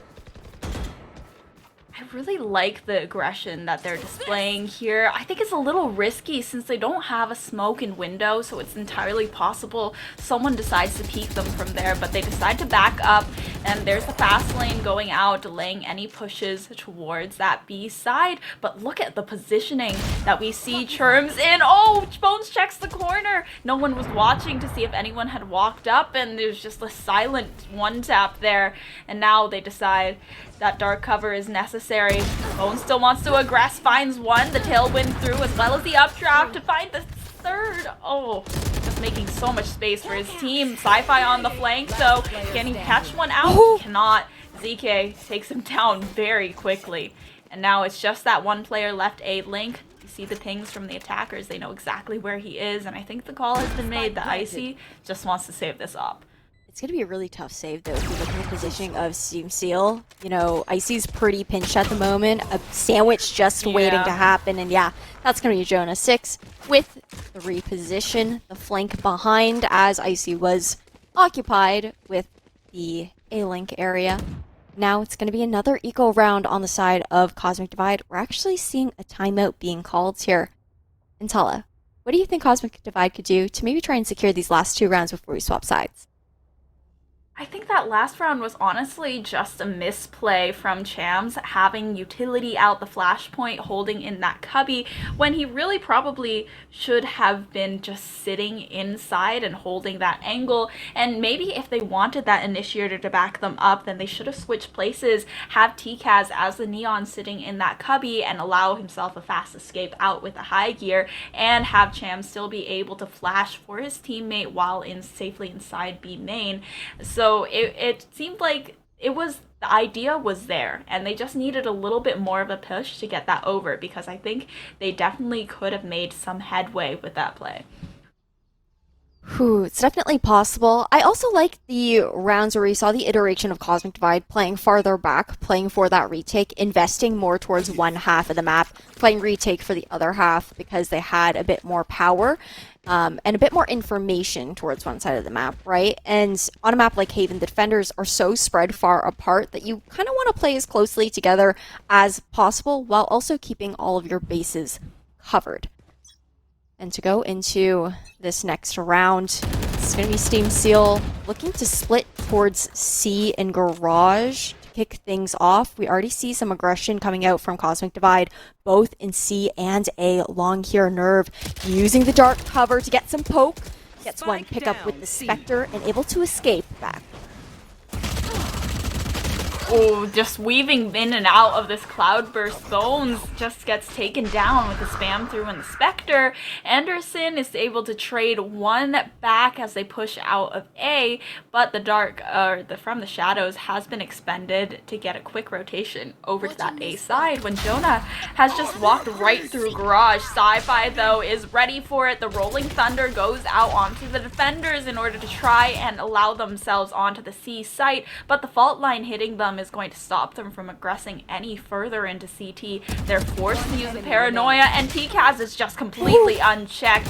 ZK takes him down, but now it's a 1v3 situation. Spike in ZK's control.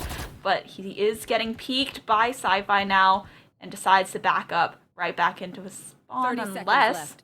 No, it's the reaggression onto that C site. But the crossfire down C long. So many corners to check, but the timing is just right. Nerve, though, is going to stop that clutch in its paces. Yeah, that was nearly impossible there on the side of Steam Steel to be able to get that round. ZK was just completely surrounded by all of the enemies. I like the idea of sending those footsteps, making some noise back in Garage, acting like he's going to rotate out. But without all the information towards flank and whatnot, it's really tough to kind of deal with that situation. There's a nice little replay there. I don't even know what happened on, Bones throwing out that cloud burst, and then Nerve is just like running back after getting the pixie long. The timing was just pretty hilarious. But a fault line will come through, and the follow-up with the Neon Util, like you had mentioned previously. Tala is going to allow TKaz to get one, but more Util on the side of Steam Steel will answer that, taking him down. Vic in a sticky situation, but it doesn't matter. Has the edge up, has the better angle against Sci-Fi. The wall bang will come through. Now we're at a 3v3 standstill. Lot of investment into that very early round with 3 initiators playing on A. It was a lot of flashes that they had to deal with long, and the fact they end up with even numbers after that is a little bit tough for Cosmic Divide, because now they're left with a lot less utility since they use that fault line early. Granted, it is a refreshing ability, but if Steam Steel time themselves correctly and re-aggress quickly, then there might not be a lot of utility left to stop them. Seems like they want to reaggress on A though, but they've left that chamber in mid. Vic now has to face off with Nerve and is able to take him down. That's going to draw some attention towards a Link at the very least as he pops that tour de force. But it seems like they're still keeping their eyes on A long, and it pays off for them. Icy does find one. The fault line goes out into A Link to stall out Vic, and now there's no choice except to rotate, but they've only got 15 seconds left on the clock, Ash. Only 15 seconds, but they'll make it there just in time. Actually, the slow might just be a detriment here. Jonah has to have his knife out. Will get this plant down with 1 second to spare. But it was really thanks to the positioning of Vic being aggressively up in B, getting that information there on the side of Steam Steel, and then able to actually rendezvous out safely to actually take C site as a team. And now a really interesting cross is going to be held here as they try to maintain this garage space. The Rolling Thunder comes out, but it's not going to hit anybody. They're all too far up long. That fault line might get them though, and it's a lot to clear out Cubby, but they're just sitting so far back, especially since they do have that tour de force. Icy just isn't holding for it, has to tap that spike, finds a tour de force player, but can he find the next? Jonah with the wide swing, and it's a 7-5 half for Steam Steel. Little 2-round lead. So Cosmic Divide here on the attacking side. Tala, they're really going to want to secure this pistol round. That's their chance at tying things up 7-7.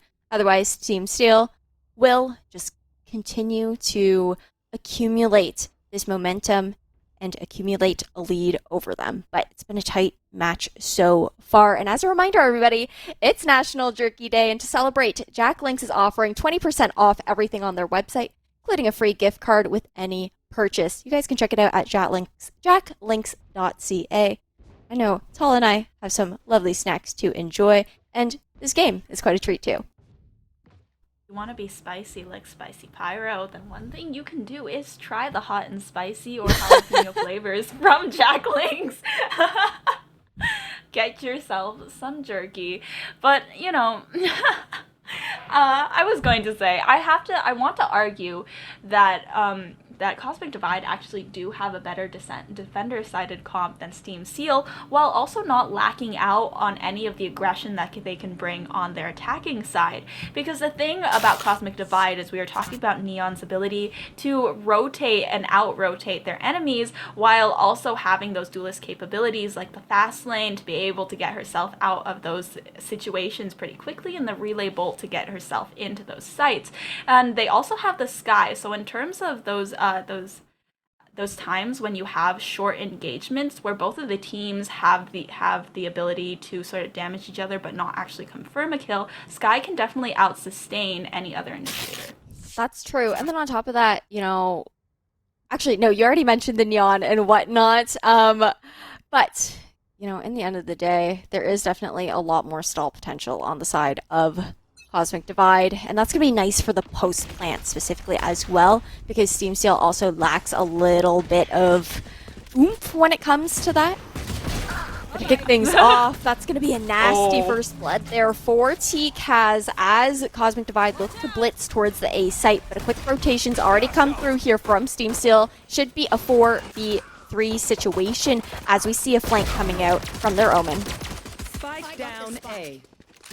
Ooh, the Omen coming through, but on site it still trades back and forth. Cosmic Divide have decided that they are going to try and get this spike down, but they're waiting for that flank as well. Anderson with the TP, the fake TP actually, just a shrouded step right next to him. They're definitely watching in that dark cover, and Anderson, what a shot, once again claiming that first pistol round for Cosmic Divide, and this is definitely their chance to tie things up. Yeah, that was a really, really nice retake. That's kind of rough on Cosmic Divide's side as well. They knew that the flank was coming through. They planted for CT, but elected to take the gunfight instead.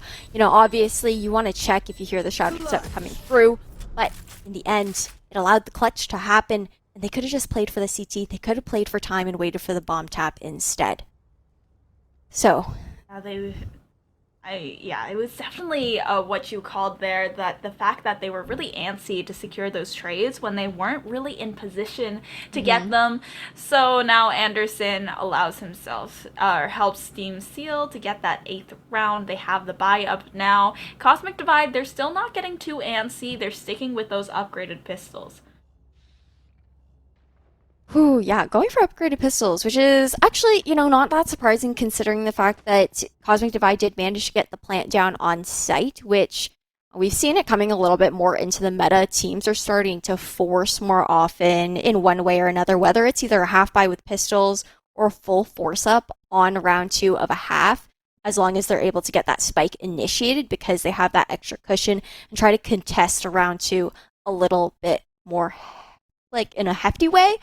But yeah, we're just waiting for both these teams to get ready. And Tala, this match has been so close so far. Do you think Cosmic Divide is going to bring it back?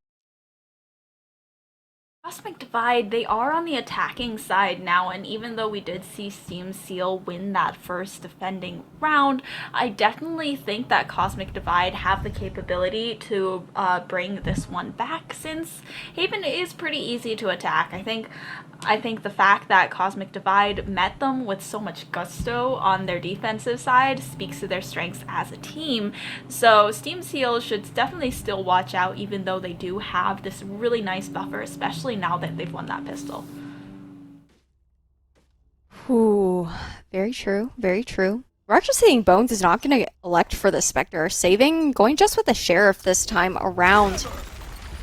And it's going to be an early fault line here for ZK. I'm surprised to see that Aftershock to be invested as an immediate follow-up afterwards. I think ZK was probably expecting TCAS to have already high-geared it all the way up to the top of C-Long. But, the fault line does refresh, but the Aftershock doesn't. So, I don't know if that was necessarily a worthy investment from them. But that means Cosmic Divide will be rotating away. They're looking for mid-control now. And Tseal, they got all this info towards A. Yeah, and Vic is also in a pretty good position to watch this B main entrance as well. Usually you don't really expect people to be on those higher angles. But the dark cover, that's going to stall them a little bit. Vic, though, finds 2. There's still one more in the smoke, but TCAS is going to peek back out, realizing that's a dangerous situation. But now Spike is on site. Bones is on the flank. TCAS is going to trade that one out. But there's so much follow-up from this team that Tseal just take it in a whirlwind. Yeah, precise gunplay, right? It's Spectres. Yeah. It's a drive-by. It's going to happen at least once per match. You can't really dance around it. It's one of the only guns you can really get away with it on. So you got to have a little bit of fun sometimes and maybe try and get in the heads of the enemy too. Yeah, and now for this bonus round, do you think, I was going to ask, do you think that it's possible that Tseal are going to be able to find some sort of strategy to take it? Because I think a lot of the times on eco rounds, you do see these teams run it down. Whew. Fault line to come through once again. There's always an opener from one side or the other. The Aftershock actually used to clear out that double stack towards A long, and look at this investment already on the side of Tseal. It's their bonus round, and they're using their numbers to their advantage towards the A site. They've scared off Cosmic Divide, and with the positioning of Anderson, there's so much information to be gathered here underneath window. Ooh, Bones with that hero rifle is also able to find the first pick. Anderson going to trade one more in, and Cosmic Divide taking down that controller on the flank, but still it is 4 people on another flank. They have basically completely traded positions, but have decided to put down that spike on the B site and now hold from either of the links. Churms though taking out the flashpoint to try and clear out mid. It's unsuccessful. There's still 2 players lurking about trying to find their picks, and Bones has made the rotation into C link as well. They're anchoring from A link and back site. Bones just needs to clear out that back site for his team, and the team can do the rest for the players in A link. Icy misses the shots, and Bones actually connects, and now it's all left up to TGS and just can't hold. ZK takes him down, and the bonus going over to Tseal as well.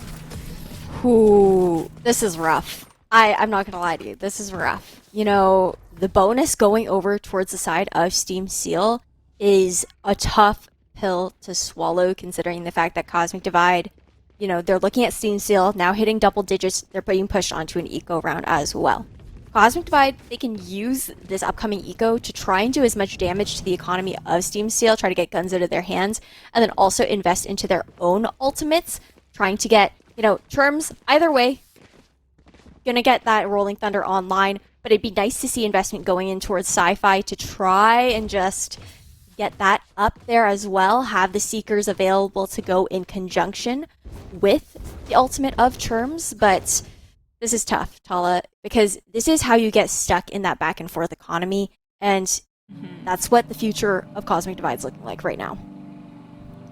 Yeah, I mean, Cosmic Divide, they do have that overdrive, and I wasn't sure how close they were to that tour de force as well, but they do have those 2 ultimates to rely on. People talk about how the overdrive is not as reliable as the Bladestorm because it isn't a one-shot headshot, but it also gives Neon's... It makes a lot of sense with Neon's kit because it just allows her to strafe back and forth in high gear, and then she just becomes incredibly hard to hit and allows her to get some free kills off of that. And I mean, it's possible that they use this eco round to also try something new and maybe be a little bit more aggressive than they have been, because they've been scared off by the numbers of Tseal before, but I don't think it would be bad if they did try something a little bit crazier. Definitely not. It's also interesting to see on the side of, I believe that was Tseal, the fact that they had 4 of their members buy up in round 2, and Bones went for a half buy to be able to afford a rifle in the next round, is a really interesting kind of strategy to go with as far as your economy, because Bones is playing Jet. That's an You know, Jet has the Eco Ultimate. You're able to get actually the Bladestorm online later on. So even if they weren't able to secure that 3rd round for themselves, Bones was like well set up to still be able to afford rifles in the next round if they weren't able to get that bonus down.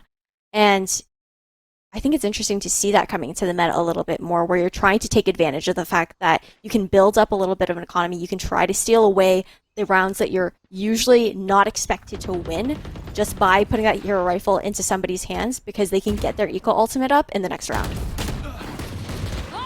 Ooh, Bones getting really confident and aggressive here, and that prompts the overdrive to be popped. Stinger kill from Churms, as well as a Rolling Thunder to follow up. I'm not sure if it connects with anyone here. We see that they've already backed up onto the C side. Jonas trying to get aggressive as well, and even though the Stinger does a little bit of work and TCAS along with it, still Tseal in a meltdown are going to find an 11th round. 11th round and 1 away from match point. This round, though, is kind of do or die here for Cosmic Divide. Because next round, they'll be kicked onto an eco if they can't get a 6th round on the board for themselves. And that means that they'll be fighting tooth and nail at match point. And you want to be able to make as much use of these rifles as possible.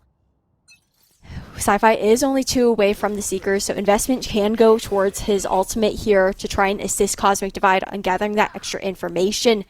And as I say that, TKaz, good for the first pickup, so that means the A long orb is free for the taking, but instead, Cosmic Divide, they're looking to back up, they're not trying to aggress for that investment. Yeah, it's a large rotation that's already been made by Tseal as well. The Fade lingering around in a link while the push-up has been happening towards C. So they're getting a lot of info for this rotation. We just need Icy to bait out maybe a peek from this breach, but ZK has backed up and is not going to risk it. Still a lot of presence towards the A site though. So ZK hasn't really spotted anyone out just yet, but now might meet resistance if he decides to peek into mid. Dry peeking, and is taken down, punished for it. Yeah, I mean, ZK also had, utility still in their hands there to be able to try and, maybe do a little bit of confusion, discord. Ooh. But as I say that, Anderson, good for 2, make that 3, make that 4, now hit with the paranoia. ZK trying to get the last kill, but Nerve is there to answer 2K for himself. From the shadows to reposition towards A. 20 seconds on the clock. The plant will go down. Initiated towards CT. And Jonah 6 does have the advantage, though, as far as HP goes. There is a haunt available for some extra information as well as the pull. But the question is, do they expect Nerve to be playing in heaven?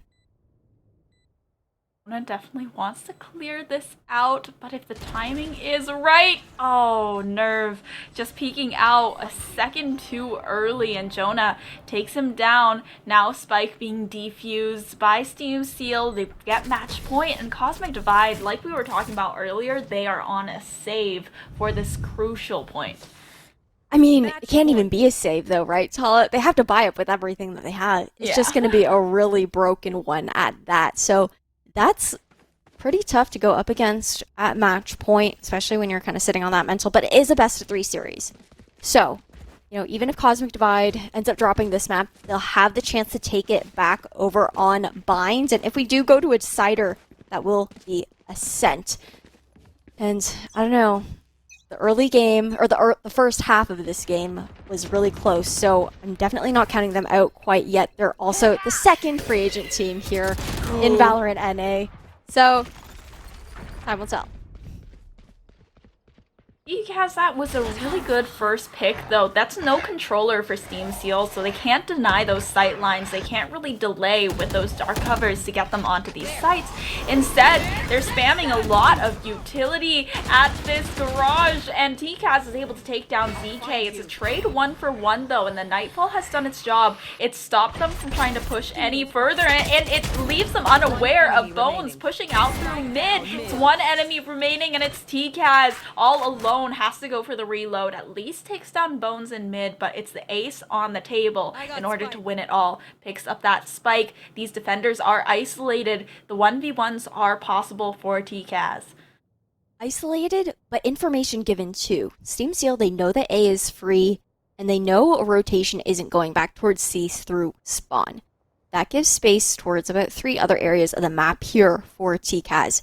He also has every single piece of utility aside from his ultimate available to make this happen. So despite no controller being online, there is the fast lane to cut off at least 1 angle, even half of the site, considering the fact that it goes up as a wall. Relay bolts to concuss as well, and the reposition will go towards garage.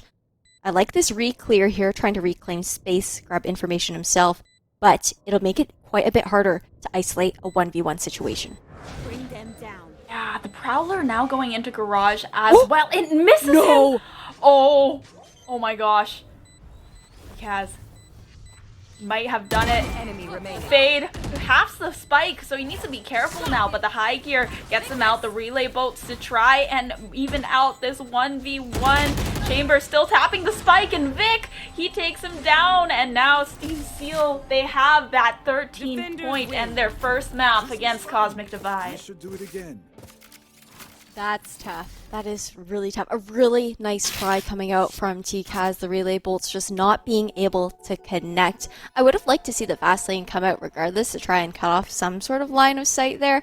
But, I mean, when you're in a 2v1 situation, pulling out your util isn't always the best decision. We got some replays to take a look at. There's some really nice plays here from Tseal. They adapted very well to the playstyle of Cosmic Divide.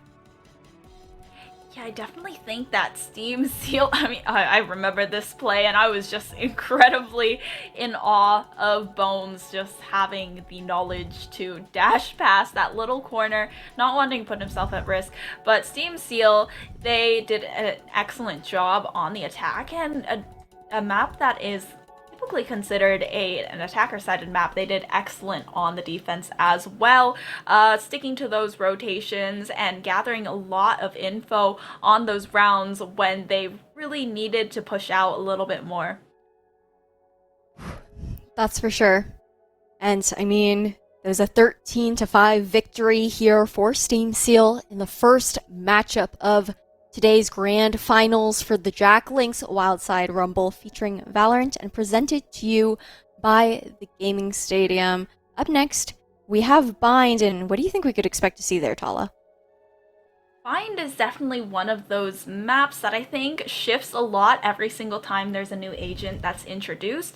So I think the biggest changes are probably that we're going to see this fade, which didn't have too much impact, I would say. I think Jonah played pretty well, but in that last 1v2, it was almost a done deal because we saw that Prowler just drifted past TCAS, and it was very close. But I think Fade can do pretty well on a map like Bind, and sometimes if you do have lineup, she might be able to replace that Sova. That's true. I think Fade is especially a bit more impactful on smaller maps like Bind, like you mentioned as well, considering the fact that her util only has such a large range. It's a pretty short range compared to a lot of the other initiators as far as where you can throw it. But she kind of acts like a little bit, she kind of takes the place of Astra in a way, not obviously as a controller, but the fact that she does have a suck as well allows for that crowd control and really small choke points, which is huge on a map like Bind. But before we get to map 2, we are going to be taking a really quick break, and before we head out, I just want to remind you guys that on break you guys can maybe feed your wild side with some original protein and level up your snacking game over at jacklinks.ca. Tala and I will see you guys on the other side of this break. Jack Links presents Messin' with Sasquatch.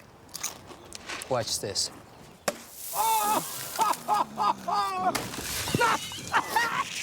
Don't mess with other snacks. Choose Jack Links Jerky made with 100% beef.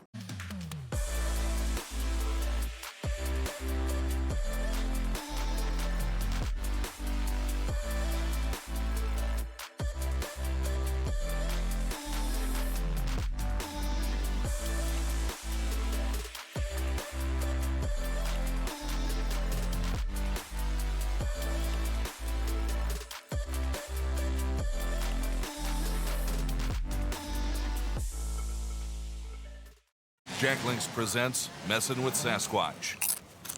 Watch this.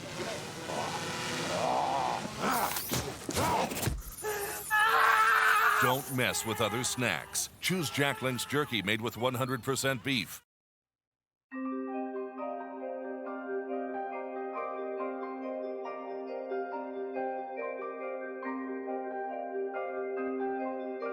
When it comes to hunger, there's this almost primal feeling inside your stomach, this voice inside you screaming, feed me. That's where Jack Links, really comes in. Jack Links satisfied my hunger cravings by making sure to have every single flavor under the sun that I could ever want in jerky form. If there's ever a moment that I know I need a snack during those long streams where the people themselves are urging me to keep going, they want more content, I know I can just go ahead and rely on Jack Links, yo. Yeah, I think there's something in your beard. Oh, this? One second here. It's my emergency snack whenever I need a little hot and spicy, so. You never know where you're gonna need that emergency kick. One of these when I'm gaming. You ever eat crab? You know, like eating crab, it's great, but it's also annoying because you do all this work to get that shell out and then you get the meat. Beef jerky from Jackling's isn't like that. I could go out and make a whole dinner, broccoli, chicken, mashed potatoes, all of that, but I don't have the time. What I do have time for is Jackling's every time, every time. So yeah, Jacklink saved my life.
Welcome back, everybody. We are back from break, and it is round 2 of Grand Finals between Cosmic Divide and Team Tseal here for the Jack Links Wildside Rumble featuring Valorant, presented to you by the Gaming Stadium.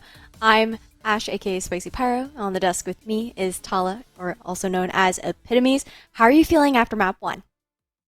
I think map 1 was definitely not as close as I expected it to be, because Cosmic Divide definitely looked like they had it in the bag, or not in the bag I should say, but they had things a lot more figured out in that first half. But then you turned over to the attack and then they just kind of fell apart after that, because a 5-7 isn't as bad, but after Team Tseal secured that first pistol on the defense, I really think Cosmic Divide kind of fell apart. Maybe the mental wasn't all there, but now we're switching on to this next map of Bind, and Cosmic Divide, these picks are locked in pretty confidently.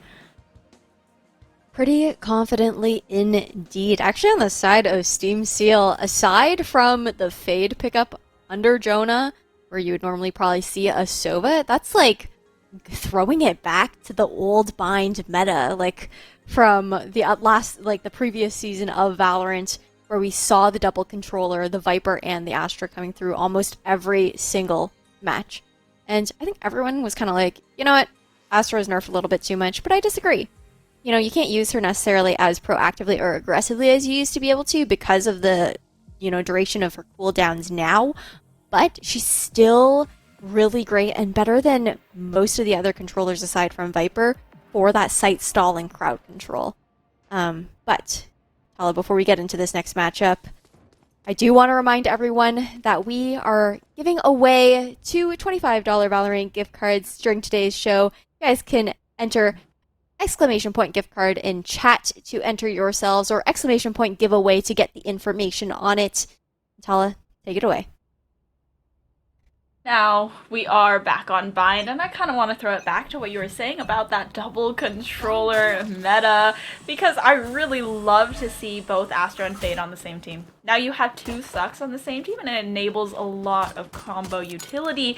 And Steam Seal, they're also pushing out really far, especially from this A side, and they definitely sniffed out that someone's running it up through Cave, and even though the defenders, some of them are falling on the site, still most of these frags are swinging the way of Steam Seal. And as I say that, Sci-Fi does even up those numbers with the kill with the Headhunter, but they're not really expecting this 5-person or 3-person flank, are they? No, I mean, we actually saw the Astra on the side of Steam Seal use a star and recall it to cover the trademark so that Bones could get by and creep up the long. But the TP did come through Vic, so Cosmic Divide, they have an inkling that someone is on the flank at the very least, but Bones is still going to be good for 2. Vic closing things out. That's going to be first round on the board, going over to Steam Steel. I think this is pretty interesting too, how they have switched up the roles. They've placed Vic instead on the Sky when he was previously on the Chamber, and now instead we don't even have a Chamber. There is not a single Sentinel on the side of Steam Seal, and they are on the defense, and they also claimed that first defensive round. So they are instead using the Viper and Astra as a sort of pseudo Sentinel setup. With Vipers, I assume what are Viper Snake Bites, Fade C's, as well as Astra's Sucks Gravity Wells in order to stop those pushes. Just so much stall potential on the side of Steam Steel, despite the fact that they don't even have a Sentinel online. And that's going to make them really scary on the attacking side as well, because they'll have an incredibly potent post plant. But as I say that, Bones will be good for the first pickup. But that doesn't stop TCAS from doing quite a bit of damage with the paint shells as well. Bind is Raze's playground after all, with all of these close quarters, making her nades super impactful. Anderson trying to swing out, and Vic just comes through that teleporter to make things all the worse. In Hookah and Sci-Fi can't just even creep up to under that window because of that Prowler, so Jonah makes that one a flawless for his team, and Cosmic Divide now have this buy-up on the next round. And I think they should be able to utilize this one pretty well. Steam Seal have demonstrated a lot of aggression very early into these rounds, and Cosmic Divide with better weaponry should be able to counter that. Ooh, they might play it slower though, considering the fact that they will be at a disadvantage as far as weaponry goes. So you might see them playing a bit farther back, or maybe aggressing as more of a unit instead of individually. We're actually probably going to see that out towards both showers and the long. And actually a quick TP to come through potentially for a pinch, and that could be really dangerous here for Cosmic Divide with all of the action, and that's exactly what's going to come through. The Spectres are reigning supreme so far. Cosmic Divide left with only 2. Ooh, as well as both the C's as well, and now it's just Steam Seal. So much aggression early into the round. It's always so unexpected on these egos, and once again, just like on Haven, they've claimed 3 rounds in a row. Yeah, that's okay, I'm gonna be honest, that's really gonna blow. Like, I can't lie to you. Cosmic Divide, they're a great team, but with anybody, that's rough when you're getting bonused in 2 separate matches, right? That's not necessarily going to stop Cosmic Divide from coming back from it, but it sets Tseal up so well with their economy that they have a lot more flexibility with the future rounds, and Cosmic Divide a little bit more of it in a pinch. Okay, shells to come out here for TCAS, but that doesn't matter because Anderson's going to get a collateral. Good for 2. Bones with a TP and 1 pickup as well. Cosmic Divide all of a sudden falling apart. And that's the round end here. A 4-0. Clean, flawless for Tseal. I'm not even sure what happened there, but Tseal, that was incredibly decisive, especially from Anderson, destroying that Boom Buddy and somehow getting a collateral before escaping completely unscathed. Also putting the Viper's Pit online. That Viper still playing towards B is probably going to mean an early Viper's Pit in either Hookah or Garden, so they only have to worry about one of those lanes.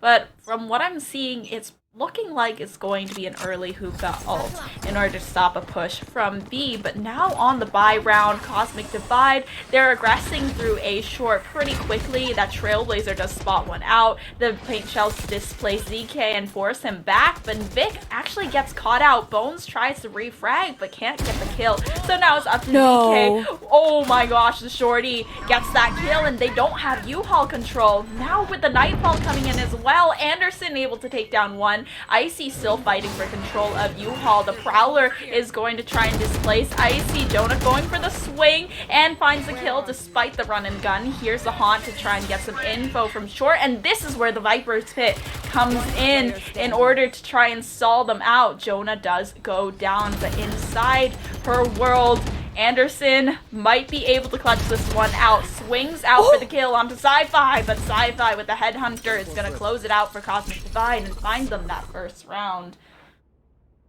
Ooh, that was an interesting first round there for Cosmic Divide. That was a pretty chaotic A site. I do like that Anderson saved the Viper's Pit for the retake situation, considering the fact that on Cosmic Divide, they don't really have too much available in their utility for that post plant. You know, you can't really play lineups aside from the Incendiary in Brimstone's hands, and unless they're raised, that being TCAS is able to get 2 kills off, the paint shells is usually already expended. And now that's going to be the tool de force coming out. Anderson just narrowly dodging the boom bot, but not able to sneak back in towards Hookah. That's Icy using the resurrection right off the bat, giving a new breath of life into Nerve. Okay. Bones Never mind. fearlessly running in through the through teleporter, taking out the showstopper, claiming 2 lives, both with a showstopper and a rifle, and that's just going to nullify that resurrection. But still an ultimate used on either side, but unfortunately Cosmic Divide at a player disadvantage, so it's still going to be Tseal that's coming out on top of that interaction. Now running up onto that B site. They have the barrier orb in order to block off the push from Showers, which is where ZK is playing, but now he's looking for a flank. And the trademark isn't in the position. Didn't pull her off the spike plant, so Icy is still able to get that spike down, but ZK on the flank finds 2 head taps in order to claim them that last 2 kills as well as the defuse. This is looking good for Tseal. Ooh. Yeah, ZK just absolutely smoked those 2 headshots. Just like some tasty jerky, if I wouldn't say for myself. As a reminder, it is National Jerky Day, so head over to jacklinks.ca to see some really nice discounts that they're giving. It's 20% off of everything on their website, including a free gift card with any purchase. A nice little replay as we get this treat. Yeah, that's really unfortunate timing for Sci-Fi too. Just about to turn around, but with the tool de force in hand, to get that scope off on that angle would have been an insane shot. Yeah, now they are on the eco. They don't have the tour de force as well, so now they really just cannot contend with anything here. And they're going for a slow default on this eco, which I think is a little rare to see, especially since you already have lesser weaponry, but we've seen some crazy thrifties being pulled off. They're fighting for Showers control, very A-side heavy attacker presence as the Brim rotates around to pick up that spike. Vic in a good position. The Trailblazer is going to sniff out the shots, and the Guiding Light also connects, and Sci-Fi, as Vic is running out of the orbital strike, finds one, but ZK, what is that positioning? Takes down Icy, that Sentinel down, but ZK still has to back off, or push forward, I guess, because of those paint shells. Lucky TCAS was in the middle of that reload, and he escapes with his life. That was a lot of investment on the side of Cosmic Divide towards Showers to be able to take out the Sky on the enemy team, that being Vic. Yeah, there we go. Sorry, my brain just... maybe I need some original protein. I could use a little snack, a little pick-me-up. But as I say that, Cosmic Divide is going to come through here for Steam Tseal. That'll be ZK placing that down. An investment on an eco round, but doesn't matter because Sci-Fi somehow lands that headhunter shot, and it's a 4v3 post-plant situation. Spike initiated by Cosmic Divide. Cosmic Divide didn't actually do much for Steam Tseal, but they were able to push through it, and I think that might have even helped Sci-Fi take down Bones. Anderson has also been spotted, so they know the location of that Viper on the flank, are told to be careful in Showers. ZK is going through U-Haul trying to get a kill. Oh my gosh, that shot from TCAS right through the wall. Anderson is going to try and clear things out, but TCAS with the 3 shots of the Sheriff, and just like that, a thrifty for Cosmic Divide. I think both of the rounds that they won, they were on the lesser buy, but still able to clutch it out. I mean, Cosmic Divide, they're here to pay their dues, right? Steam Tseal managed to steal away their buy-up round on the bonus, so a thrifty in return to try and pick up their momentum. And just taking a quick look at the ultimate status here, TCAS does have some potential with an explosive entry in conjunction with the Seekers, with the aid of that Showstopper, and it looks like Cosmic Divide, they're leaning it towards the A site this time around. A little slow orb lineup here. Terms will be clearing out that U-Haul area, but a quick flank, a double one at that, will be coming through Hookah. Seekers get that info. There's a Showstopper like I had mentioned, but so far they're stalled out by the Snakebite. Icy is able to get that kill, though, as well as create a wall between triple. Churms holding it down on the flank, 2 kills, and just neutralizes that flank entirely. And it's Jonah left up to him in a 1v5 situation. Cosmic Divide looking very strong these last few rounds, especially as Sci-Fi takes down that last one, and they get a flawless on a buy round, so they're picking it up. They're definitely picking it back up. Potentially a comeback here for Cosmic Divide. I mean, they're not far off, and it's really early on, and we're just about halfway through this first half of the game as well. And, I mean, I actually interviewed Charms back after another event that I had done, and he talked about the fact that their team's mental is really strong. You know, they don't really let things get to them. So it's nice to see that coming into fruition in grand finals here for the Jack Link's Wild Side Rumble, because Cosmic Divide, they're here to stay. Time to hunt. Scout destroy. Cosmic Divide, this time going for a very fast push towards C. They gotta be careful of the paint shells coming in through the teleporter, but the overgrowth is going to bring that duelist back up to full. And B is a site that they haven't played around as much, all of their wins being on the A site. And now they are all the way up to Hookah. They are 1 player short already, but with the Guiding Light, they try and hop down. Vic and Bones getting those kills in tandem is going to make it hard for Cosmic Divide to keep going, though, and they really have no choice but to run. Nerve, the last player standing with the spike in his control, but only 1 Sky Smoke to play around, and some of those shields have also been whittled away. I think it's kind of surprising that Cosmic Divide actually committed to be there, considering the fact that they showed so much presence and allowed for the time to go through, that Tseal team was able to actually get the rotation through. And as I say that, flawless round here for Steam Tseal, and it's Steam Tseal, they're sitting at a 1-0 right now in the best of 3 series. A 3-point lead here at round 9. We're going into the 10th round on the board. The only ultimate that we're going to see at the beginning of this round is going to be the Nightfall to kick things off. I think it'd be interesting on the side of Cosmic Divide to maybe try and put that investment towards Nerve's Orbital Strike. Just to do that zoning ability, it can really help with those A executions and just take out the player that's holding through U-Haul. And it's back to the A site for this team, which is unsurprising considering that they found a lot more success on this site. The Nightfall expended pretty early. It definitely marks those players so they know there's a lot of presence here, but still no rotations coming out. I think they fully expect them to leave after that ultimate, trying to scare them off, but they're still sticking around, and they're not being incredibly quiet about it. I think they might be trying to cut noise at this point, though. They expect someone close flank. The guiding light going out is going to notify that there is someone short, though, and we see that Anderson has pinged it for his team. So Cosmic Divide, they are stalled out now.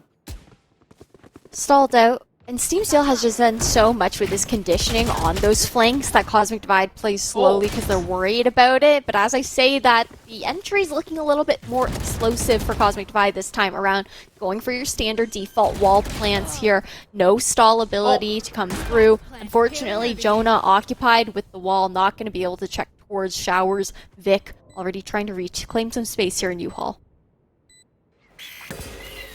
Ooh, now Vic, just stalled by the guiding light, has to turn away. A guiding light of his own to return fire, and dancing around the corners, Terms to take down Vic. And now Anderson left alone in a 1v4. Cosmic Divide really good at whittling down the numbers of Tseal in these rounds where they're trying to hit this A site, just isolating and exterminating every single member of the Steam squad. Another round on the board here for Cosmic Divide. They're 2 away from tying things up at half. And now it's going to be one of the last buys here for Tseal, because they're going to be pushed onto kind of a half-buy eco round in the next one, most likely, if they aren't able to secure this upcoming round. There's no ultis online quite yet, but considering the fact that both teams have ultis pretty close to coming to fruition, we might see some contention both in Showers and B-Long as both of the teams try to stall out and claim that space for themselves. A really quick peek here by TKaz with the help of the Stim Beacon, but the really deep Star Smoke is going to come out and block off that line of sight, and that's going to cause Cosmic Divide to rotate back towards A pretty quickly. Yeah, they definitely really favor the A site on these pushes, especially if they want to go in as quickly as possible. We see that the Seekers has been claimed because of that alt orb, and through the teleporter goes Vic. The Spike now trying to go down through the barrier orb, but so much damage done with the paint shells, and even the wall isn't enough to protect that plant. And now Cosmic Divide, they have to go claim the Spike as well as find somewhere to plant it, and I'm not sure they want to commit now since they know that Sky has gone through the teleporter. There's a lot of defender presence over on this A site, but TKaz still trying to go further. Nerve has to deal with the double flank, isn't even able to find one, so there's no choice but to go for the teleport, but the Spike is still on site. It follows soon after. Anderson, though, do they know that he is still here? Well, now they certainly do, and TKaz, even though vulnerable, is able to take down Anderson with that shot. And now the decision is whether or not he wants to rotate back towards A, because both of these players are on the flank,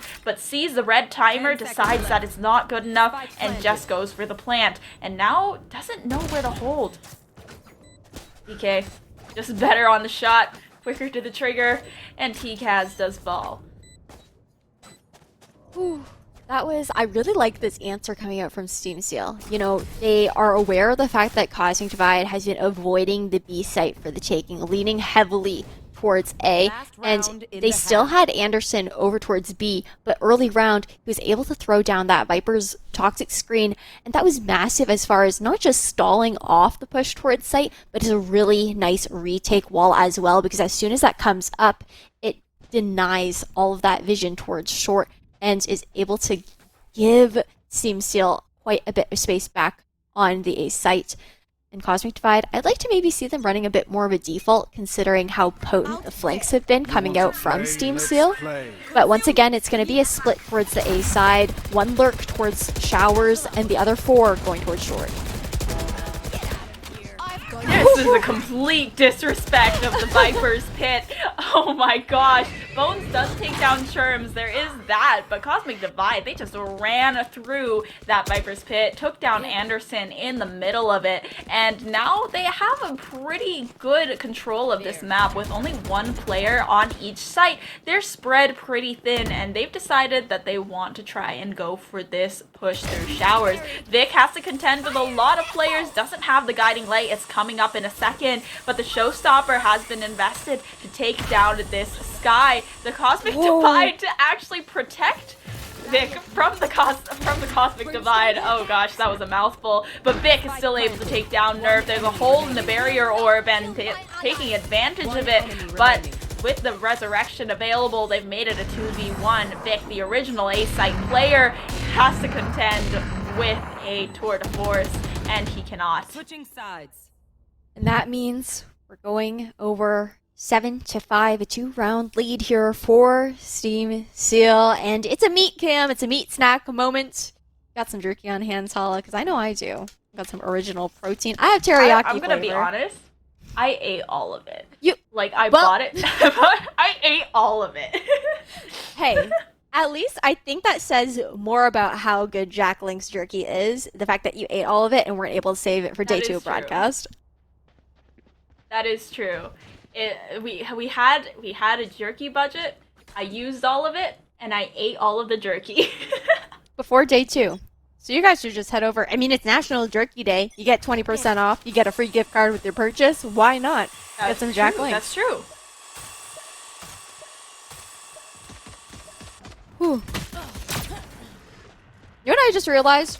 We're going into this next half at the exact same scoreline for both teams that we saw previously on Haven. So it's a question of, is this going to be another rendition of Haven for Cosmic Divide? Oh. Where Tseal is able to take that lead and get that momentum so heavily. But as I say that, the advantage is actually in the hands of Cosmic Divide for this pistol round. Tseal gonna have to pick the spike back up. Noise being made on both sites right now. Jonah in a sticky situation, not able to get around that barrier orb. That's gonna cause him to fall. And I like that Tseal is actually trying to reclaim this U-Haul space, but it doesn't matter because TGS is just going to land all the shots, leaving Vic in a 5v1 ace to win out the pistol. I'm not sure if the ace is on the board here, especially if you have TCAS swinging like that. So, Cosmic Divide, we were talking about a repeat of Haven. I think you might have cursed it because Cosmic Divide do claim the pistol round, and now they have a chance to tie it up as long as they do decide to buy up for this round, get themselves that advantage. Tseal, it's possible they might be able to contend with this buy if they have some sort of strategy thought out, but as of right now, it seems like they're just sticking with the guns of going for a default, placing that wall down on A, allowing the creep up into U-Haul, and trying to claim it. A nice patient anti-eco round here for Cosmic Divide as well. They're holding, well, kind of aggressive angles in one sense, but at the same time, Spectres, they do so much damage in close quarters, right? And they do definitely reign supreme on bind. But with all this noise being made towards the A site, we're going to see Cosmic Divide pulling one rotation over. That's their chamber. Sci-Fi being pulled towards the A site. Make that a second, as we do also see Churms making his way over there as well. But it doesn't matter, because we're actually seeing a little bit of a rotate going back towards B, but it might just be a cut noise and re-hit A type of situation. Seems like they still want to aggress the site. Anderson is trying to peek over that wall, but honestly, looking at that setup in U-Haul, I would not want to venture into anywhere close to that area. Vic is trying to claim some space down B long, though, just jump peeking it, seeing if he can bait out some shots, if there's anyone watching the angle. There doesn't seem to be. The guiding light on the other side of the map also doesn't have any info, so it's pretty clear that this is going to be their site of choice. The first player going down, Anderson falling at the hands of Nerve's Spectre, and the Seize has come in and it actually grabs both of them, and oh my gosh, it's a spray down. TCAS is able to find 2, but Bones is finally going to trade it back. Still though, Bones needed the 4K and it wasn't on the table.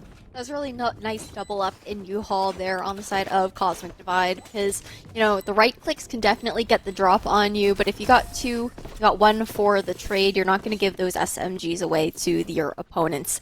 And everything is all tied up now for Cosmic Divide. They do have a bonus going into this next round. Not a bad eco on the side of Steam Seal, considering the fact that they did manage to take 2 guns out of the hands of Cosmic. But regardless, they do have the advantage in weaponry now. What do you think Cosmic Divide could do on this bonus to maybe just do as much damage or even win the round for themselves?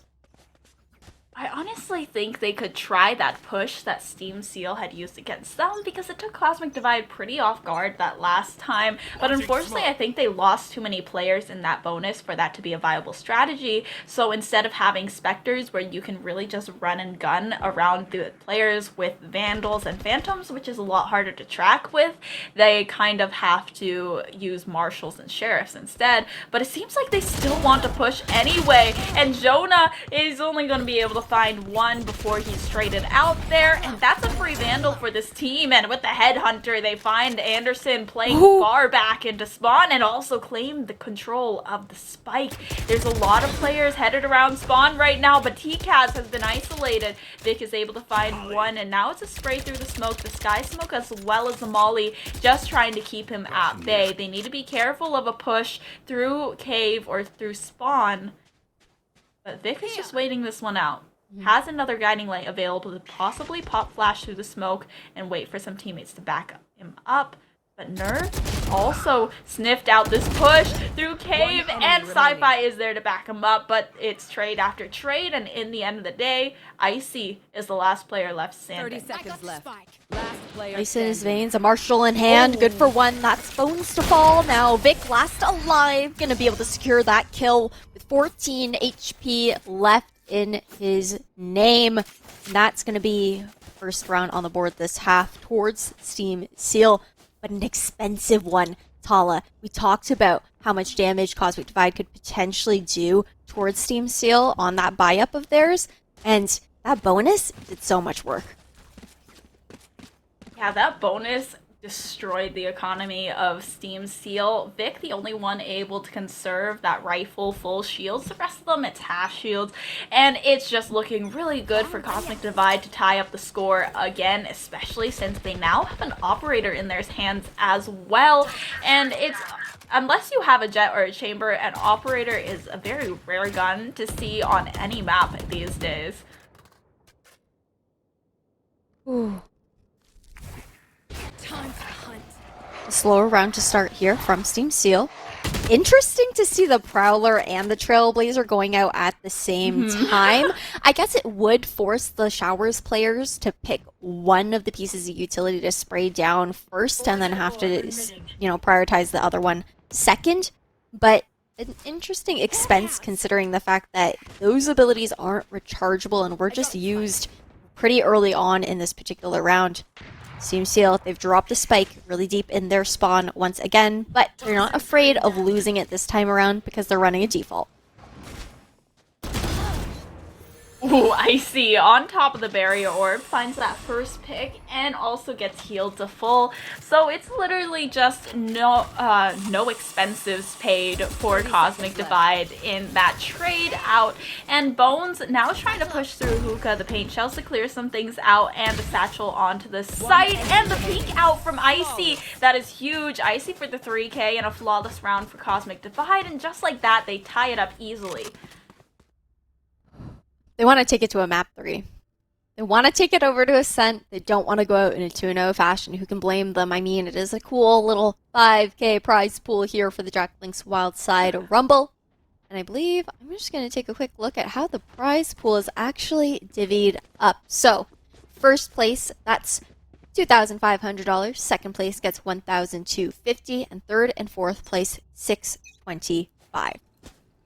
These two are dueling it out to see who gets the 2.5k and who gets the 1-250. And Tseal. I don't blame them. No, definitely not. If they win that, it's like $500 per player. That's a lot of money. Sci-Fi with that first operator kill. In Showers, they still want to fight for Showers, though. We see that they are now pushing forward to try and clear out those Showers player, but it's a crossfire from the triple boxes and the Shower entrance, and the trades back and forth still swing to the side of Cosmic Divide, and the kill feed just lights up blue for another round in a row. Ooh, Cosmic Divide's really getting a nice read here on Tseal. They've adapted well to the playstyle of Tseal, but what I'd like to see in response from Tseal is maybe just, we saw it a little bit running that default, but I'd like to continue for them to play less of a passive default maybe and put a bit more pressure on choke points, because if you look at Cosmic Divide's team composition, realistically, they don't have that much stall ability. So if you can get them to waste their util within the first half of the round, there won't be anything but their rifles to keep you from taking sight. And as I say that, that's going to be a showstopper. Guiding lights out as well. And it's a massacre, a confusing one at that down B long. Seekers come through. That gathers quite a bit of information here for Cosmic Divide. Forces Tseal to rotate, but Anderson has fallen. So maybe going towards A isn't quite the great idea that they thought. And as I say that, they'll still make their way over. Well, Tseal, they are headed back towards that A site. We actually haven't seen too much use of this Viper wall, unfortunately, but the Cosmic Divide coming out isn't going to save them. Sci-Fi just peeks right through that wall. But at least they can't hear that plant going down, but the indicator at the top of the screen, that's going to give it away. Icy brings back one player to make it a 2v5, and now Cosmic Divide expiring. Not sure if Sci-Fi saw ZK just creep under heaven through his crosshairs. Icy is on the flank though, and PCAS is able to take one down. ZK just has to rotate around, is able to dodge the operator shot, but there's no way out of U-Haul to peek this spike. Sci-Fi says just hold it down, and is able to get a triple along with it. Ooh, double digits now for Cosmic Divide. They have a 2-round advantage, and Tseal are pushed onto an eco/half buy round. Could be interesting to see. There is potential for Anderson to maybe get the Viper's Pit online for this particular round and close out those long-range duels, force force Cosmic Divide to take a shorter range duel where Tseal's guns will fare quite a bit better. But, I mean, in the end, it doesn't look like that's going to happen with how we see that double stack towards Showers. And V-Long control being contested heavily by Cosmic Divide. They don't want Tseal to get any of those ult points for free. Yeah, they're really fighting heavily to either side of the map. And Tseal, you would expect them to be able to win these exchanges because of the amount of utility as well as aggression they have with this team comp. But it doesn't seem like they're trading as much utility back as they could be, especially now in this eco round where economy is a little short and they might just not have as much as they need to. Anderson has made his way into Hookah though, and could possibly creep out for some sort of pick. Unfortunately, it just doesn't work out. The Haunt comes out a little late for info as well and is immediately taken down. Now Vic taking out that guiding light to initiate onto that site. Jonah finds one, and another guiding light completely blind Churms. There's the C's as well. It's given info. There's a trail. Jonah sees it but can't confirm the kill, and now it's Vic all alone, and Churms swinging around for the 3k. And Cosmic Divide, they are so close to match point. Ooh, incredibly close to match point, and this is like the opposite iteration of Haven, and now it's Tseal sitting on this buy-up round. 1 round for Cosmic Divide to take match point, and if they lose this on the side of Tseal, that's probably going to be match here, as Cosmic Divide would have way too big of an advantage in the next round afterwards.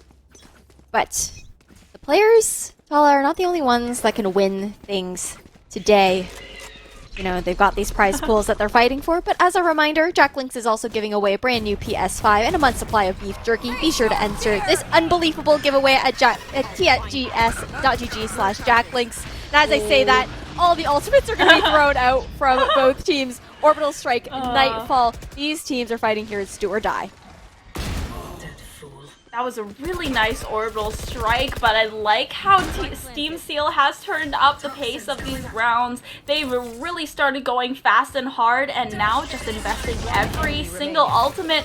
Anderson looking like he's got some sort of lineup for this Viper's Pit. Icy getting a higher vantage point off the top of the barrier orb, but absolutely no cover. But Icy, what are those shots? Able to find two, and now dropping all the way down towards those triple boxes. Definitely can be heard running around here, maybe trying to make some noise towards U-Haul. Anderson not really baited out here though. What is the positioning of this Viper? Where?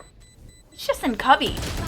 It's just in cubby, and he puts down the Viper's Pit purposely in order to secure that last kill. Nicely done from Tseal. They're keeping their name in the game for now. Only one away from double digits themselves now.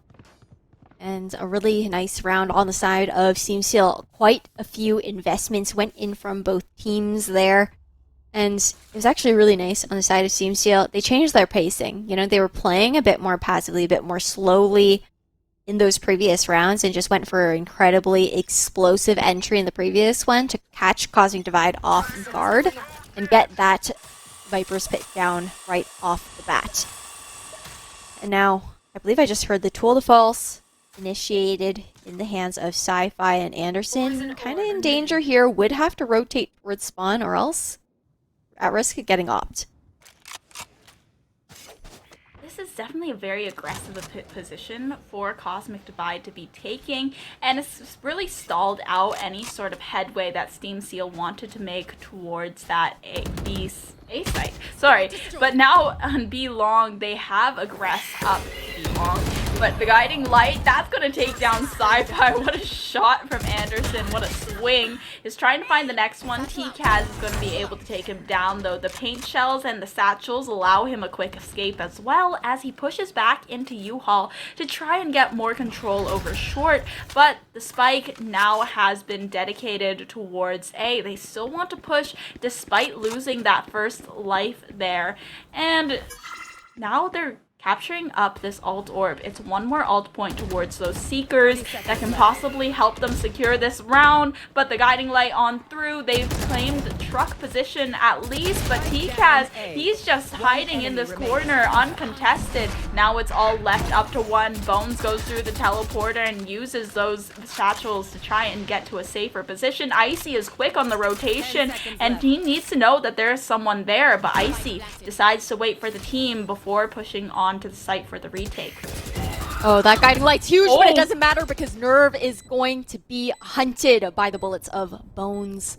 Now in a 2v1, looking to isolate, only 10 HP to his name. Gonna be good to go. The other Icy with the follow-up, a pinch from Cosmic Divide will secure match point for them. Now they're only one away from taking this match home and taking it to the third map of the series. Match point. Tseal, I think the thing with this team composition is that because they don't have that sentinel, they don't have the flank watch, they need to always dedicate at least one player to watching that flank just to make sure that this team doesn't push out too far and gather too much info on the flank and is able to catch them unawares. And that player, I think, is supposed to be Anderson, because there's so much power in having that Viper lurking and being able to have that Viper place down the toxic screen and deny a lot of vision. But now they're going towards this A site, and this is a really heavy stack on Cosmic Divide's part. They have the right read here. 4 players all on the A site, the paint shells dissuading them from showers, and the Prowler going out though. Bones pushing further in, destroying the Trailblazer and taking out the Boom Buddy. Knows there's someone more, just pre-firing the angle, making sure no one tries to swing. Guiding Light gets a huge blind onto this team though, and it also might have saved Bones. And as I say that, Icy coming through the the teleporter to back up TCAS's push with the showstopper. Anderson taking one back, but Cosmic Divide, they are on a roll. Tseal now planting on the B site, a completely open B site for that matter, while Anderson is on a pretty good flank, but because that Boom Buddy had spotted him out, the info is there. Okay, he has no choice but to go aggressive, get that first pick, the guiding light to try and back him up, but Nerve still able to find the pick onto ZK. It's a 4v2 situation, 4v1? Wait, 2v1? What just happened with that snake? Oh my god! What a shot from Vic, but it's not enough. That was a really nice try on the side of Vic. Those shots were clean. There were, I believe, one dive to a rifle or bullets at the very least, and then someone actually got taken down by the snake bite in the that previous round, Chala. That's why it turned from a 4v1 into a 2v1 situation. But Cosmic Divide, they're on the board now. It's a 1-1 series for the best of 3 grand finals between Cosmic Divide and Tseal here for the Jack Links Wild Side Rumble. That means we're going to a third map. We're taking it over to Ascent. I'm really excited for Ascent. I mean, Ascent is one of those maps that we see the teams play a lot, but it also bounces back and forth pretty decisively, and it's not really too much like either Haven or Bind. So while we know that Cosmic Divide was strong on Bind, Tseal was strong on Haven, Ascent that middle ground, and these team comps are also going to be pretty interesting because Fate has come out, Haven is no longer a solved map. They haven't tried to... I don't really think that a lot of people have a set team comp on Ascent. With Ascent, it's also pretty easy to just, instead of playing into the meta, just playing with the fundamentals, because it is that very core basic map that everyone is, almost all teams are incredibly comfortable with. It's either a comfort pick or a never pick. For most teams, I would say. Most likely leaning on the comfort pick, though, because it's one of the most seen maps that you see in tournaments and whatnot. But I definitely think that Jonah will be pulling out the Fade once again. He has been for the entire duration of today. I can't see why he would stop doing that. But it's been a really nice comeback in reads from Cosmic Divide. They've adapted really well. And I believe that they're also a team that's maybe a little bit slower to start sometimes. They kind of just take it easy at the beginning and then adapt as they continue playing the same team, as they learn their patterns and whatnot. And we saw that coming out here on Bind and Cosmic Divide. They made those investments quite frequently towards the A site because Tseal could very rarely even get the plant down or secure a round on B if they initially started with aggression there. I think this is also a very interesting study of Bind and how Sentinels don't seem too important, actually, because they ended the half 7-5, and I feel like if you don't have a Sentinel, then it should probably be a lot less close if you are on the defense and starting that way. But you have 2 Sentinels on the defense, and then they come in and take that defending half really decisively as well. So it's just an interesting way of seeing how aggression can be played, especially to Shower side, and be long collecting up those ult orbs and playing around those points and teleporters is really important for this map. That's definitely for sure. But before we take it to the third map, we will be hitting a break. So stay tuned because we're going to map 3, the last map of today, the last map of this tournament. It's Cosmic Divide versus Tseal on Ascent. We'll catch you guys just on the other side of this break. Jack Links presents Messin' with Sasquatch. Watch this.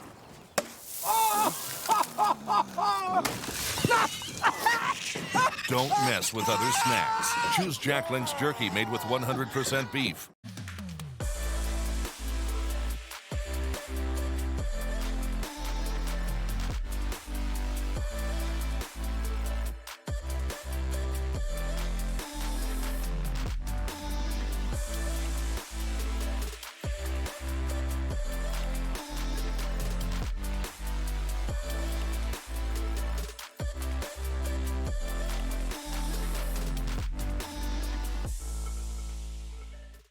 Jack Links presents Messin' with Sasquatch. Watch this.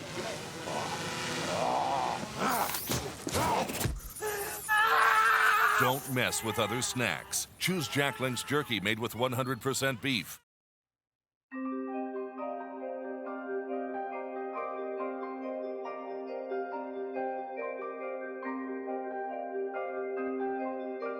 When it comes to hunger, there's this almost primal feeling inside your stomach, this voice inside you screaming, feed me. That's where Jack Link's, really comes in. Jack Link's satisfied my hunger cravings by making sure to have every single flavor under the sun that I could ever want in jerky form. If there's ever a moment that I know I need a snack during those long streams where the people themselves are urging me to keep going, they want more content, I know I can just go ahead and rely on Jack Link's, yo. Yeah, I think there's something in your beard. Oh, this? One second here. It's my emergency snack whenever I need a little hot and spicy, so. You never know where you're gonna need that emergency kick. One of these when I'm gaming. You ever eat crab?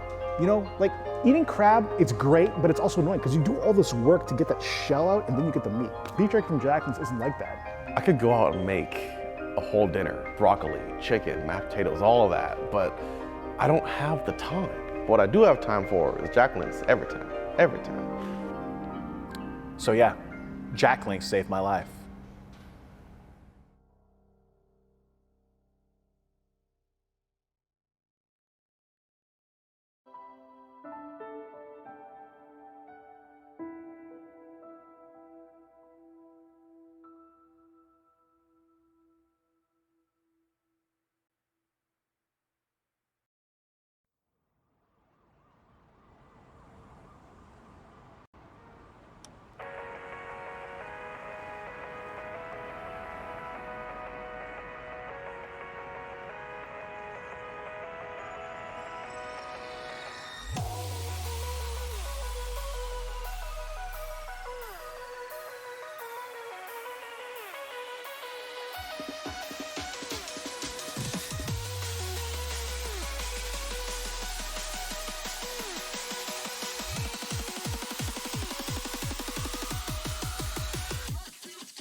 Welcome back, everybody, to the grand finals of the Jack Links Wildside Rumble featuring Valorant and presented to you by the Gaming Stadium. Again, I'm Ash, aka Spicy Pyro, if you haven't been here earlier, and on the desk with me is Tala, also known as Epitomes.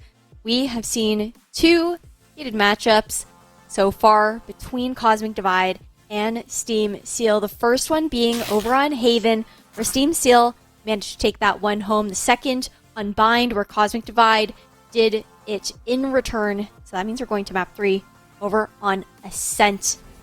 And Tala, are you surprised by any of these agent compositions? Honestly, that went by so quickly that I barely saw anything.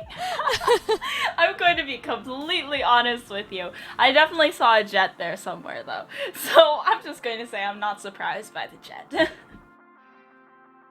Definitely not surprised by the Jet. I saw the Fade in the hands of Jonah once again, too. Not surprised by that whatsoever either. Ascent is another close quarters map where I think Fade can do a lot of work, despite the fact that she has like a short range and whatnot with her utility for the most part. But to kick things off, it's going to be Cosmic Divide on the attacking side first, Steam Tseal on the defense. And what is going on with the scoreboard?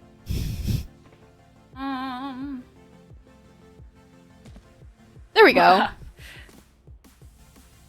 That was a little confusing. I was just like, hold on a second. But yeah, no worries, guys. We are, in fact, starting out at 0-0. Oh my goodness. Staring at that for a second, I was like, hold on. Oh, well, very heavy attacker side presence from Cosmic Divide towards A, but that suppressing knife, the 0 point from KO, is quickly cancelled. There's dark cover to cover A main, but now showing more mid presence, Cosmic Divide have really... It looked like they were going to really start ramping up early, but now they've just slowed it down in the mid-round and kind of rethinking their strategy a little bit. But a double push has been sent towards Catwalk by Steam Tseal, and oh my god, Anderson, he's done it again with the Ghost. ZK swings out for the kill as well, and Cosmic Divide, it already looks like it's falling apart. Can they swing this one back with only Icy on his own, swinging out, jumps with the peek for the Classic, finds another dink with the Classic at least, so with the right click, but has to go for the reload and retreat, is able to find one more kill, but still defenders do claim that round. That was a really interesting stack on the side of Steam Tseal over towards A side, heavy and early on. We did see a trademark going out on their side from Vic onto the... Wait, hold on. Yeah, okay, sorry. My brain took a second there. It's been a day. But yeah, so there was a trademark to give that mid information towards Arches and Market, leaving Vic alone towards B, able to kind of just play back towards CT and call for rotations and retakes towards the B site. And now, on round 2 here, we're going to see Cosmic Divide. Ooh, just sought out by the Prowler and playing a pretty default positioning aggressively, a bit more towards B main. Jonah 6 with the first pickup, switching over to the Classic, going to be good for a third. And there goes the Haunt as well, but it will be shot out. Nerve gonna be able to take down Jonah with the Sheriff. Terms to answer as well. Last player standing, 1v3 situation, in Steam Tseal hot on his tail, rotating through mid and garage. Can at least hope for the plant money here. Oh, Bones does with the shot, so Churms gets to claim another kill for his economy, and Anderson from behind is going to take him down. The paranoia and the combination of the 0 point was a little bit too much. ZK going to try and farm up some of that ult economy, as well as Steam Tseal take it to 2-0 on their buy-up. But still, losing 3 lives in the process, that's going to hurt their economy quite a bit unless they just decide to buy a Vandal. I thought I saw that on a scoreboard for a sec, but it was, the push here was really nice, but Nerve, they just hit that really good shot as they were just spamming back and forth in main. Ooh, yeah, I mean, the round went into the favor of Steam Tseal, which isn't surprising whatsoever considering that they were on the buy-up, but Cosmic Divide had a really nice eco round considering the fact that they did take 3 guns out of the hands of Steam Tseal, disallowing them for having a more potent bonus in round 3. Now Cosmic Divide, they're on the buy up. We see an aggressive dark cover coming out from Tseal to deny that A main information, a one-way in both actually A main and towards tree, so making it quite daunting to split push towards the A site. It doesn't matter. It's Cosmic Divide. They're running a default anyways, actually leaning heavily towards market this time.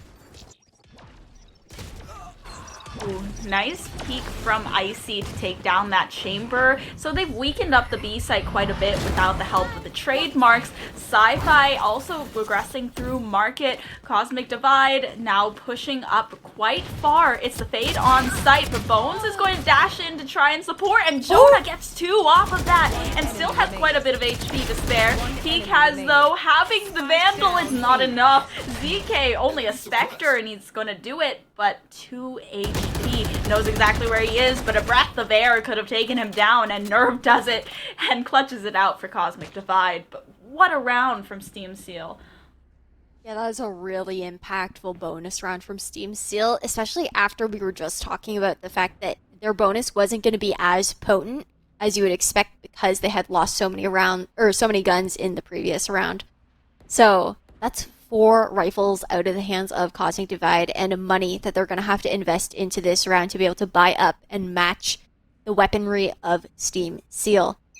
Could be interesting because we're only in round 4. We already see a Nightfall in hand here for Jonah, which would be huge on the retake.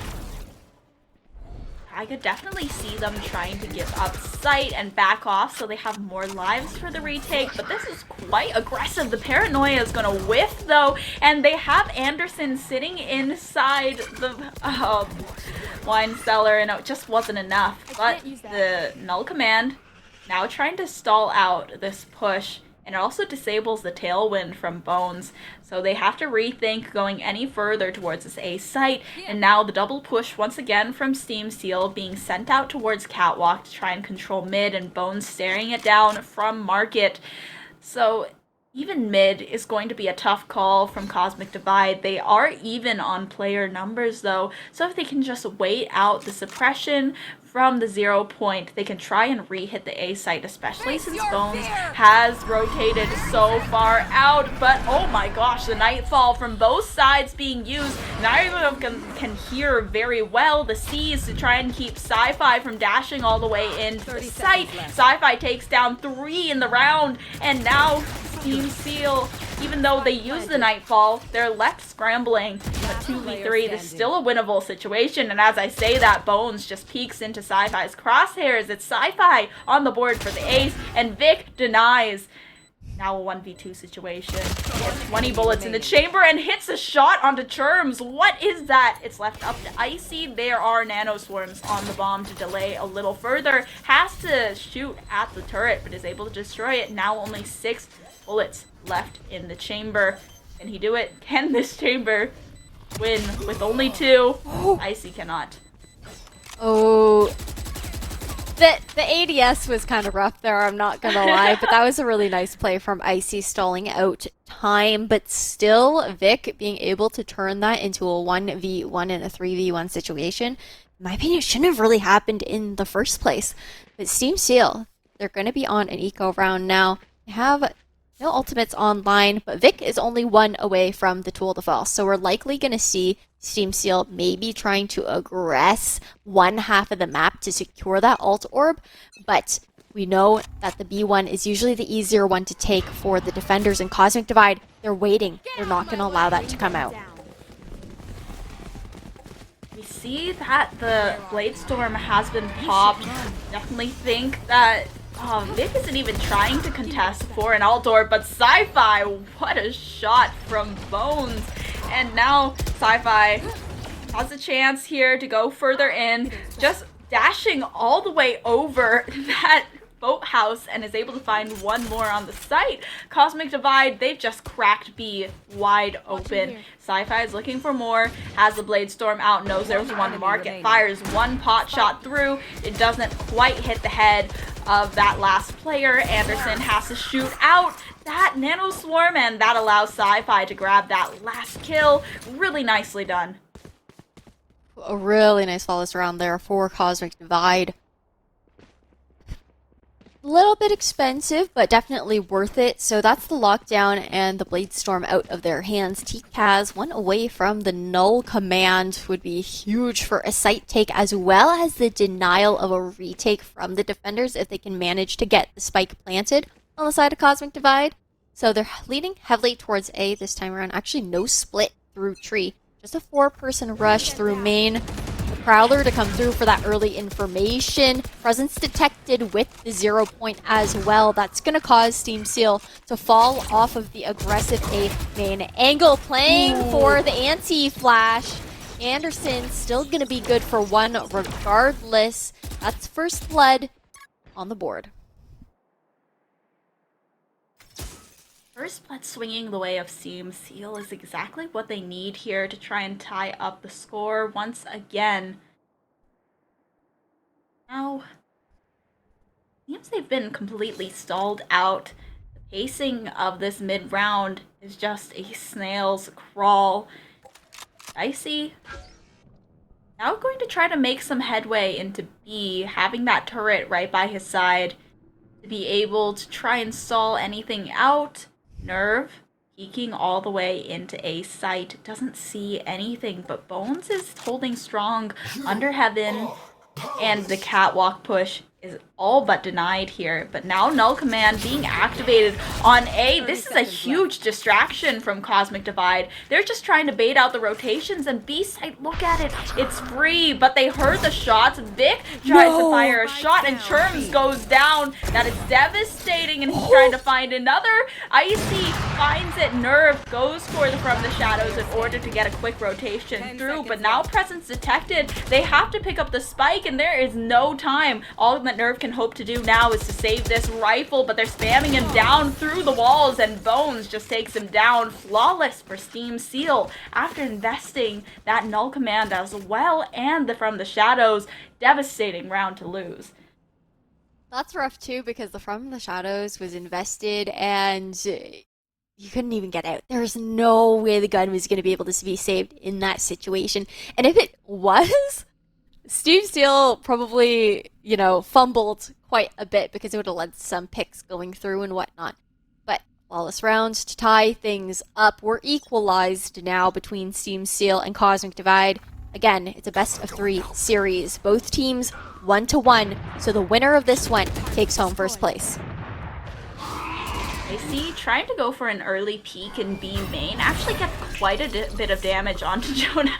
Vic actually does miss the shot and has to rendezvous out. Churms making headway into market now, and Vic even peeking out with the operator, unable to fire before Churms just connects the headshot, and now market is Cosmic Divides for the taking. Jonah on site with 26 HP. This is really a tough position for him to be in, but still takes one down with him. Now shots being spammed down. DK able to find Churms, but Anderson on a huge flank through mid is able to find one in the spawn.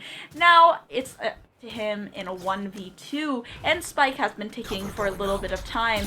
Does have a dark cover coming up in 5 seconds as well, and TP's over towards Boathouse to try and clear out main. Little does he know, both of the players on site definitely hears one jump off from the box, though tries to spam them through. Another dark cover as well as the paranoia. He has to follow up though, and neither of these players are blind. The first peek is going to take him down. TKaz finding Anderson's head.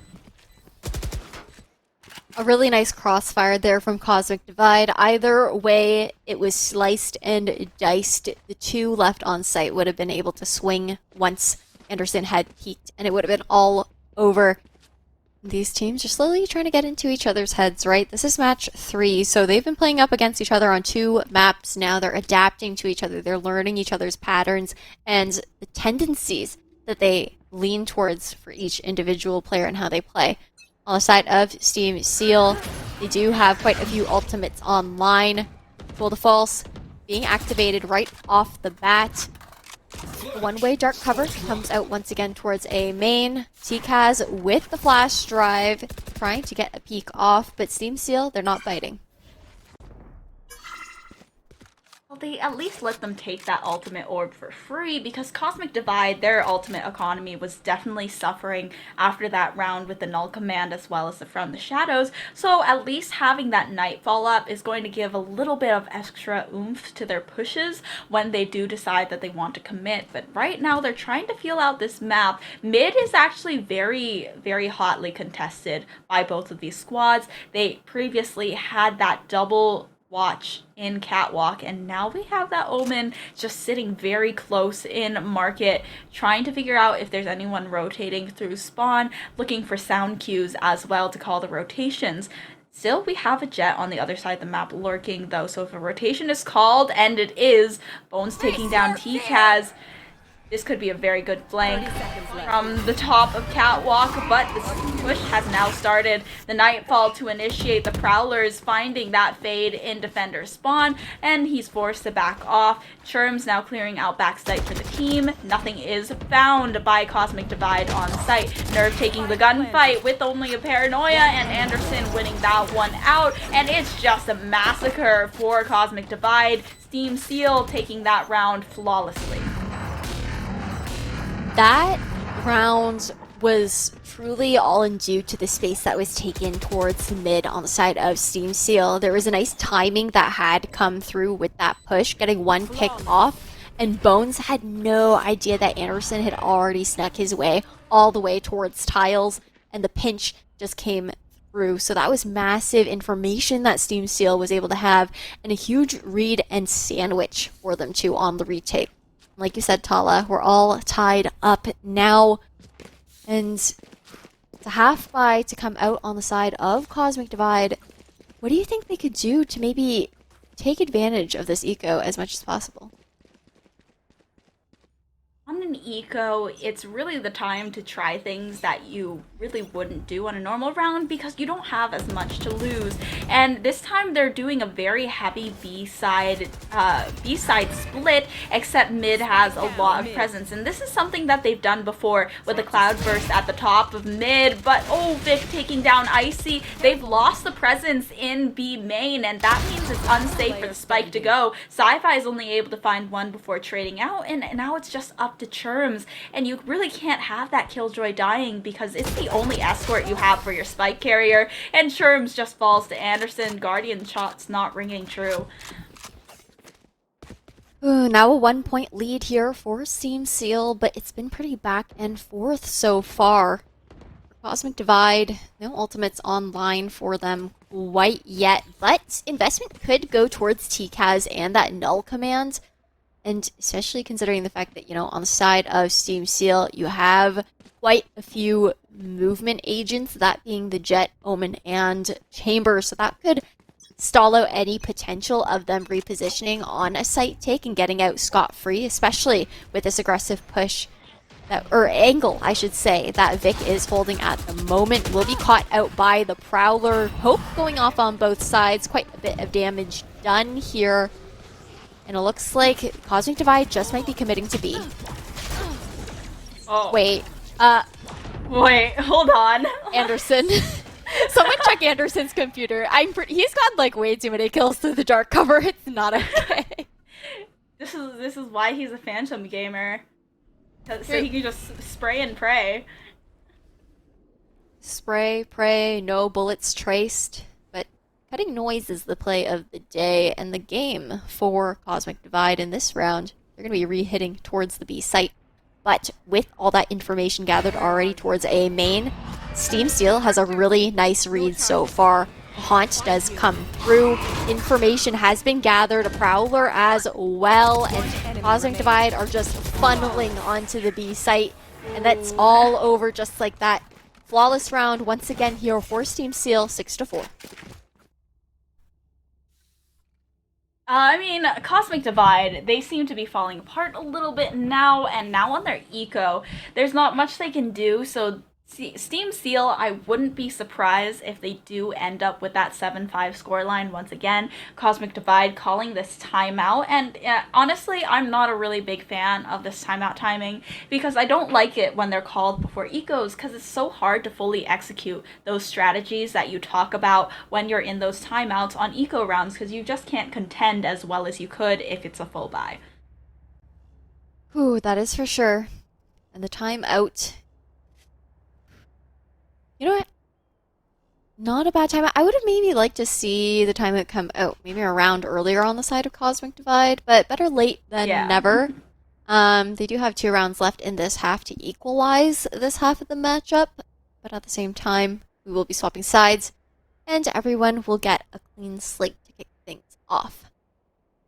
Patala, this is the Jack Link's Wild Side Rumble, so I hope everybody is enjoying some jerky at home. And if you're not, and you don't have any in your pantry, it's National Jerky Day. You guys can celebrate by checking out Jack Link's website. They're offering 20% off everything, including a free gift with any purchase. You guys can check it out at jacklinks.ca.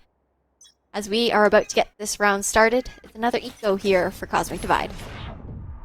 Early Paranoia to stop that peek from Bones. They definitely saw him run into Wine Cellar. Sci-Fi just tries to face check it, but TCAS, nice 2 picks there. It still trades back and forth, and this is explosive from Cosmic Divide as they end up in the player advantage after those quick picks.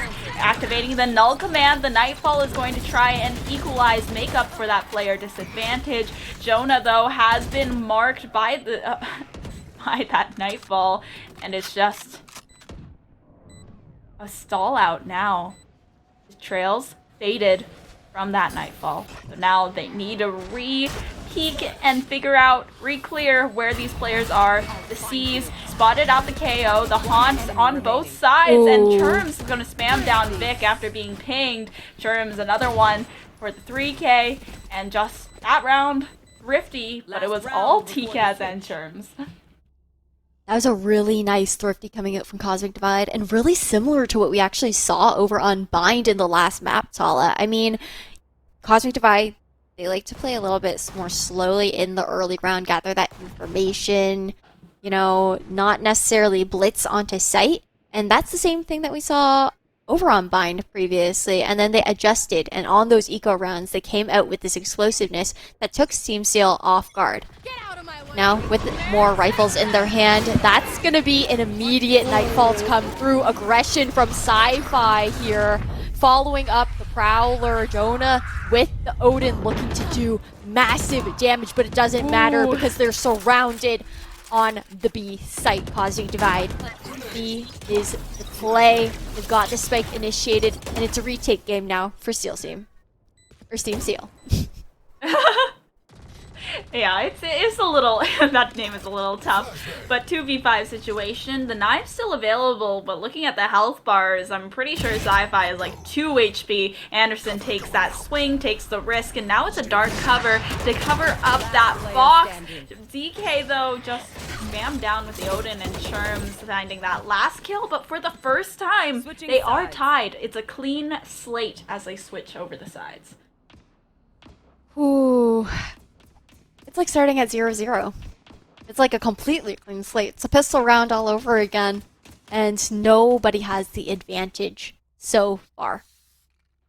What's interesting is that the compositions coming out from these teams are really, really similar. The only difference being the Sentinel on both sides, but what's nice on the side of Steam Seal is that Vic can afford that aggressiveness as a chamber. Plays kind of as a pseudo-duelist, considering the fact that he only has that one trademark, you know, to watch the flank, but has the Rendezvous as a get-out-of-jail-free card.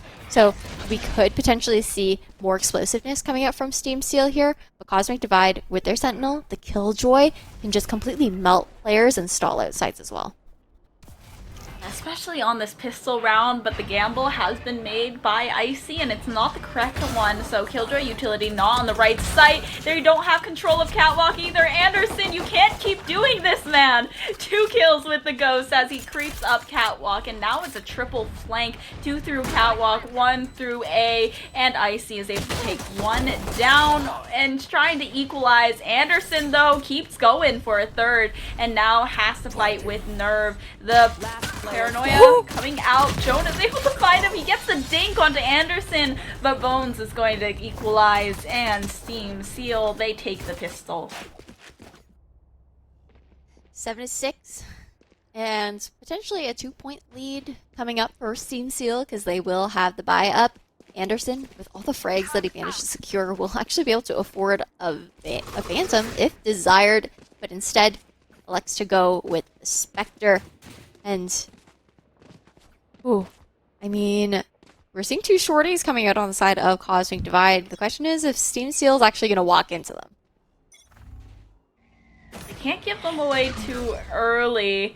Presence has been detected by Cosmic Divide, though. At least 0 point nets them that information. Vic, this is so ratty.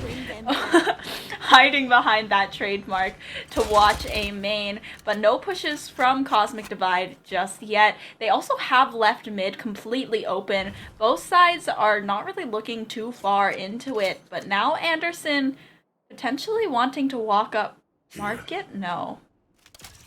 Still looking at B, where the shorty players are sitting in corners. Well, that's 1 shorty given away. Yeah. But a really nice stack coming out from Cosmic Divide. But we're seeing actually a rotation being pulled, but with the newfound information from that 0 point, they're going to wait patiently. A right click with the free gun there for Sci-Fi to take down Anderson. It's a 3v4 situation. Spike down on site, now recovered for Tseal. Another 0 point to answer. Presence given by the defenders. And the lurk from Bones is going to allow him to be good for 1, but TK is going to get a pickup with the shorty. It's a 3v2 situation. And Cosmic Divide, they're going to be able to recover a couple of those Spectres lost towards Sight and CT by Cosmic Divide. Or by Steel Seam. Tseal. Now. I can't even. Well, it's the 2 shorty players. They both have Spectres and shorties, by the way. So now they are, or it seems like he's picked up a Ghost instead for that KO. So it's not going to be a Spectre on both of these players, which is good for Tseal. Icy maybe going to try to take this duel along with a friend in a main. Doesn't look like it. TCAS drops under, and now ZK takes him down. 1v3. Someone could potentially peek from either garden or a main, but the time is so low that it doesn't matter. They just need to run. Jonah still claims that last kill and escapes from the spike detonation unscathed. 2-round lead now here for Tseal. There's going to be a buy-up, though, on the side of Cosmic Divide, but with the way that Tseal likes to play their buy-up rounds on round 2, we're actually going to see rifles coming through across the board, actually, for the most part. Everyone, except for Bones, is going to pick one up. And that's really interesting. Previously, we had seen them only do it for Bones, but this time around, it's going to be the rest of the team. It's actually the exact opposite. Here comes the Nightfall in Jonah's hands for some aggression. Bones getting up close and personal, run and gun with the Spectre, looking to drive one by, but Term's going to get the refrag. But it's all a distraction because the spike is heading towards A. Oh, this is a fake that Cosmic Divide is familiar with, though, taking down ZK, and now Paranoia into the site. Vic is completely blinded, but Anderson's trying to back him up from a main, and now here's a Fracture Nade to get some damage off. Icy's able to trade only 1 back with Jonah and Vic. They just clean things up. It was close, but that buy-up, it does pay off for Tseal. It pays off massively because that's 3 rounds in a row on the attacking side, putting Cosmic Divide into an eco for this round. And, you know, in one way, it doesn't allow Tseal to create that nest egg and save up all of those credits that would give them the flexibility, but you know, when you're at the last map of a best of 3 series, you like to have as much advantage as you can as far as the guns go anyways. But again, Tseal, they go in hot and heavy. Bones is always so aggressive towards site. Icy with a Bucky though, gonna be able to take Bones out. Punished for it this time around. There was a refrag at the very least, but Cosmic Divide, they're just eating so much damage. It's a quick round to end, and that is another round on the board here for Tseal, 10-6. Yeah, I mean, what a round from Cosmic Divide. They just didn't have any money. There wasn't much they could do there. And even though they had really whittled down Tseal in that last round, they could not contest at all in this one. Now at least they do have the Nightfall as well as the Lockdown, so both are incredibly powerful retake ultimates, so long as you don't let the defenders get too far off the site, or you've got some way of keeping them inside the range of both of those ultimates. And now Cosmic Divide, if they want to keep them from getting any further towards match point, it is time to invest. They also have one player, 6 out of 7, on that Blade Storm. So this is an incredibly crucial round for Cosmic Divide, especially as their buy-up. It's also interesting because you see how aggressive the Nano Swarms are on the side of Cosmic Divide towards B main because it's been blitz attack after blitz attack towards B. But this time around, Tseal, they're changing their pacing. They're using that conditioning to their advantage and running a slow default with Vic just walking up towards mid, getting 2 picks. Unfortunately, you know, traded out, but the advantage still over towards Tseal. But Nerves of Steel just holding the trigger, but it was too late as Anderson's gonna catch him off guard. And all of a sudden, it's a 4v1. Icy last alive.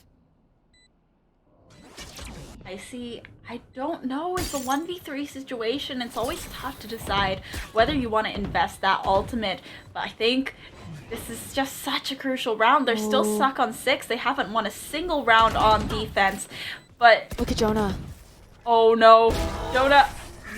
No, I thought he was gonna knife. I really thought he was going to go for the knife.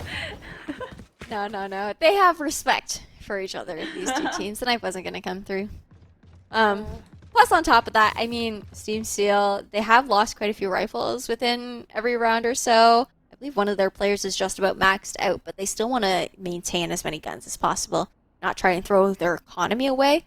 But we're going to see a timeout coming out now on the side of Cosmic Divide, now that Tseal is 1 away from match point. But again, I feel like this is just a little bit too late. But at the same time, when Cosmic Divide calls these times out, they usually come out positive on the other side. Yeah, that last time out we said it was a little late as well, but they ended up tying up that half, so maybe this could cause them to get their first round even if it is a thrifty, or maybe they want to force. But if they're 11-6, I think the force is probably the worst idea that they can go with, because at 11-6 you lose that round, you force, all of a sudden you're broke, and then it's match point, and then it's GG. So they have 4 of those ultimates available, so I really hope they can try and stay alive, play for utility, play as a team, because as of this point, Tseal is consistently out-trading, out-fragging, and just overpowering them on each of these sites. That is for sure, but it looks like the force that might actually come to fruition, exactly what you weren't hoping. One saving grace I do have is that Ascent does have some closer quarter angles saving, other than mid itself, so you can really make use of the Spectre and the Bucky in hand, but definitely a risky decision. But Tseal, they're creeping up towards tree, and this time around, the Killjoy has moved towards tree this time around. Vic could just get melted here. Oh, what? Oh, but Icy has the Bucky, and the Bucky is enough to take down Vic. It forces Icy to back off with a Fracture Nade, but that means a free gun for Cosmic Divide so far. But now the push has come through. Sci-Fi though, once again the knives so sharp, but the spam down, the spray through the smoke is going to take him down, and he cannot net more for his team. But Cosmic Divide, they are 3-4. Unfortunately, though, Bones and ZK are really looking to isolate Icy on this site, and Icy knows it. Gonna back up. Look at Anderson. Try and find some space in mid, but the rest of the team... What is this? What's happening? I like this play, re-clearing towards Heaven. A risk, though, because they might not be able to clear out A main in time, and Icy might just get the drop either way.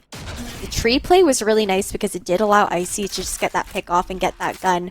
We're gonna have Bones watching towards A main regardless, but Anderson has a huge flank. The patience pays through Anderson. a 2K. A paranoia does go out, expended, but from the shadows allows him to reposition, play with his team, and cancelled though by Cosmic Divide. That gives some info away. They know that the Killjoy Icy is towards site, and the Omen on Cosmic Divide is just occupied on B. No.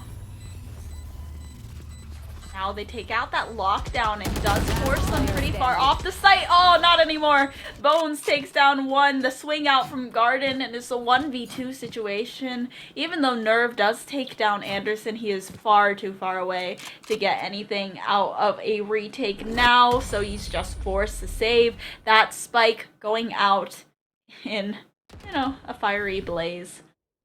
Anderson was an absolute playmaker there, and that's why I pointed out his positioning early round, because he wasn't doing anything with it quite yet.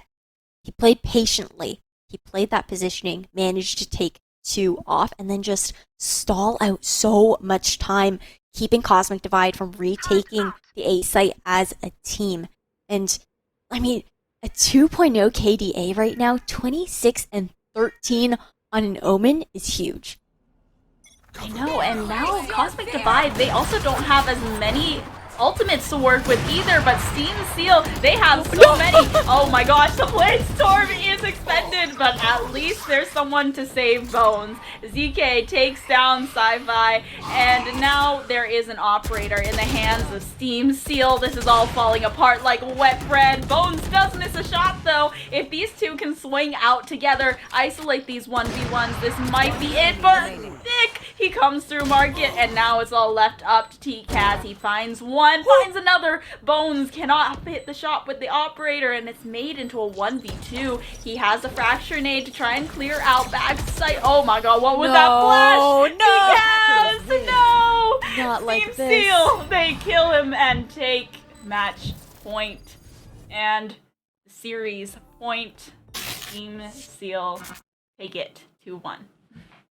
That flash drive was painful. I feel for you, TK. Yeah, I feel for you. You didn't think it would just catch the edge of lane like that, but that was a very dominating map on the side of Tseal over on Ascent. So 2-1 for this grand finals best of 3 series. That's Tseal taking the first place, second place going over towards Cosmic Divide, and third and fourth place granted towards Flux and TLP as they dropped out in semifinals earlier today. And it was a 5K prize pool here for the Jacklings Wildside Rumble. And Tala, that last map, what are your thoughts? I mean, it definitely seemed like Cosmic Divide had so much potential switching over to that defense, especially you mentioned that Killjoy being able to melt anyone who wanted to come onto the site, but Chamber with that free aggression, and this team just favors aggression so much. They would rather be the aggressor than the aggressed, and it really paid off in their favor. They were able to just run these players down, out-trade them, play that buddy system, and make sure that there was always someone there to secure a refrag, and Tseal, they just did it that much better on Ascent, making them the winners of this series. Yeah, I mean, Cosmic Divide had really nice adaptations through and through, doing some conditioning and then countering it and using it to their advantage to take Tseal off guard in a couple of rounds. But ultimately, I really have to call Anderson out as an MVP, especially on Ascent. He dominated with his repositioning, with his flanks and his patience, and helped secure so much information on the side of Tseal that they were able to take this map home. Yeah, I really like how Tseal played here. I think Cosmic Divide, there were just like a few mistakes, and I think that if they had just been a little bit more patient or more proactive when they had called these timeouts to try and discuss what they were doing wrong, but as soon as they called it at the very end, we thought it might be like the half before where they're able to tie it up on a thrifty, but on the defense, it's just that much harder, and they're unable to secure that round. They use the ultimates because they really want to try and get as much as they can, but it's too scrappy here. And also Anderson, like you mentioned, just such good positioning from him and really nice utility usage, really good lurks. I think definitely MVP for Tseal on this last map. Ooh, that is for sure. But that's all that's all she wrote. I mean, this is the last matchup. This is grand finals, and everything's all over. I'm kind of sad to go. I mean, it's been a really fun weekend watching these teams throughout this tournament. Yeah, I definitely think that it's so nice to see like the teams that are still trying to go against each other, even though it's like a little bit more of a puggy team, how they adapt to one another when they start playing, especially when it goes to that third map and things are just that much more intense. It really brings the energy level just that much higher. It really ramps it up. And you know, this has been the Jack Link's Wild Side Rumble, and it's also beef jerky National Beef Jerky Day, right? So for those of you who want any beef jerky, you can go to the Jack Link's website to get that jerky, and also you will get 20% off everything, including a free gift purchase. So check it out, jacklinks.ca. Yes, but that is all for today. GG's. Congratulations to Tseal for taking this first place and Cosmic Divide for taking second. That's all we have for today, folks. Thank you so much for tuning in to the Jack Link's Wild Side Rumble featuring Valorant this weekend, presented to you by the Gaming Stadium. Before I go, I just want to give a quick shout out to our production behind the scenes. Thank you so much, Jordan, for being our producer, and to Suplex and Annie Poo for being our lovely observers. You guys should definitely check them out. Follow them on Twitter if you're interested in keeping up with their work. But that's all for us today. Thank you, Tala, Epitomes, for being on the desk with me. But we're going to have to say goodbye. Peace out, and have a great rest of your weekend. Jack Links presents Messin' with Sasquatch. Watch this.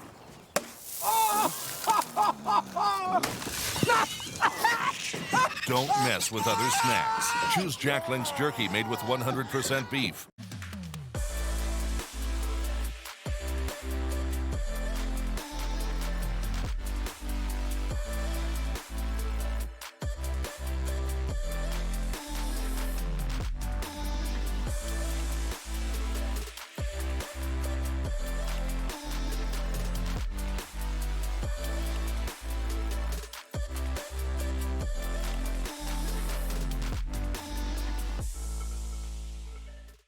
Jack Links presents Messin' with Sasquatch. Watch this.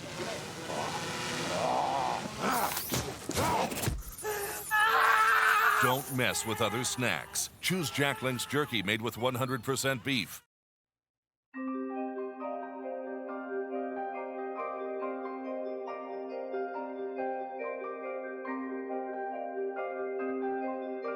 When it comes to hunger, there's this almost primal feeling inside your stomach, this voice inside you screaming, feed me. That's where Jack Links, really comes in. Jack Links satisfied my hunger cravings by making sure to have every single flavor under the sun that I could ever want in jerky form. If there's ever a moment that I know I need a snack during those long streams where the people themselves are urging me to keep going, they want more content, I know I can just go ahead and rely on Jack Links, yo. Yeah, I think there's something in your beard.